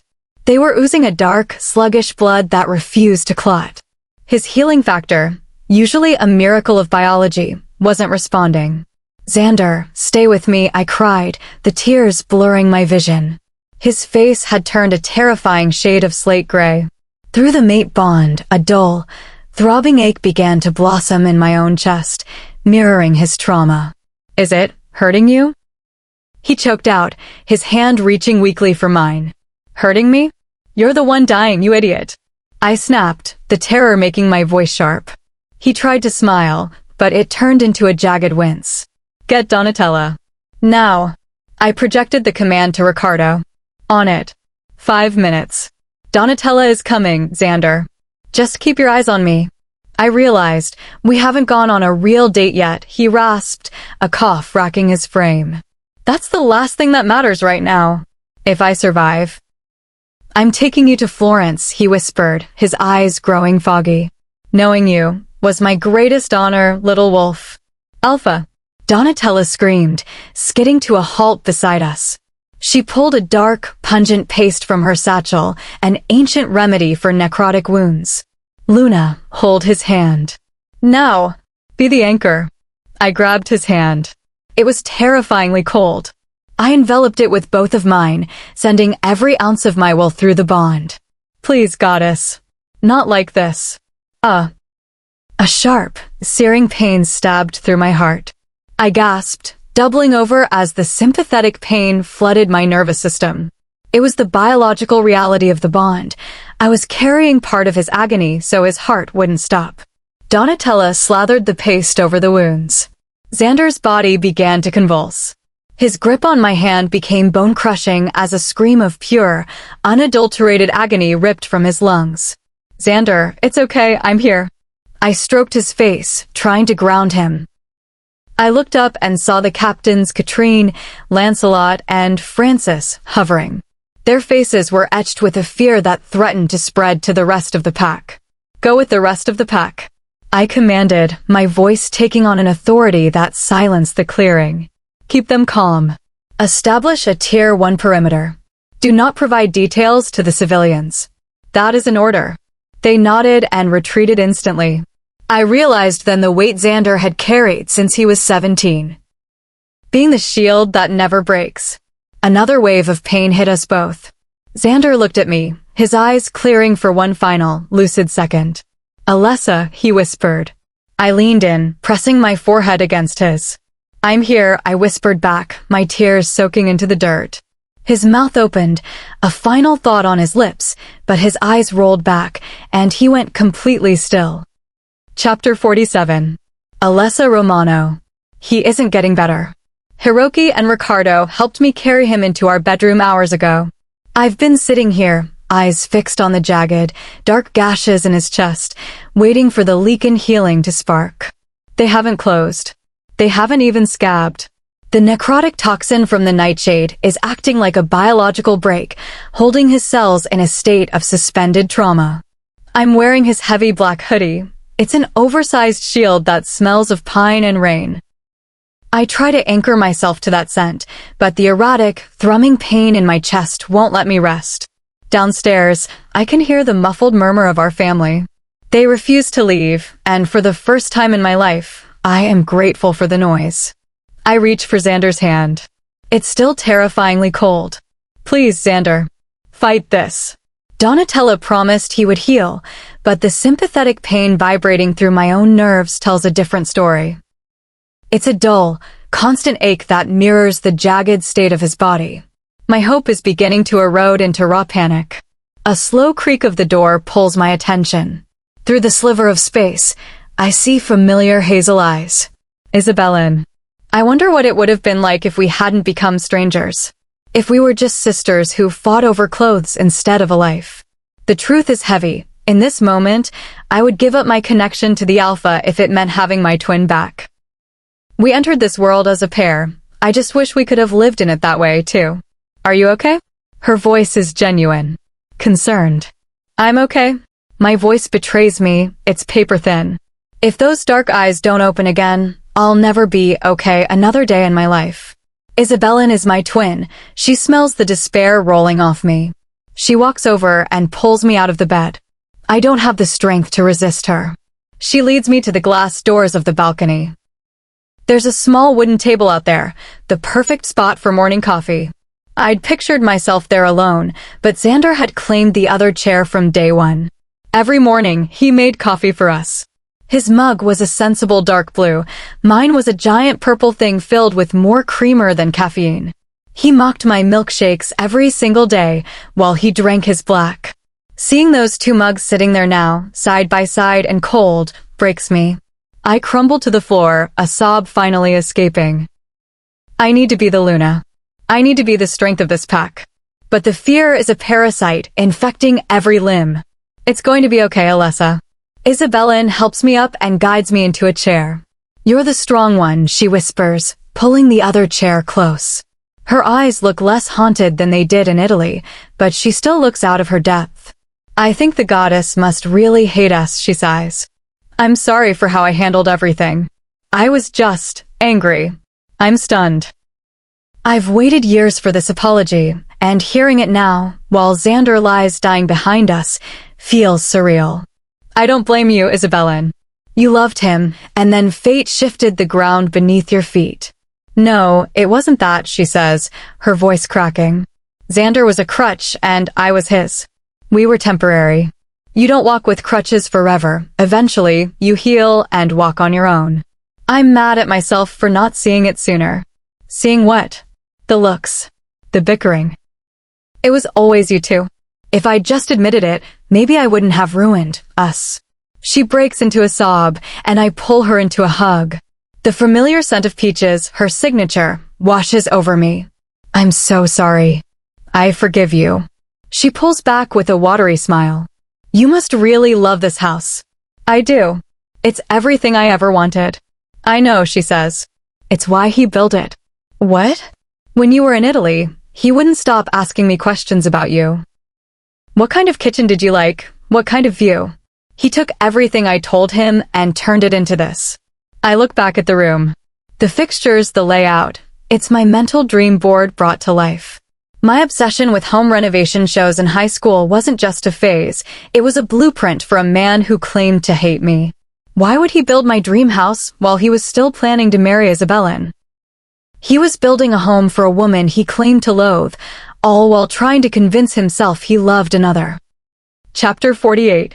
Xander D. Luca. My chest throbs with a rhythmic, heavy pain. I can vaguely recall the blur of the fight, the nightshade's obsidian talons carving into me, but the image of Alessa, tears streaming down her face, is the only thing that remains sharp in my mind. Opening my eyes feels like prying open a rusted gate. The bright light of the bedroom is an assault, but once the fogginess recedes, I manage to prop myself against the headboard. I feel sluggish, but what I see through the balcony doors puts my soul at ease. Alessa and Isabellen are sitting out there, talking. A small grin touches my lips. I can't remember the last time the Romano sisters looked like this, peaceful together. I've harbored a mountain of guilt for being the wedge that drove them apart. Watching Alessa throw her head back in a laugh, her eyes bright with relief, makes the hole in my chest feel a little less hollow. I'm too weak to shout, so I reach out through our bond. Il mio amore. Her head whips around so fast I'm surprised she didn't get whiplash.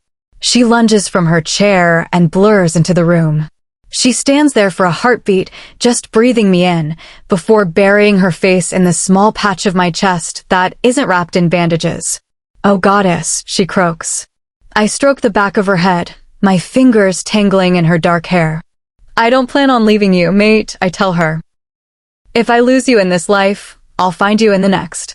I'll get the healer, Isabellin says from the doorway, her voice soft. She disappears before I can say a word. I'm glad you two are making amends, I say to Alessa. It's a slow process, Xander. We're fixing what's broken, but it's going to take time. A knock sounds, and Amber Katri enters. Amber was my mother's best friend. Growing up, her house was my sanctuary. She's a sarcastic, sharp-tongued woman, but I can see her hands shaking.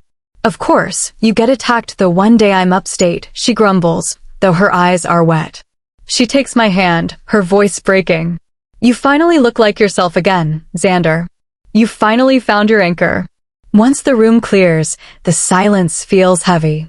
Alessa is staring out the window, her eyes glazed over. She looks fragile in a way that makes my hackles rise. Alessia. I pull her onto my lap, facing me, despite the sting in my bandages. Tell me what's bothering you, little wolf. I thought you were going to die, she whispers. I realize there's so much we haven't said. Never live with regrets, I tell her, wiping her tears. We're starting anew. No more past holding us down. I think I'll start with a date. A road trip to the coast. We'll eat our weight in ice cream, and then I'll take you back to the hotel and make love to you. The shift in the air is instantaneous. The scent of her arousal, sweet, intoxicating vanilla, hits me. My body responds before I can even think about my injuries. Take charge, Alessa, I growl. She does. She moves with a ferocity that makes me forget the poison that was in my veins. Every movement feels like a renewal of the bond. I watch her flushed, hair a wild mess, and realize that she didn't just witness my healing, she is my healing. A life without Alessa would be a life without color. As I fall asleep with her wrapped in my arms, the darkness feels less like a threat and more like a canvas. Chapter 49. Alessa Romano. When I first saw Xander DeLuca, I was 5 years old. He was 7. Even then, he carried the natural, heavy swagger of a future alpha. We collided briefly in that small-town world, and that was it. I saw him constantly after that because my father was the beta. Back then, Xander was happy. I remember being envious of his bright smiles before I watched those smiles die at age 8. It was a sudden, cold transition that left a stern mask permanently fixed on his face. I used to pray to the goddess to bring that light back. I missed the way he looked at the world like it was at his feet before his world erupted in flames. That is why the sight of him now, laughing with my brother, makes my heart ache with joy. He's perched on a bar stool at the kitchen island while Ricardo attempts to navigate the stove. I hope you aren't going to burn my house down, Rick, I tease. I'm the best cook out of the Romano siblings, Alessa. Keep up. I just have other talents that don't involve a spatula, I counter. Xander and Rick share a look. Like that colorful contraption on your couch? Rick asks, gesturing to my latest knitting project. It is not ugly. It's for Nana. Rick's eyebrows shoot up. Cipoletta, you're better off giving her a dead squirrel. That thing is horrendous. Don't call me that. Xander, tell him it's nice. The blanket is unique, Xander says with zero conviction. I frown at them both. Whatever. Xander, you aren't going to the pack house today. You need to rest. Amore, I'm fine, he insists, his gold eyes flashing with a bit of the old stubbornness. No. Refuel at home. I can handle the meetings. Running a pack is a massive undertaking, but we've found a groove. I handle safety protocols, training plans, and interpack diplomacy, while Xander manages the finances and disciplinary actions. I'm heading to the pack house now. Ricardo is staying here to make sure you don't follow me, I command. I lean in to kiss his cheek, but he catches my wrist and pulls me into a deep, lingering kiss that tastes of coffee and promise. My Luna, he whispers.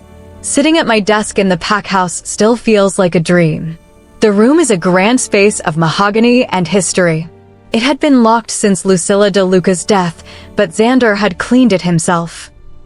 A gesture that made my heart clench, knowing the ghosts he had to face to scrub this room for me. By the time I've sorted the urgent paperwork, it's time for the pack meeting. I head to the podium, the cool wood grounding me as I look out at the crowd. As you all know, Alpha Xander was attacked yesterday. I begin. He is healing and will make a full recovery. The cheers that erupt are a physical wave of relief. As your Luna, I assure you, the Blood Moon Pack does not bow to these creatures. We will fight and we will win. I announced the new safety protocols, including a temporary halt on interpack travel. To soften the blow, I announce a pack run and barbecue. It's a break from tradition. It will be held during the day to avoid nightshade activity, but the pack needs the morale boost. As I head home, the cheers fade, replaced by the questions I've been avoiding. Why does Xander wake up screaming in the middle of the night? Why did he try so hard to push me away if I'm his son? I'm heading home to a mate who finally smiles, but I know there are shadows in his mind that I haven't even touched yet. Chapter 50. Xander D. Luca. I don't think I've had a day off in the past 2 years. Lying around all day, watching the clock tick until Alessa walks through the front door, is the worst kind of torture. I've already cleaned the entire house. I even prepped enough food to last her a week. Now, all that's left is the silence, and the silence is a breeding ground for overthinking. Mate. Where's my mate? You sound like a puppy with separation anxiety, Raphael mutters. Those are the perfect words to describe us right now. I lean back, fiddling with my rings, the onyx from Hiroki and the silver forged from my mother's necklace. The rotation is a rhythmic motion that keeps me from spiraling. Click. Finally, Alessa steps into the room. She looks striking in her office wear, but the look in her eyes stops me. Her hair is in a messy bun, her shoulders are braced, and the turmoil radiating off her is palpable. What's wrong, little wolf? I ask, stepping toward her to wrap my arms around her waist. She pushes against my chest, slipping away. She heads to the kitchen, grabbing a water bottle but not opening it. She just holds it like a lifeline. Alessa? She stares at the plastic. I try to suppress the flare of annoyance. She won't even look at me.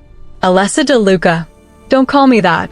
Her voice is shrill, cutting through the room. I freeze. I can feel her anger, but beneath it is a jagged layer of profound confusion.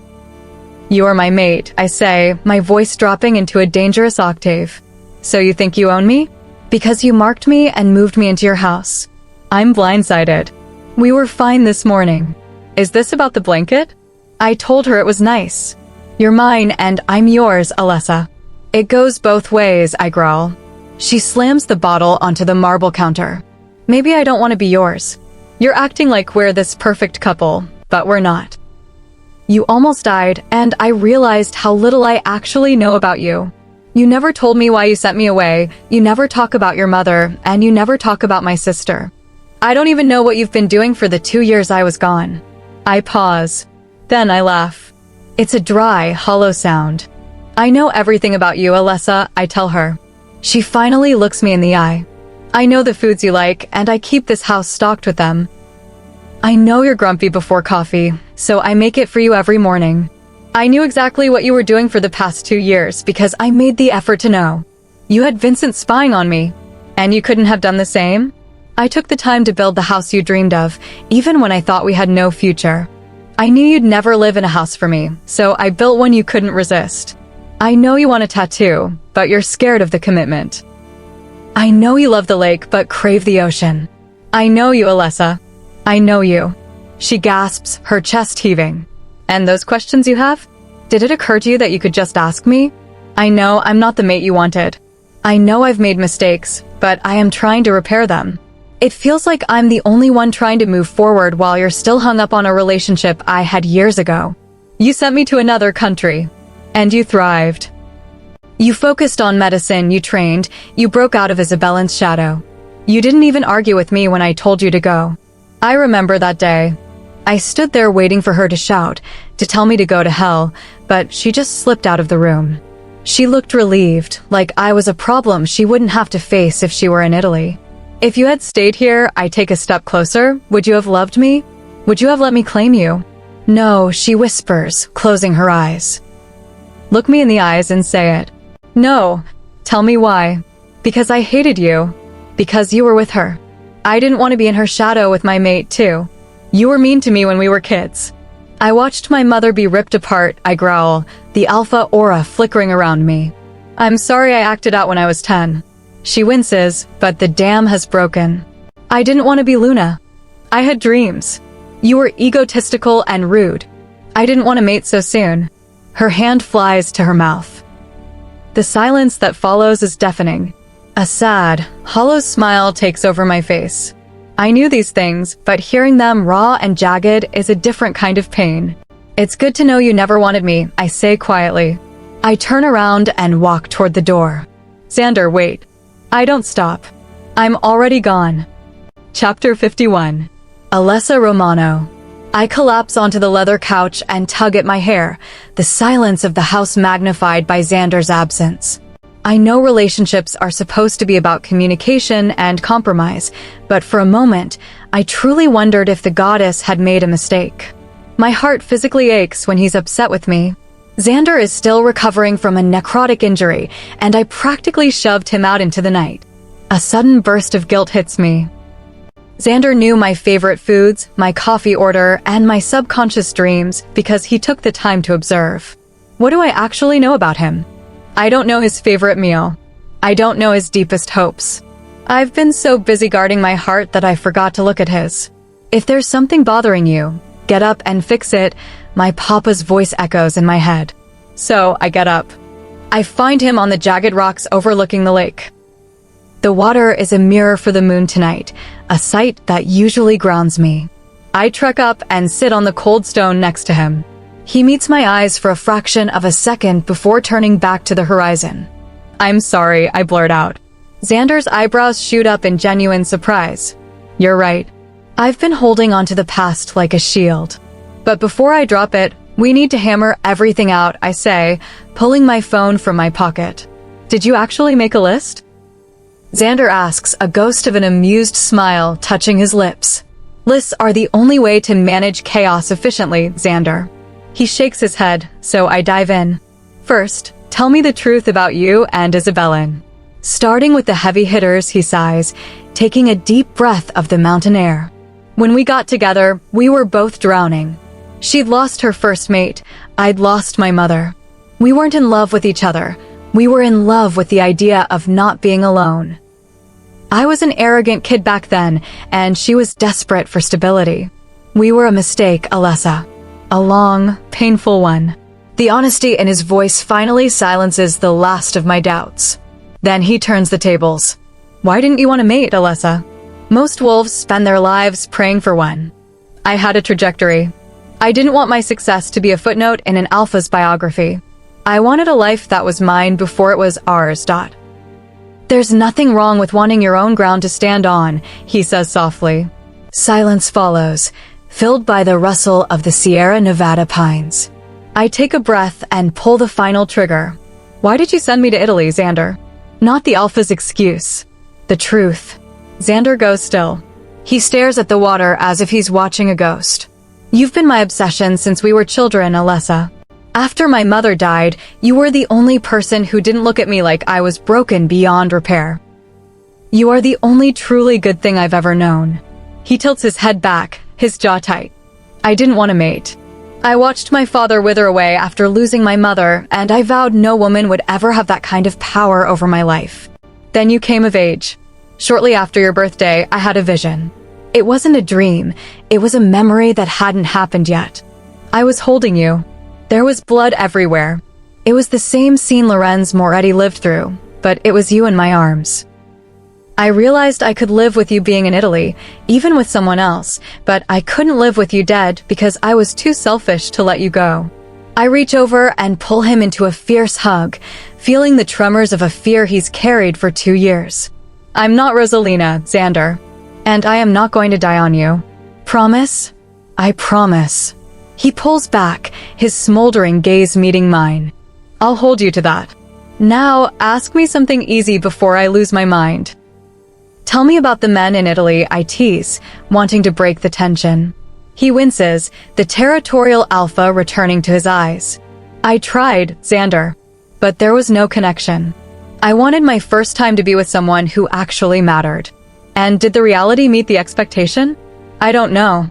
I think you might need more practice, I giggle, kissing him. Let's go home, mate. Gladly. He scoops me up, and as he races us back toward the house, I realize that for the first time in my life, I'm not looking for an exit. I'm already home. Chapter 52. Xander D. Luca. Xander, go help Hiroki set up the tables. Now, Alessa shouts, her voice echoing across the lawn. She stomps away to terrorize a group of Omegas who are moving slightly too slowly for her liking. Hiroki shoots me a look of pure pity, silently communicating that my mate has finally lost her mind.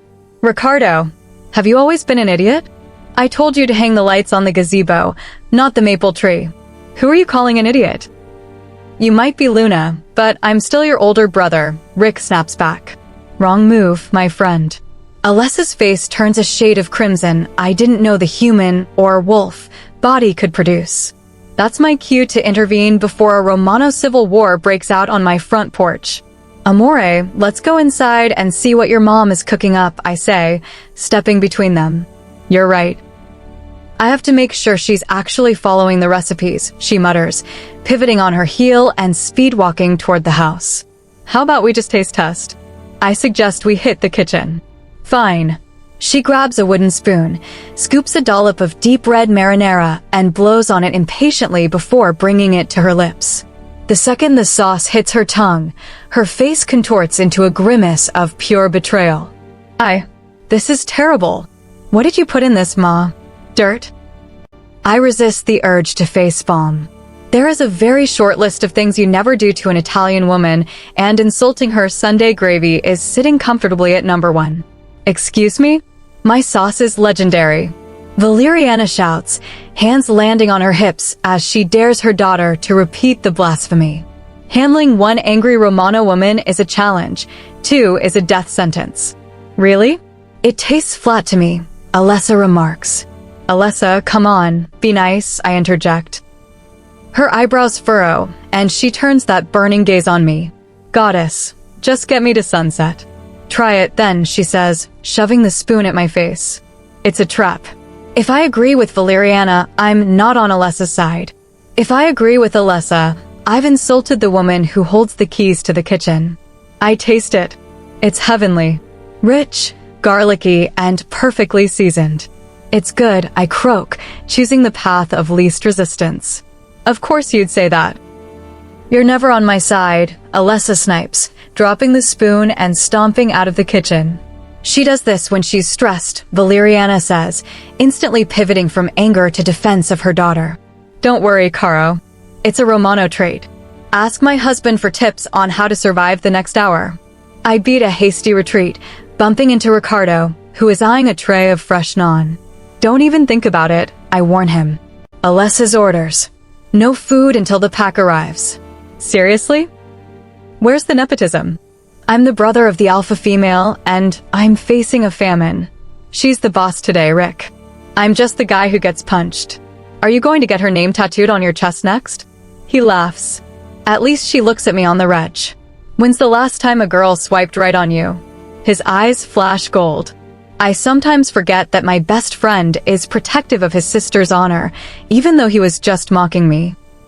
Talk about my sister like that again, and I'll cut your throat, De Luca, he says, before defiantly ripping off a piece of naan and stalking away. I take a deep breath, count to 10, and head out to find the source of the vanilla scent. I find her near the gazebo, which actually looks spectacular with the new lights. But the vanilla is mixed with eucalyptus. Jaden. He's laughing a deep, genuine sound, and Alessa is actually chuckling. The territorial alpha in me wants to shift and end the conversation permanently. Killing a pack member is illegal. Killing a pack member is illegal. I paste on a tight-lipped smile and walk over. Amore, is everything all right? Alessa looks up, her expression shifting through a dozen emotions before settling on exhausted. She grabs my wrist and ushers me away toward the stream. What are you doing? She whispers. Checking on you. Why does your face look like that? You had a creepy smile on. That was my I'm trying not to rip off Jaden's head smile, I admit with a smirk. You're too much. Well, you're stuck with me for life. A real grin finally breaks through her stress, and for a moment, the shadows of the nightshades disappear. I look at her, thinking about the word family. I wonder what she'd look like with a rounded belly, carrying the next generation of the DeLuca line. How many kids should we have? I ask. Where did that come from? She looks stunned. I'm thinking 3 or 4. So they aren't lonely. But not yet, we're too young. I'm not ready to share you with a bunch of little brats. Did you just call our future children brats? She laughs, playfully slapping my chest. They're going to come out with a permanent scowl because of you. You're going to regret that, little wolf. I tackle her gently to the grass, making sure I take the brunt of the impact so she doesn't get hurt. Xander, it's muddy. My bad, I say, then immediately smear a handful of mud across her cheek. You jerk. She retaliates by plopping a glob of mud right on top of my head. I smirk, lean down, and rub my mud-covered hair against her neck while she screeches and giggles. Goddess, you are terrible, she gasps, out of breath. I roll over and pull her into my side, the damp earth beneath us. Lay with me for a bit. I can't, there's so much to do. Alessa, give yourself 5 minutes to just be. The pack will still be there. She sighs, her head hitting my chest, and within seconds, her breathing evens out into sleep. Chapter 53. Dear Rosalina, I've turned into a monster. I hope you do not harbor any hate for me. I'm unable to stand the thought. What can a man do when his light has been stolen? A better man would fight, but it's much easier to give in to the darkness. At least this way, I don't have to be present to live this life where I cannot see you. Do you ever wonder what our child would have been like? I know they'd have your smile. It's too perfect not to be passed down. Such thoughts plague me day in and day out. So do you see, my love, why I cannot fight the dark?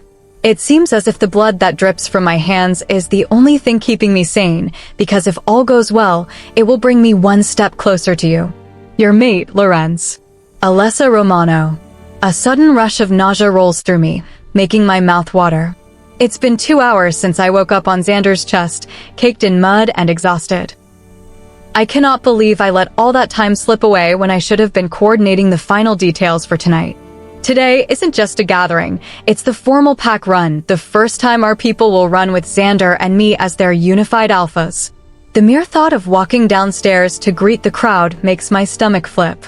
I lean against the heavy black oak of the dresser, focusing on the cool wood beneath my fingertips and the mountain breeze drifting in from the balcony. I stare at my reflection, smoothing the burgundy sundress that matches my garnet earrings. I kept my hair in a low, soft bun, leaving just a few tendril-like locks to frame my face.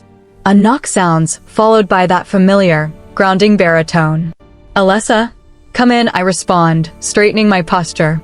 Xander steps through the door, a vision in a black button-down and tailored slacks.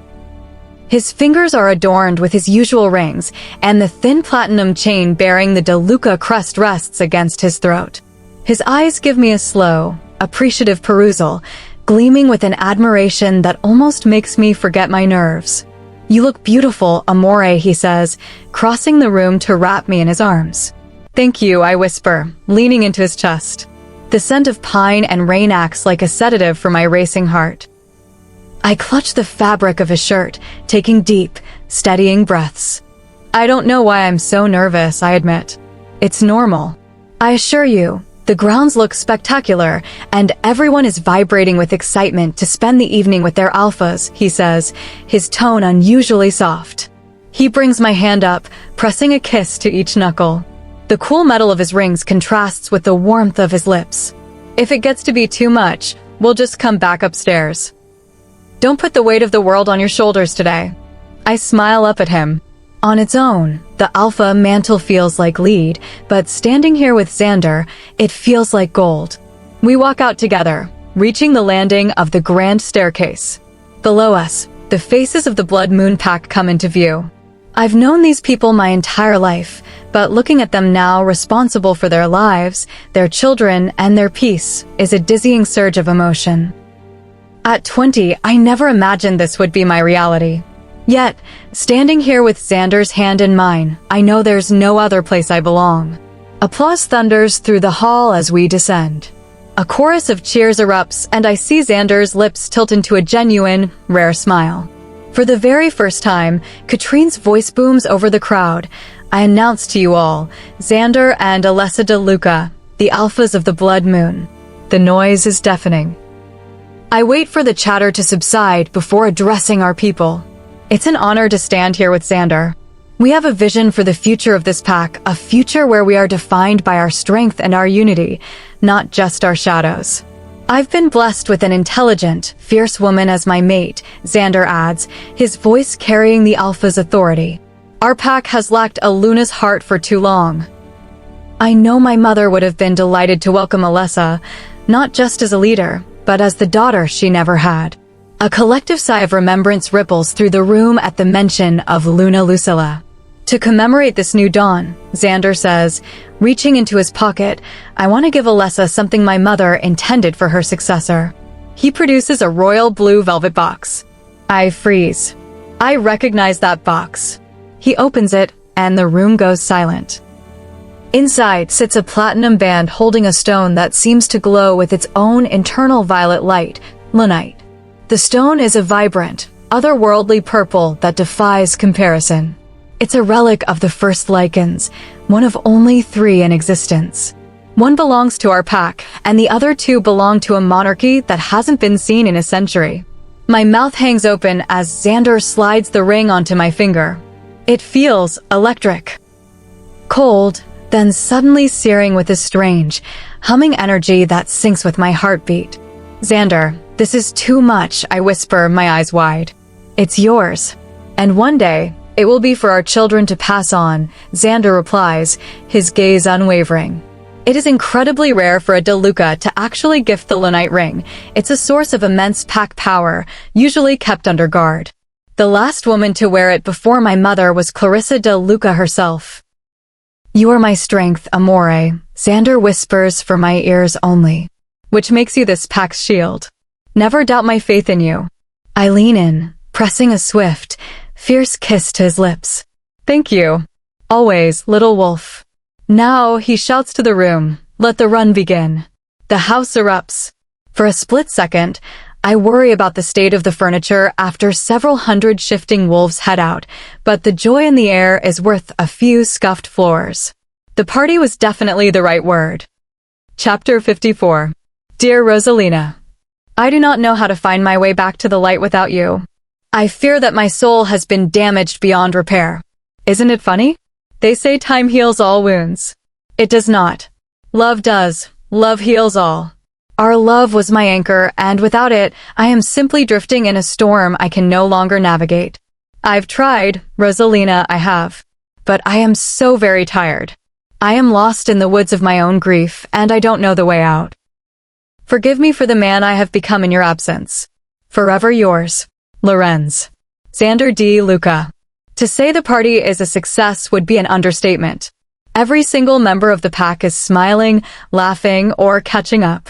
The pups are outside playing on the bouncy house Alessa ordered specifically for this occasion.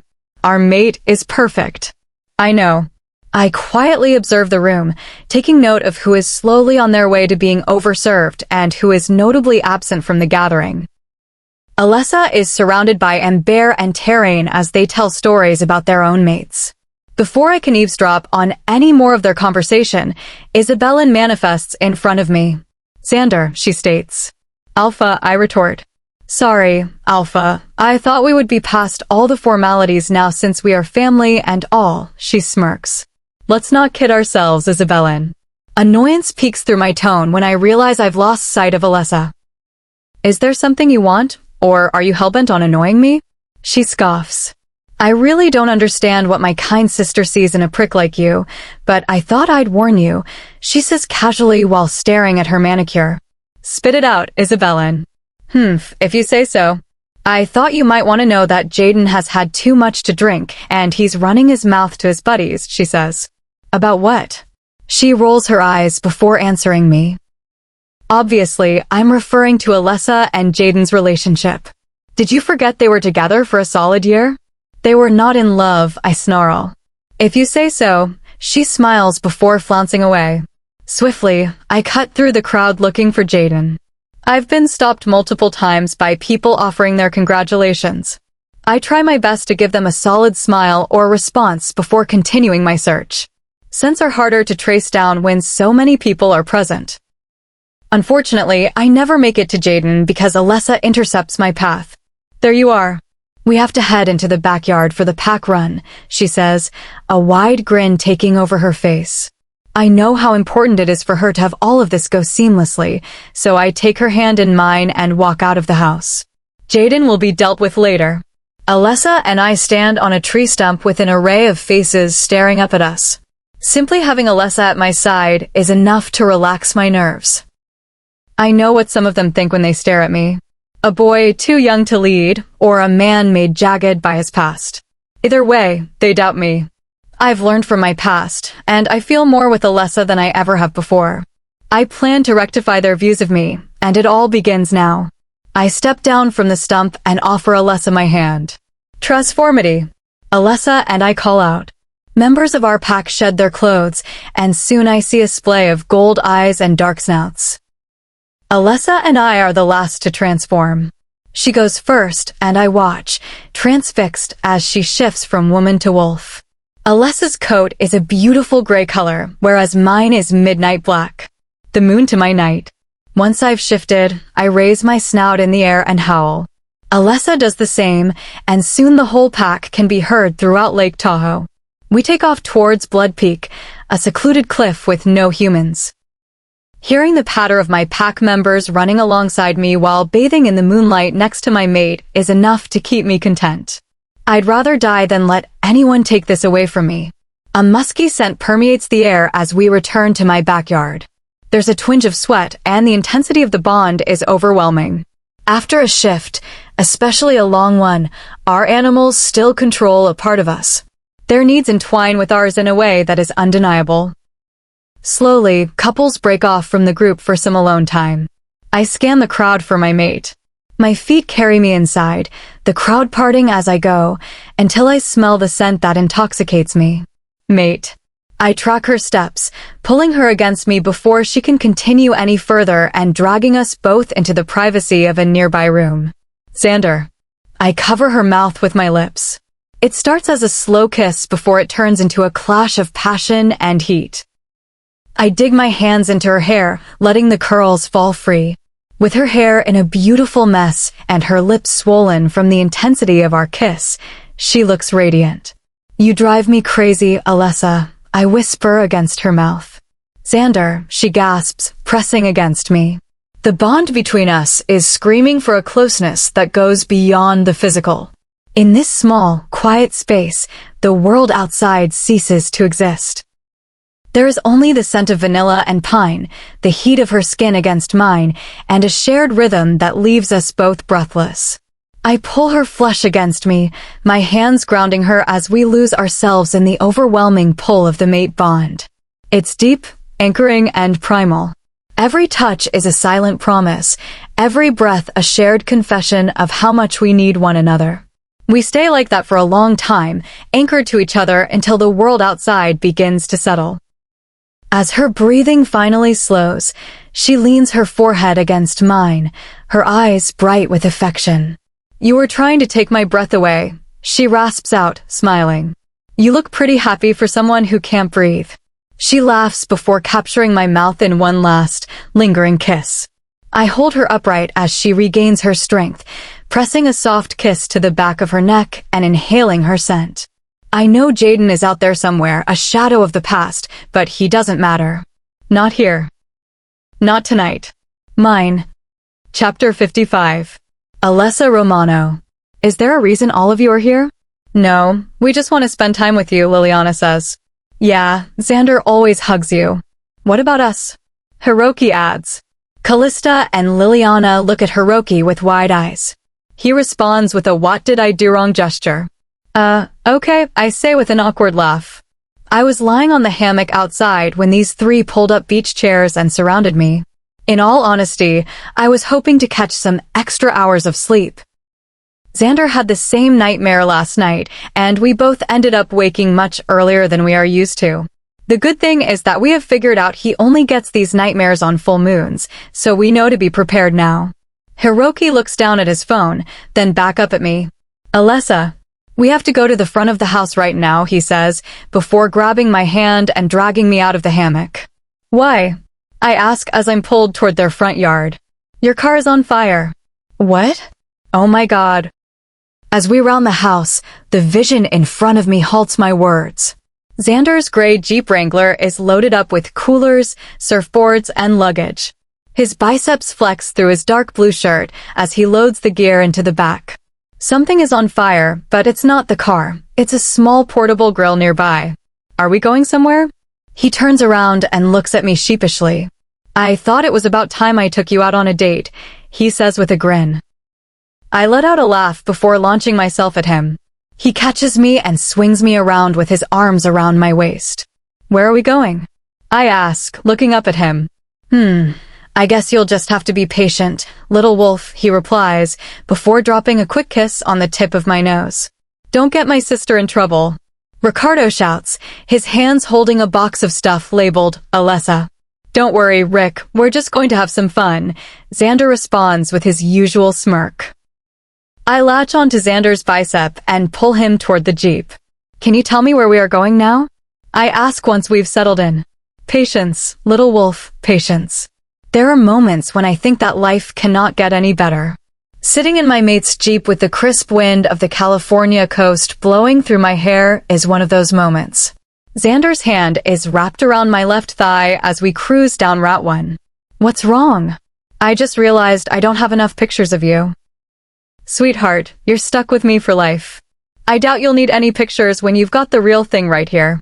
I almost roll my eyes, but decide to rectify the situation instead. Grabbing my phone, I take a quick picture of him. It's simple, with a scenic view behind him as he drives down the coast.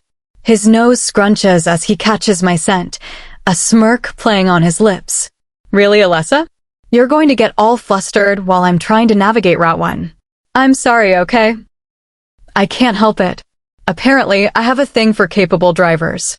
It's a very specific weakness. I'll be sure to keep you away from chauffeurs and Uber drivers then. The downside to being part wolf is that your fellow pack mates can sense your attraction even when you're trying to be subtle. Can't I just be interested without judgment? Xander. Oh no, you don't. I know what that tone means. We are on a strict schedule right now. I have to drive nonstop for us to get there in time. I never thought I would be denied by my own mate, but here I am. Oh, cheer up, amore. I promise that after this trip, you'll be more than satisfied. A smile crept up my face as I thought of having some alone time with Xander. It's been stressful with planning the pack run and keeping watch for any nightshade sightings. I can't imagine not having Xander's support through the long pack meetings and the company of my mate after a long day. I place my hand on top of his and doze off as the sleepless night begins to catch up to me. I wake up on a comfy couch with a view of the Pacific Ocean in front of me. Bang! Xander. My voice comes out raspy. Oh no! I stumble off the couch and find him at the entrance of the beach house. A splay of ice cubes covers the floor and the red cooler is knocked over. Xander is also on the floor staring at the ceiling. A little giggle escapes me at the sight of an alpha who is defeated by ice cubes. Oh, Xander. Are you okay? Are you hurt? Xander says in a high voice that's supposed to sound like mine. Well, Alessa, I accidentally dropped this cooler, and all the ice fell out, and I slipped. I'm okay, though. Thanks for asking. Sarcasm is unbecoming, I reply. You're unbecoming. I roll my eyes and give him a hand. This place, Avila Beach, is perfect. Later, with my hand in his, Xander leads us down the pier. The sand is wet, and the occasional wave brushes by our feet. My heart feels full whenever I think of how far we've come. When do you want kids? I ask. Later. I want more alone time with you.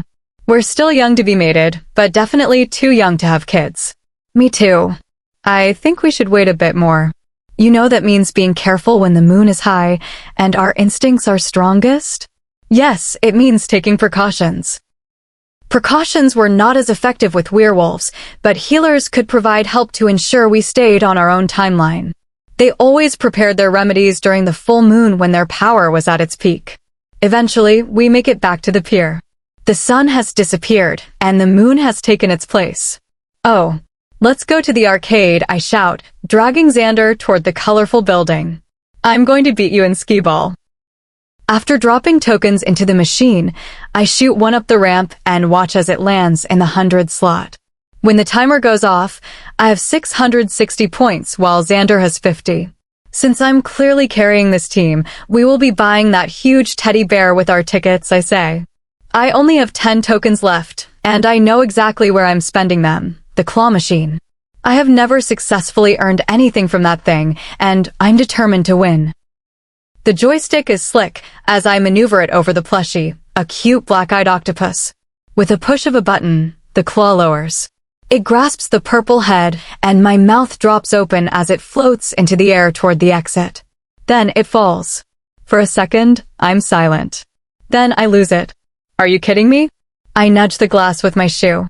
This game is rigged. You saw that, didn't you? It was right there. I let out a huff of pure disbelief. Stupid, stubborn, piece of junk. Alessa, there are children here. You know? Because this is an arcade. I glare at Xander in response. He lets out a sigh and grabs a token from his pocket. Watch and learn. He steps up to the machine and rolls out his shoulders. In seconds, the purple octopus plushie is in my hands. No need to thank me, Amore. I can see it all over your face, he smirks. Let's get my teddy bear and go, I grumble, walking over to the counter. Xander laughs behind me. Chapter 56. Xander D. Luca. Waking up to the sight of Alessa smushed against a pillow with her hair in disarray is a sight I will never get tired of. Every morning, she has a new sleepy face. Sometimes her mouth is a little open, and other times she has a cute pout that she denies having, no matter how many pictures I show her as proof. As the sunlight trickles in, I'm grateful for a night of no nightmares. It's hard to smile and laugh with Alessa in the morning when images of the past taunt me at night. Oftentimes, I ask myself if this was a good idea. What if it's not actually a vision from the past, but rather a manifestation of the future? The mere thought of it seeps terror into my bones. After tucking Alessa in, I walk into the kitchen and pack up the cooler. With some fresh ice and all the beach essentials in my backpack, I'm ready to spend some quality time with my mate under the sun. Time to wake the beast. Alessa walks next to me with her toes digging into the sand. Large sunglasses hide her beautiful eyes, and her hair is in a low bun at the nape of her neck. The scent of sunscreen wafts off of both of us as we search for the perfect spot. Can you believe there is no one at the beach? Are they crazy? It's a wonderful day, Alessa says. I rented the beach houses surrounding us, and it is a private beach reserved for guests, I say with a shrug. That's why you were so okay with me wearing this. She gestures to her small bikini. Sweetheart, I'm not going to tell you what you can and cannot wear. If someone tries something, you can handle it or I can, whatever you wish. You're so cute sometimes, she responds with a little smile. I prefer the term sexy, but I'll take it. We paddle into the water with our boards. Cold water is not usually a problem when you're a werewolf. A huge burst of salty water hits my face and goes up my nose. I immediately start coughing as a mischievous giggle meets my ears. Not funny, amore, I say, between coughs. Oh shoot, are you okay, Xander? Alessa reaches out to comfort me, and I quickly swipe my hand through the water, sending it straight to her face. Oh, you are so dead. She jumps on me, taking us both down into the shallow water. We probably look like idiots fighting in the surf, but I'm having a great time. I eventually carry her back to our spot on the beach and lay her down on the large blue beach towel. Water drops cover her skin, and her curly hair sticks to her neck. I drop a kiss on her lips, planning on making it a quick one, but her arms wrap around my neck, pulling me closer. It should be illegal to have this many muscles, she whispers against my mouth. All for you, baby. The sun beats down on us, but it's nothing compared to the heat of the bond. In the privacy of our secluded shore, the world disappears. Every touch is a promise, every shared breath a testament to how far we've come.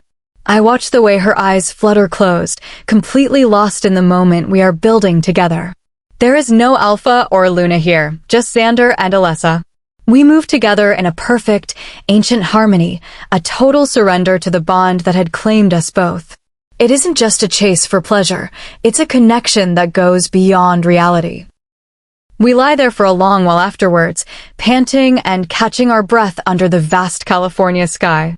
I bury my head in her neck, simply enjoying the moment. Her hands rub my back, tracing random patterns. I push up off of her and stay in a plank as I stare at her. What? She giggles. There's been this feeling in my heart that seems to amplify by the day.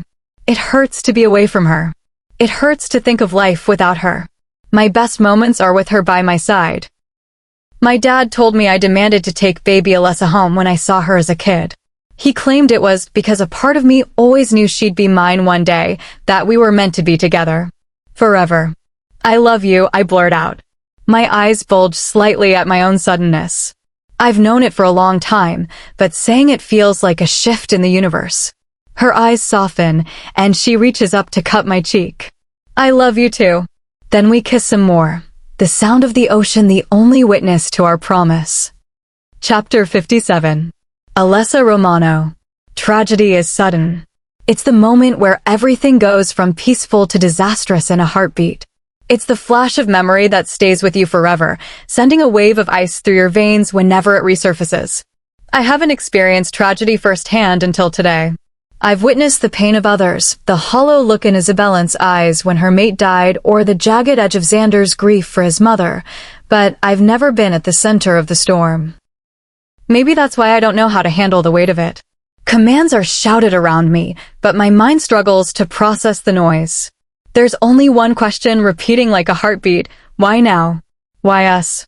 Captain Ramirez touches my arm, and the contact jolts me back to the present. Where did you say they are? The Nightshades have breached the western border. Alpha De Luca and Beta Romano have taken warriors to hold the line. Captain Bacardi's teams are guarding the remaining borders while Captain Freeman handles the evacuation through the north. Get word to the neighboring packs, I command, my voice finally finding its strength. Tell them we need healers. Now. Yes, Luna. With that, I'm gone. I immediately reach out through the mind link to my friends and family. I know my parents will be on the front lines, but I need to know Liliana and Callista are moving towards safety. I want to reach for Xander, but the last thing he needs is a distraction while he's leading the defense. The moment my feet hit the dirt, I shift. My wolf is ready, and we race toward the western border. The wind whistles through my fur as I track Xander's scent through the chaos. The forest is alive with the sound of the evacuation, but as I get closer to the perimeter, the air grows heavy and cold. The Nightshades are here. Their scent is nearly untraceable, shadow and rot. And while we've spent months trying to unmask their master, they've struck before we could find the head of the snake. Just as I reach the thick of the trees, a nightshade manifests in front of me. Its dark, bark-like skin seems to absorb the light, and its eyes are voids of absolute black. As it snarls, I catch the glint of fangs capable of shearing through bone. The creature lunges, its talons whistling through the air, but I'm faster. I dive beneath its reach, pivoting with the swiftness only a wolf possesses. Before it can recover, I spring, my jaws locking onto the creature's shoulder with the full force of my momentum. I hold firm, refusing to let go until I feel the creature's form begin to shatter. I land on my feet just in time to watch its dark essence dissolve into a cloud of gray dust. I don't have time to breathe. A heavy blow catches me from the side, sending a jolt of white-hot agony through my frame and knocking the breath from my lungs. I roll, narrowly avoiding a follow-up strike as another creature's talons graze my back. Adrenaline is the only thing keeping the pain at bay. I realize now that we aren't just fighting shadows. I catch the unmistakable scent of humans nearby. These aren't just monsters, this is a coordinated hunt. The nightshade in front of me drops to all fours, mimicking my height. I refuse to let it dictate the pace. I fake a charge, then slide beneath its elevated torso, using the momentum to spring onto its back. My claws find traction on its jagged spine as I lung for the kill.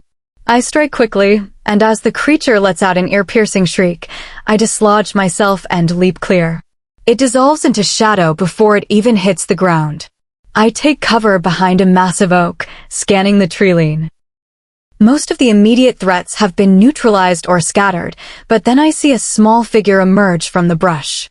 A girl, no more than 11, wielding a crossbow with a practiced hand. The tattoo on her wrist marks her as a hunter. I freeze, unable to engage with someone so young, even as she levels her weapon at me. Instead, I pivot, putting my speed to use and disappearing into the thicket before she can find her mark. I slow to a jog as the forest grows eerily quiet. Then I see her. Donatella is running, moving with a desperate sense of purpose.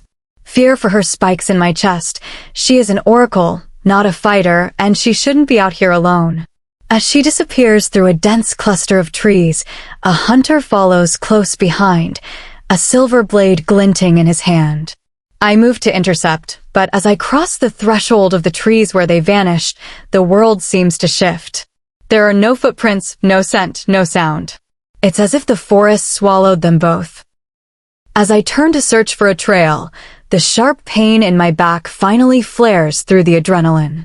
My knees buckle and suddenly, a cloud of shimmering purple powder hits my face.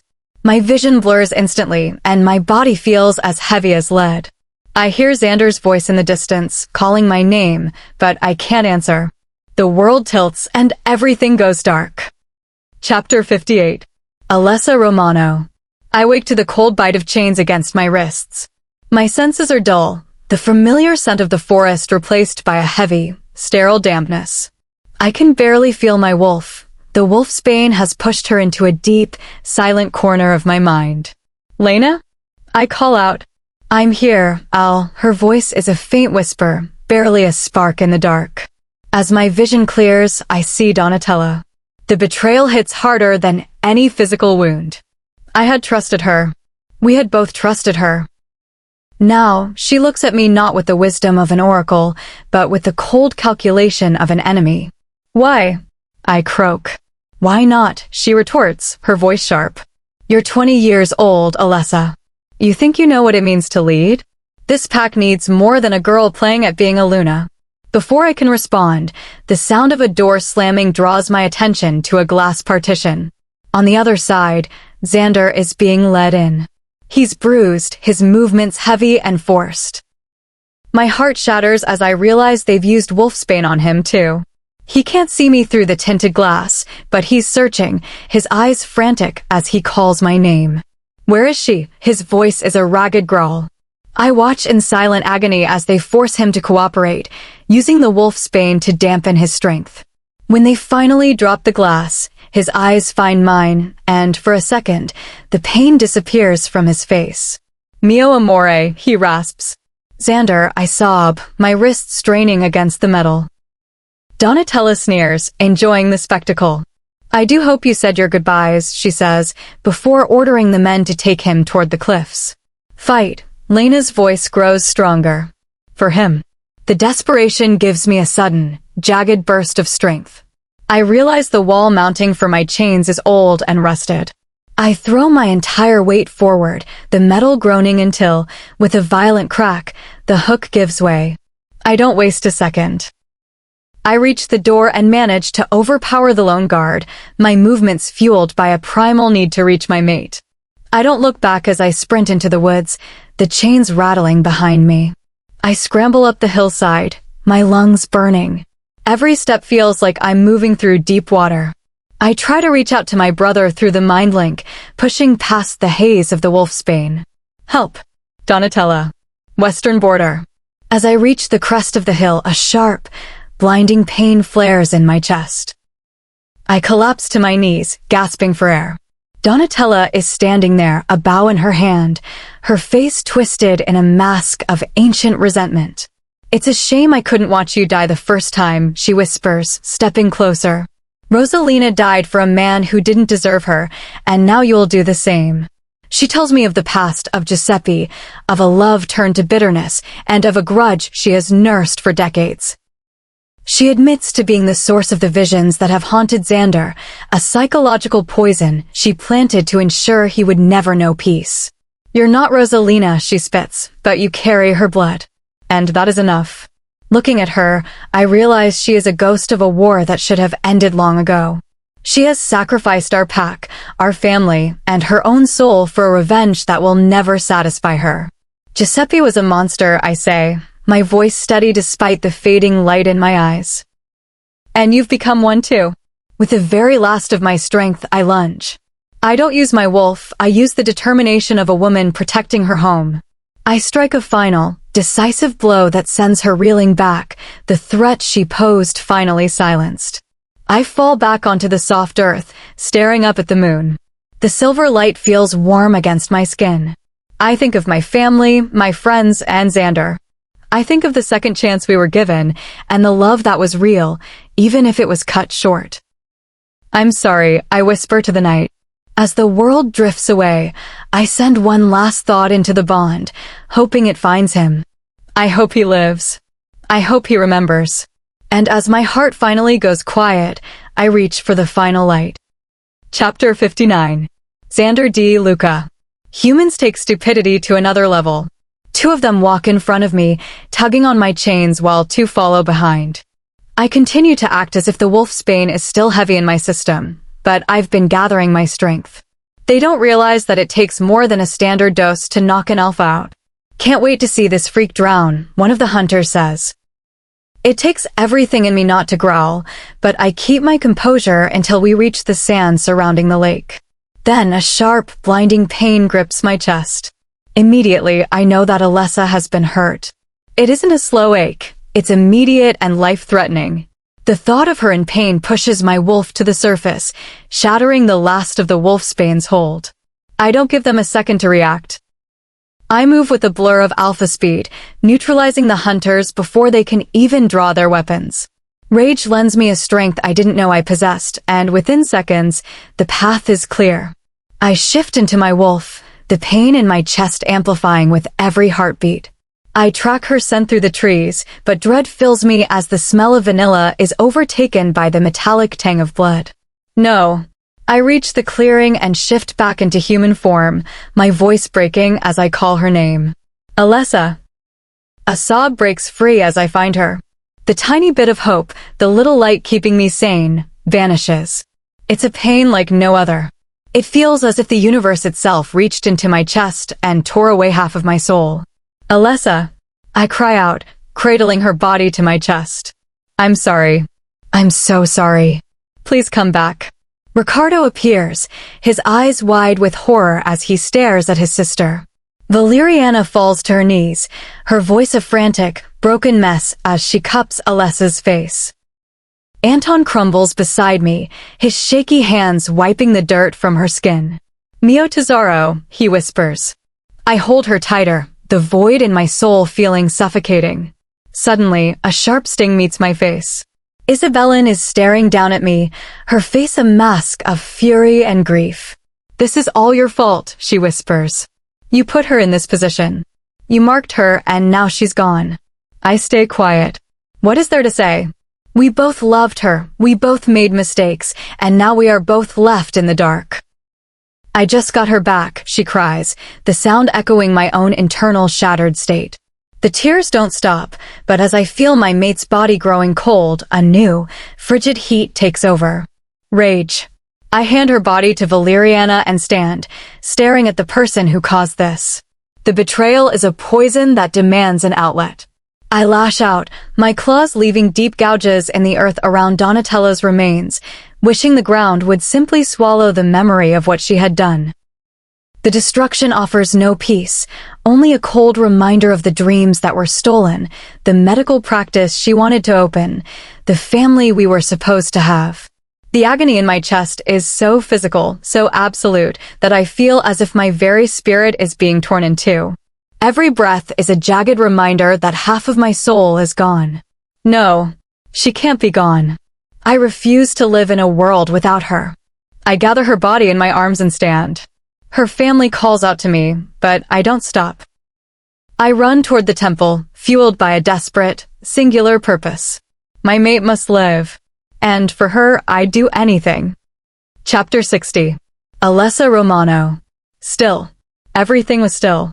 My heart, my body, even my voice, but my soul was in chaos as I felt those final breaths slip away. I don't want to die. Please. It was a silent plea to anyone who would listen. There were people I loved, words I never got to say, a future I wasn't ready to abandon. How was it fair? This was our second chance, and it felt as though it had been snatched away before it even began. I felt the weight of failing Lena and Raphael again. All they ever wanted was to be together, and once more, the world had stood in their way. They say death is peaceful, but as the world faded, I knew I would never be at peace, not without him. Then, a gasp. My eyes flew open, and my body felt as if it were on fire. As my vision cleared, I realized I was in the marble temple, surrounded by my family. My chest throbbed where Donatella's arrow had struck, but I ignored it. I felt something far worse than physical pain. I pressed my hand to my heart, my fingers trembling against my skin. I waited for the frantic rhythm of a living wolf, but my heartbeat was slow, heavy, and hauntingly steady. A raw, broken sound escaped me. My parents were there, trying to soothe me, trying to tell me I would heal now that the wolf's bane was gone, but I couldn't hear them. I didn't want to heal. I wanted the world to stop. No. No. No. Alessa. Get away from me. All of you.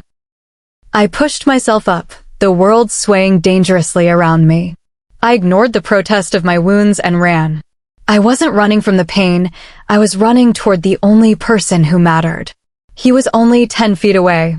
The scent of pine that usually defined him was gone, replaced by an eerie, hollow stillness. I collapsed next to him, my knees hitting the stone floor as I stared at the man I loved. He looked so helpless, so quiet. The man who was always a force of nature, always a storm of energy, was now as quiet as the marble beneath us. I searched his face for any sign of the man I loved, but the spark was gone, replaced by a silence that made my own heart ache with every slow, heavy beat. I couldn't save him. I waited for him to open his eyes. I waited for that small, private smile he saved only for me. I would have given anything to go back to the days when we were at odds, just to have him breathing beside me. I leaned down, resting my head on his chest, where I had fallen asleep so many nights before. But there was no thud of a heartbeat, no warmth, just emptiness. Behind me, I heard the soft crunch of footsteps as the others approached. They stayed silent, allowing me the space to mourn. How did he die? My voice was a raspy whisper. I didn't want to imagine him in pain. I didn't want to believe he had felt the same lack of peace I had. I wanted to scream at the goddess. Why let me live? Why spare one and not the other? An existence without my mate felt more hollow than the grave. I felt myself slip away. How am I standing here? I finally understood Lorenz's chaos. I understood why he would have broken every rule in existence for another chance. I pushed myself up and turned toward my parents. Tell me. My parents looked devastated. My mother stepped forward, her eyes swimming with tears, and pulled a small, folded square of paper from her pocket. I could still catch a faint trace of his scent on it. This is for you, she whispered, placing it in my shaking hands. I looked at the paper, knowing that whatever was written inside would change the trajectory of my soul forever. Sometimes, not knowing is a mercy, but I didn't want mercy. I wanted the truth. Chapter 61. Alessa. I'm writing this as I feel the world beginning to fade. I know this will be hard to read, but there is a profound peace in my soul knowing that you will get to breathe the air in Tahoe again. You will get to make more memories with your family and complete your healing journey with your sister. You will watch the sunsets by the lake, and I want you to know that I am always there in the warmth of the light. The only bitterness comes from the silence. Seeing you so still when you were meant to be the storm.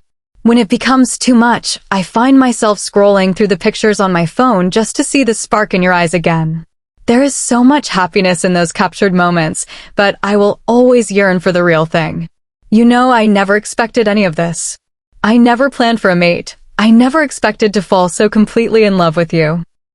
When I first saw you, you were just a child, and I told my parents I wanted to take you home right then. The next time we met, I was a heartbroken boy who had lost his world. You were a tiny thing, a newly shifted wolf, but you had a white rose in your mouth. You placed it in front of me before trotting away. I never said thank you. I never told you how much it meant that someone finally understood what I needed. I didn't need words or comfort. I just needed a sign that my mother was still watching. When you left her favorite flower, I knew she was. For a moment, looking into your eyes, I felt whole again. I've cherished every moment since, even the ones where we sat in silence at your parents' house, pretending we didn't care. What I'm trying to say is that I love you. You are my sun. You are my stars. You are my whole damn universe. You gave me a piece of myself I never knew was missing. I've never been a religious man. The last time I prayed was when my mother was still here. But as I stood before the goddess, I offered everything I was for one more heartbeat from you. I knew in my soul that she would listen. I will forever be thankful to our Creator, not for my own path, but for yours. She chose to save you, and in doing so, she saved the best part of me. If you're wondering why I did this, the answer is simple. You are the color in a gray world, the music in the silence. I couldn't bear the thought of a world where your light was extinguished. It wasn't a choice, Alessa. It was the only way the universe felt right again. Perhaps this was how the story was always meant to be written. We didn't get the long ending our wolves deserved, but I've realized that even a single extra moment with you is priceless. Raphael is grateful for the time he had with you and Lena. Most never get a second chance, and I will always be thankful for mine. You are strong enough to survive this, amore. I'm doing this to balance the scales of the past and the present. I couldn't save you before, but I will not let you be lost to the mistakes of this world. Take care of the pack. They will need your strength. Drink your water. You can't live on coffee and Shirley Temples alone. And please, do not lose yourself in my memory. I couldn't bear the thought of you becoming a shadow of yourself. Find love again, dream big, and be happy. That is all I have ever wanted for you. You, mio amore, are a gem. Never forget that. I don't know what waits in the afterlife, but I will be watching over you. Live a long, beautiful life for the both of us, little wolf. Forever yours. Xander. Chapter 62. Italy 1469. Rosalina stood by her bedroom window that overlooked the courtyard. The flowers in the garden were blooming, and she could see some of the pack children picking them and making bouquets for their mothers. It made her smile. One day, her kids would do that for her. Do you think we could make a swing for our pup out there? Rosalina asked Lorenz, her hands falling to her belly. Of course we can, amore. Only the best for my son and my mate. And how do you know it's a boy? I have a feeling. Later, we'll have a girl. She'll look like you, but act like me. Goddess help us all then. Rosalina laughed. Alessa Romano. I told them not to move him. A hopeful part of me believed that if the goddess saw him here, in her temple, she would take pity on us and send him back. It's been a week, and the silence has been deafening. Salvadora made the trip from Italy and used ancient oracle magic to keep him in a state of stasis. A magical slumber that defied the natural order. Looking at him, he appeared as though he were merely caught in a deep, dreamless sleep, his features frozen in the quiet strength I had always known. I know this isn't how a Luna should act. I should be out there, leading, comforting our pack. But I cannot. This isn't my pack, it is our pack. We were supposed to do this together. Time to get up, sunshine, Isabellan calls out, opening my bedroom door. Go away. Ignoring me, Isabellan pulls back the curtains. A stream of sunlight hits the balcony, illuminating the 2 coffee cups still resting on the table. His chair is still pulled close to mine. I remember the cold mornings snuggling under a knitted blanket, the way he'd tease me about not making it big enough for his broad shoulders. I'll never have coffee out there with him again. The thought sends a fresh wave of grief through me that feels like it might actually break my heart. 3 weeks pass. The pack looks at me with a mixture of pity and confusion. They think I'm losing my mind for not laying their alpha to rest. But I refuse to give up. He found a way to bring me back. There has to be a way for me to do it, too. I find Salvadora in the gardens. Did you find anything? She sighs deeply. Luna, I have tried my best. I cannot hold him in stasis forever. There is no precedent for resurrecting a wolf. But look at me, Salvadora. Our souls have lived two lives. I was gone, and yet I am here. My existence is the precedent. And it is not natural, Alessa. I do not know the rules of this gift you've been given. The goddess has not sent a single vision. My shoulders slump. Everyone has given up on him. Everyone except me and Isabellan. But Salvadora, I feel him. He is not gone. It's a tiny spark of his soul, keeping me from falling apart. He is waiting for me to save him. Salvadora looks at me, and for a moment, her gaze shifts to the violet stone on my hand. The ring, I whisper. The De Luca ring. It's Lunite. It holds the goddess's power. Luna, not even Lunite is known to restore life. That power rests with Celine alone. But I have been to the other side, I counter, my voice growing stronger. I've felt the transition. There must be some of her essence within me. I am the one who must bring him back. Salvadora stares at me, and for the first time, I see a glimmer of belief. You have a glow about you, child. A subtle radiance that represents the gift of life she bestowed upon you. It is that light that we must use now. Salvadora and I sit on the temple floor. I trace the mark I left on Xander months ago, the reminder that he is mine and I am his. The Lunite ring glows on my finger. Clarissa de Luca was gifted this ring by the monarchy, Salvadora reads from the ancient texts. It is said to hold the very light of the moon. No one has ever tested its full magnitude. I don't need the monarchy's crowns. I only need this. I feel Lena stir in my mind for the first time in weeks. She senses the stone's power. I'm ready, I say. I bring the ring to my lips and watch as it flares with a brilliant violet light. I place the lunite directly over Xander's heart as Salvadora begins an ancient prayer. May she bless us. May the light return to the night. Violet light floods the temple, blindingly bright. And then, through the silence, I hear the one voice I love more than life itself whisper my name. Epilogue. Many, many years later. Xander D. Luca. One of the first lessons I learned was that there are no second chances in life, even for the supernatural. Every choice, every mistake, and every word leaves an impact on the journey. Every choice, mine and those of the people around me, led me to where I am today. Xander de Luca. Alpha. Mate. Father. Decades ago, I thought I would never get the chance to live up to those titles. I was once lifeless on the floor of Celine's temple, and I would have stayed that way if it weren't for my mate. To stand here today, watching my son blow out the candles on his 8th birthday cake, feels like a miracle I still haven't fully processed. Romanus de Luca is the future of the Blood Moon Pack, but for now, he's just a kid anxious to open his gifts. Can I open my gifts now, Nana? Of course you can, my handsome man. Valeriana, Alessa's mother, beamed. She spoiled the grandkids relentlessly.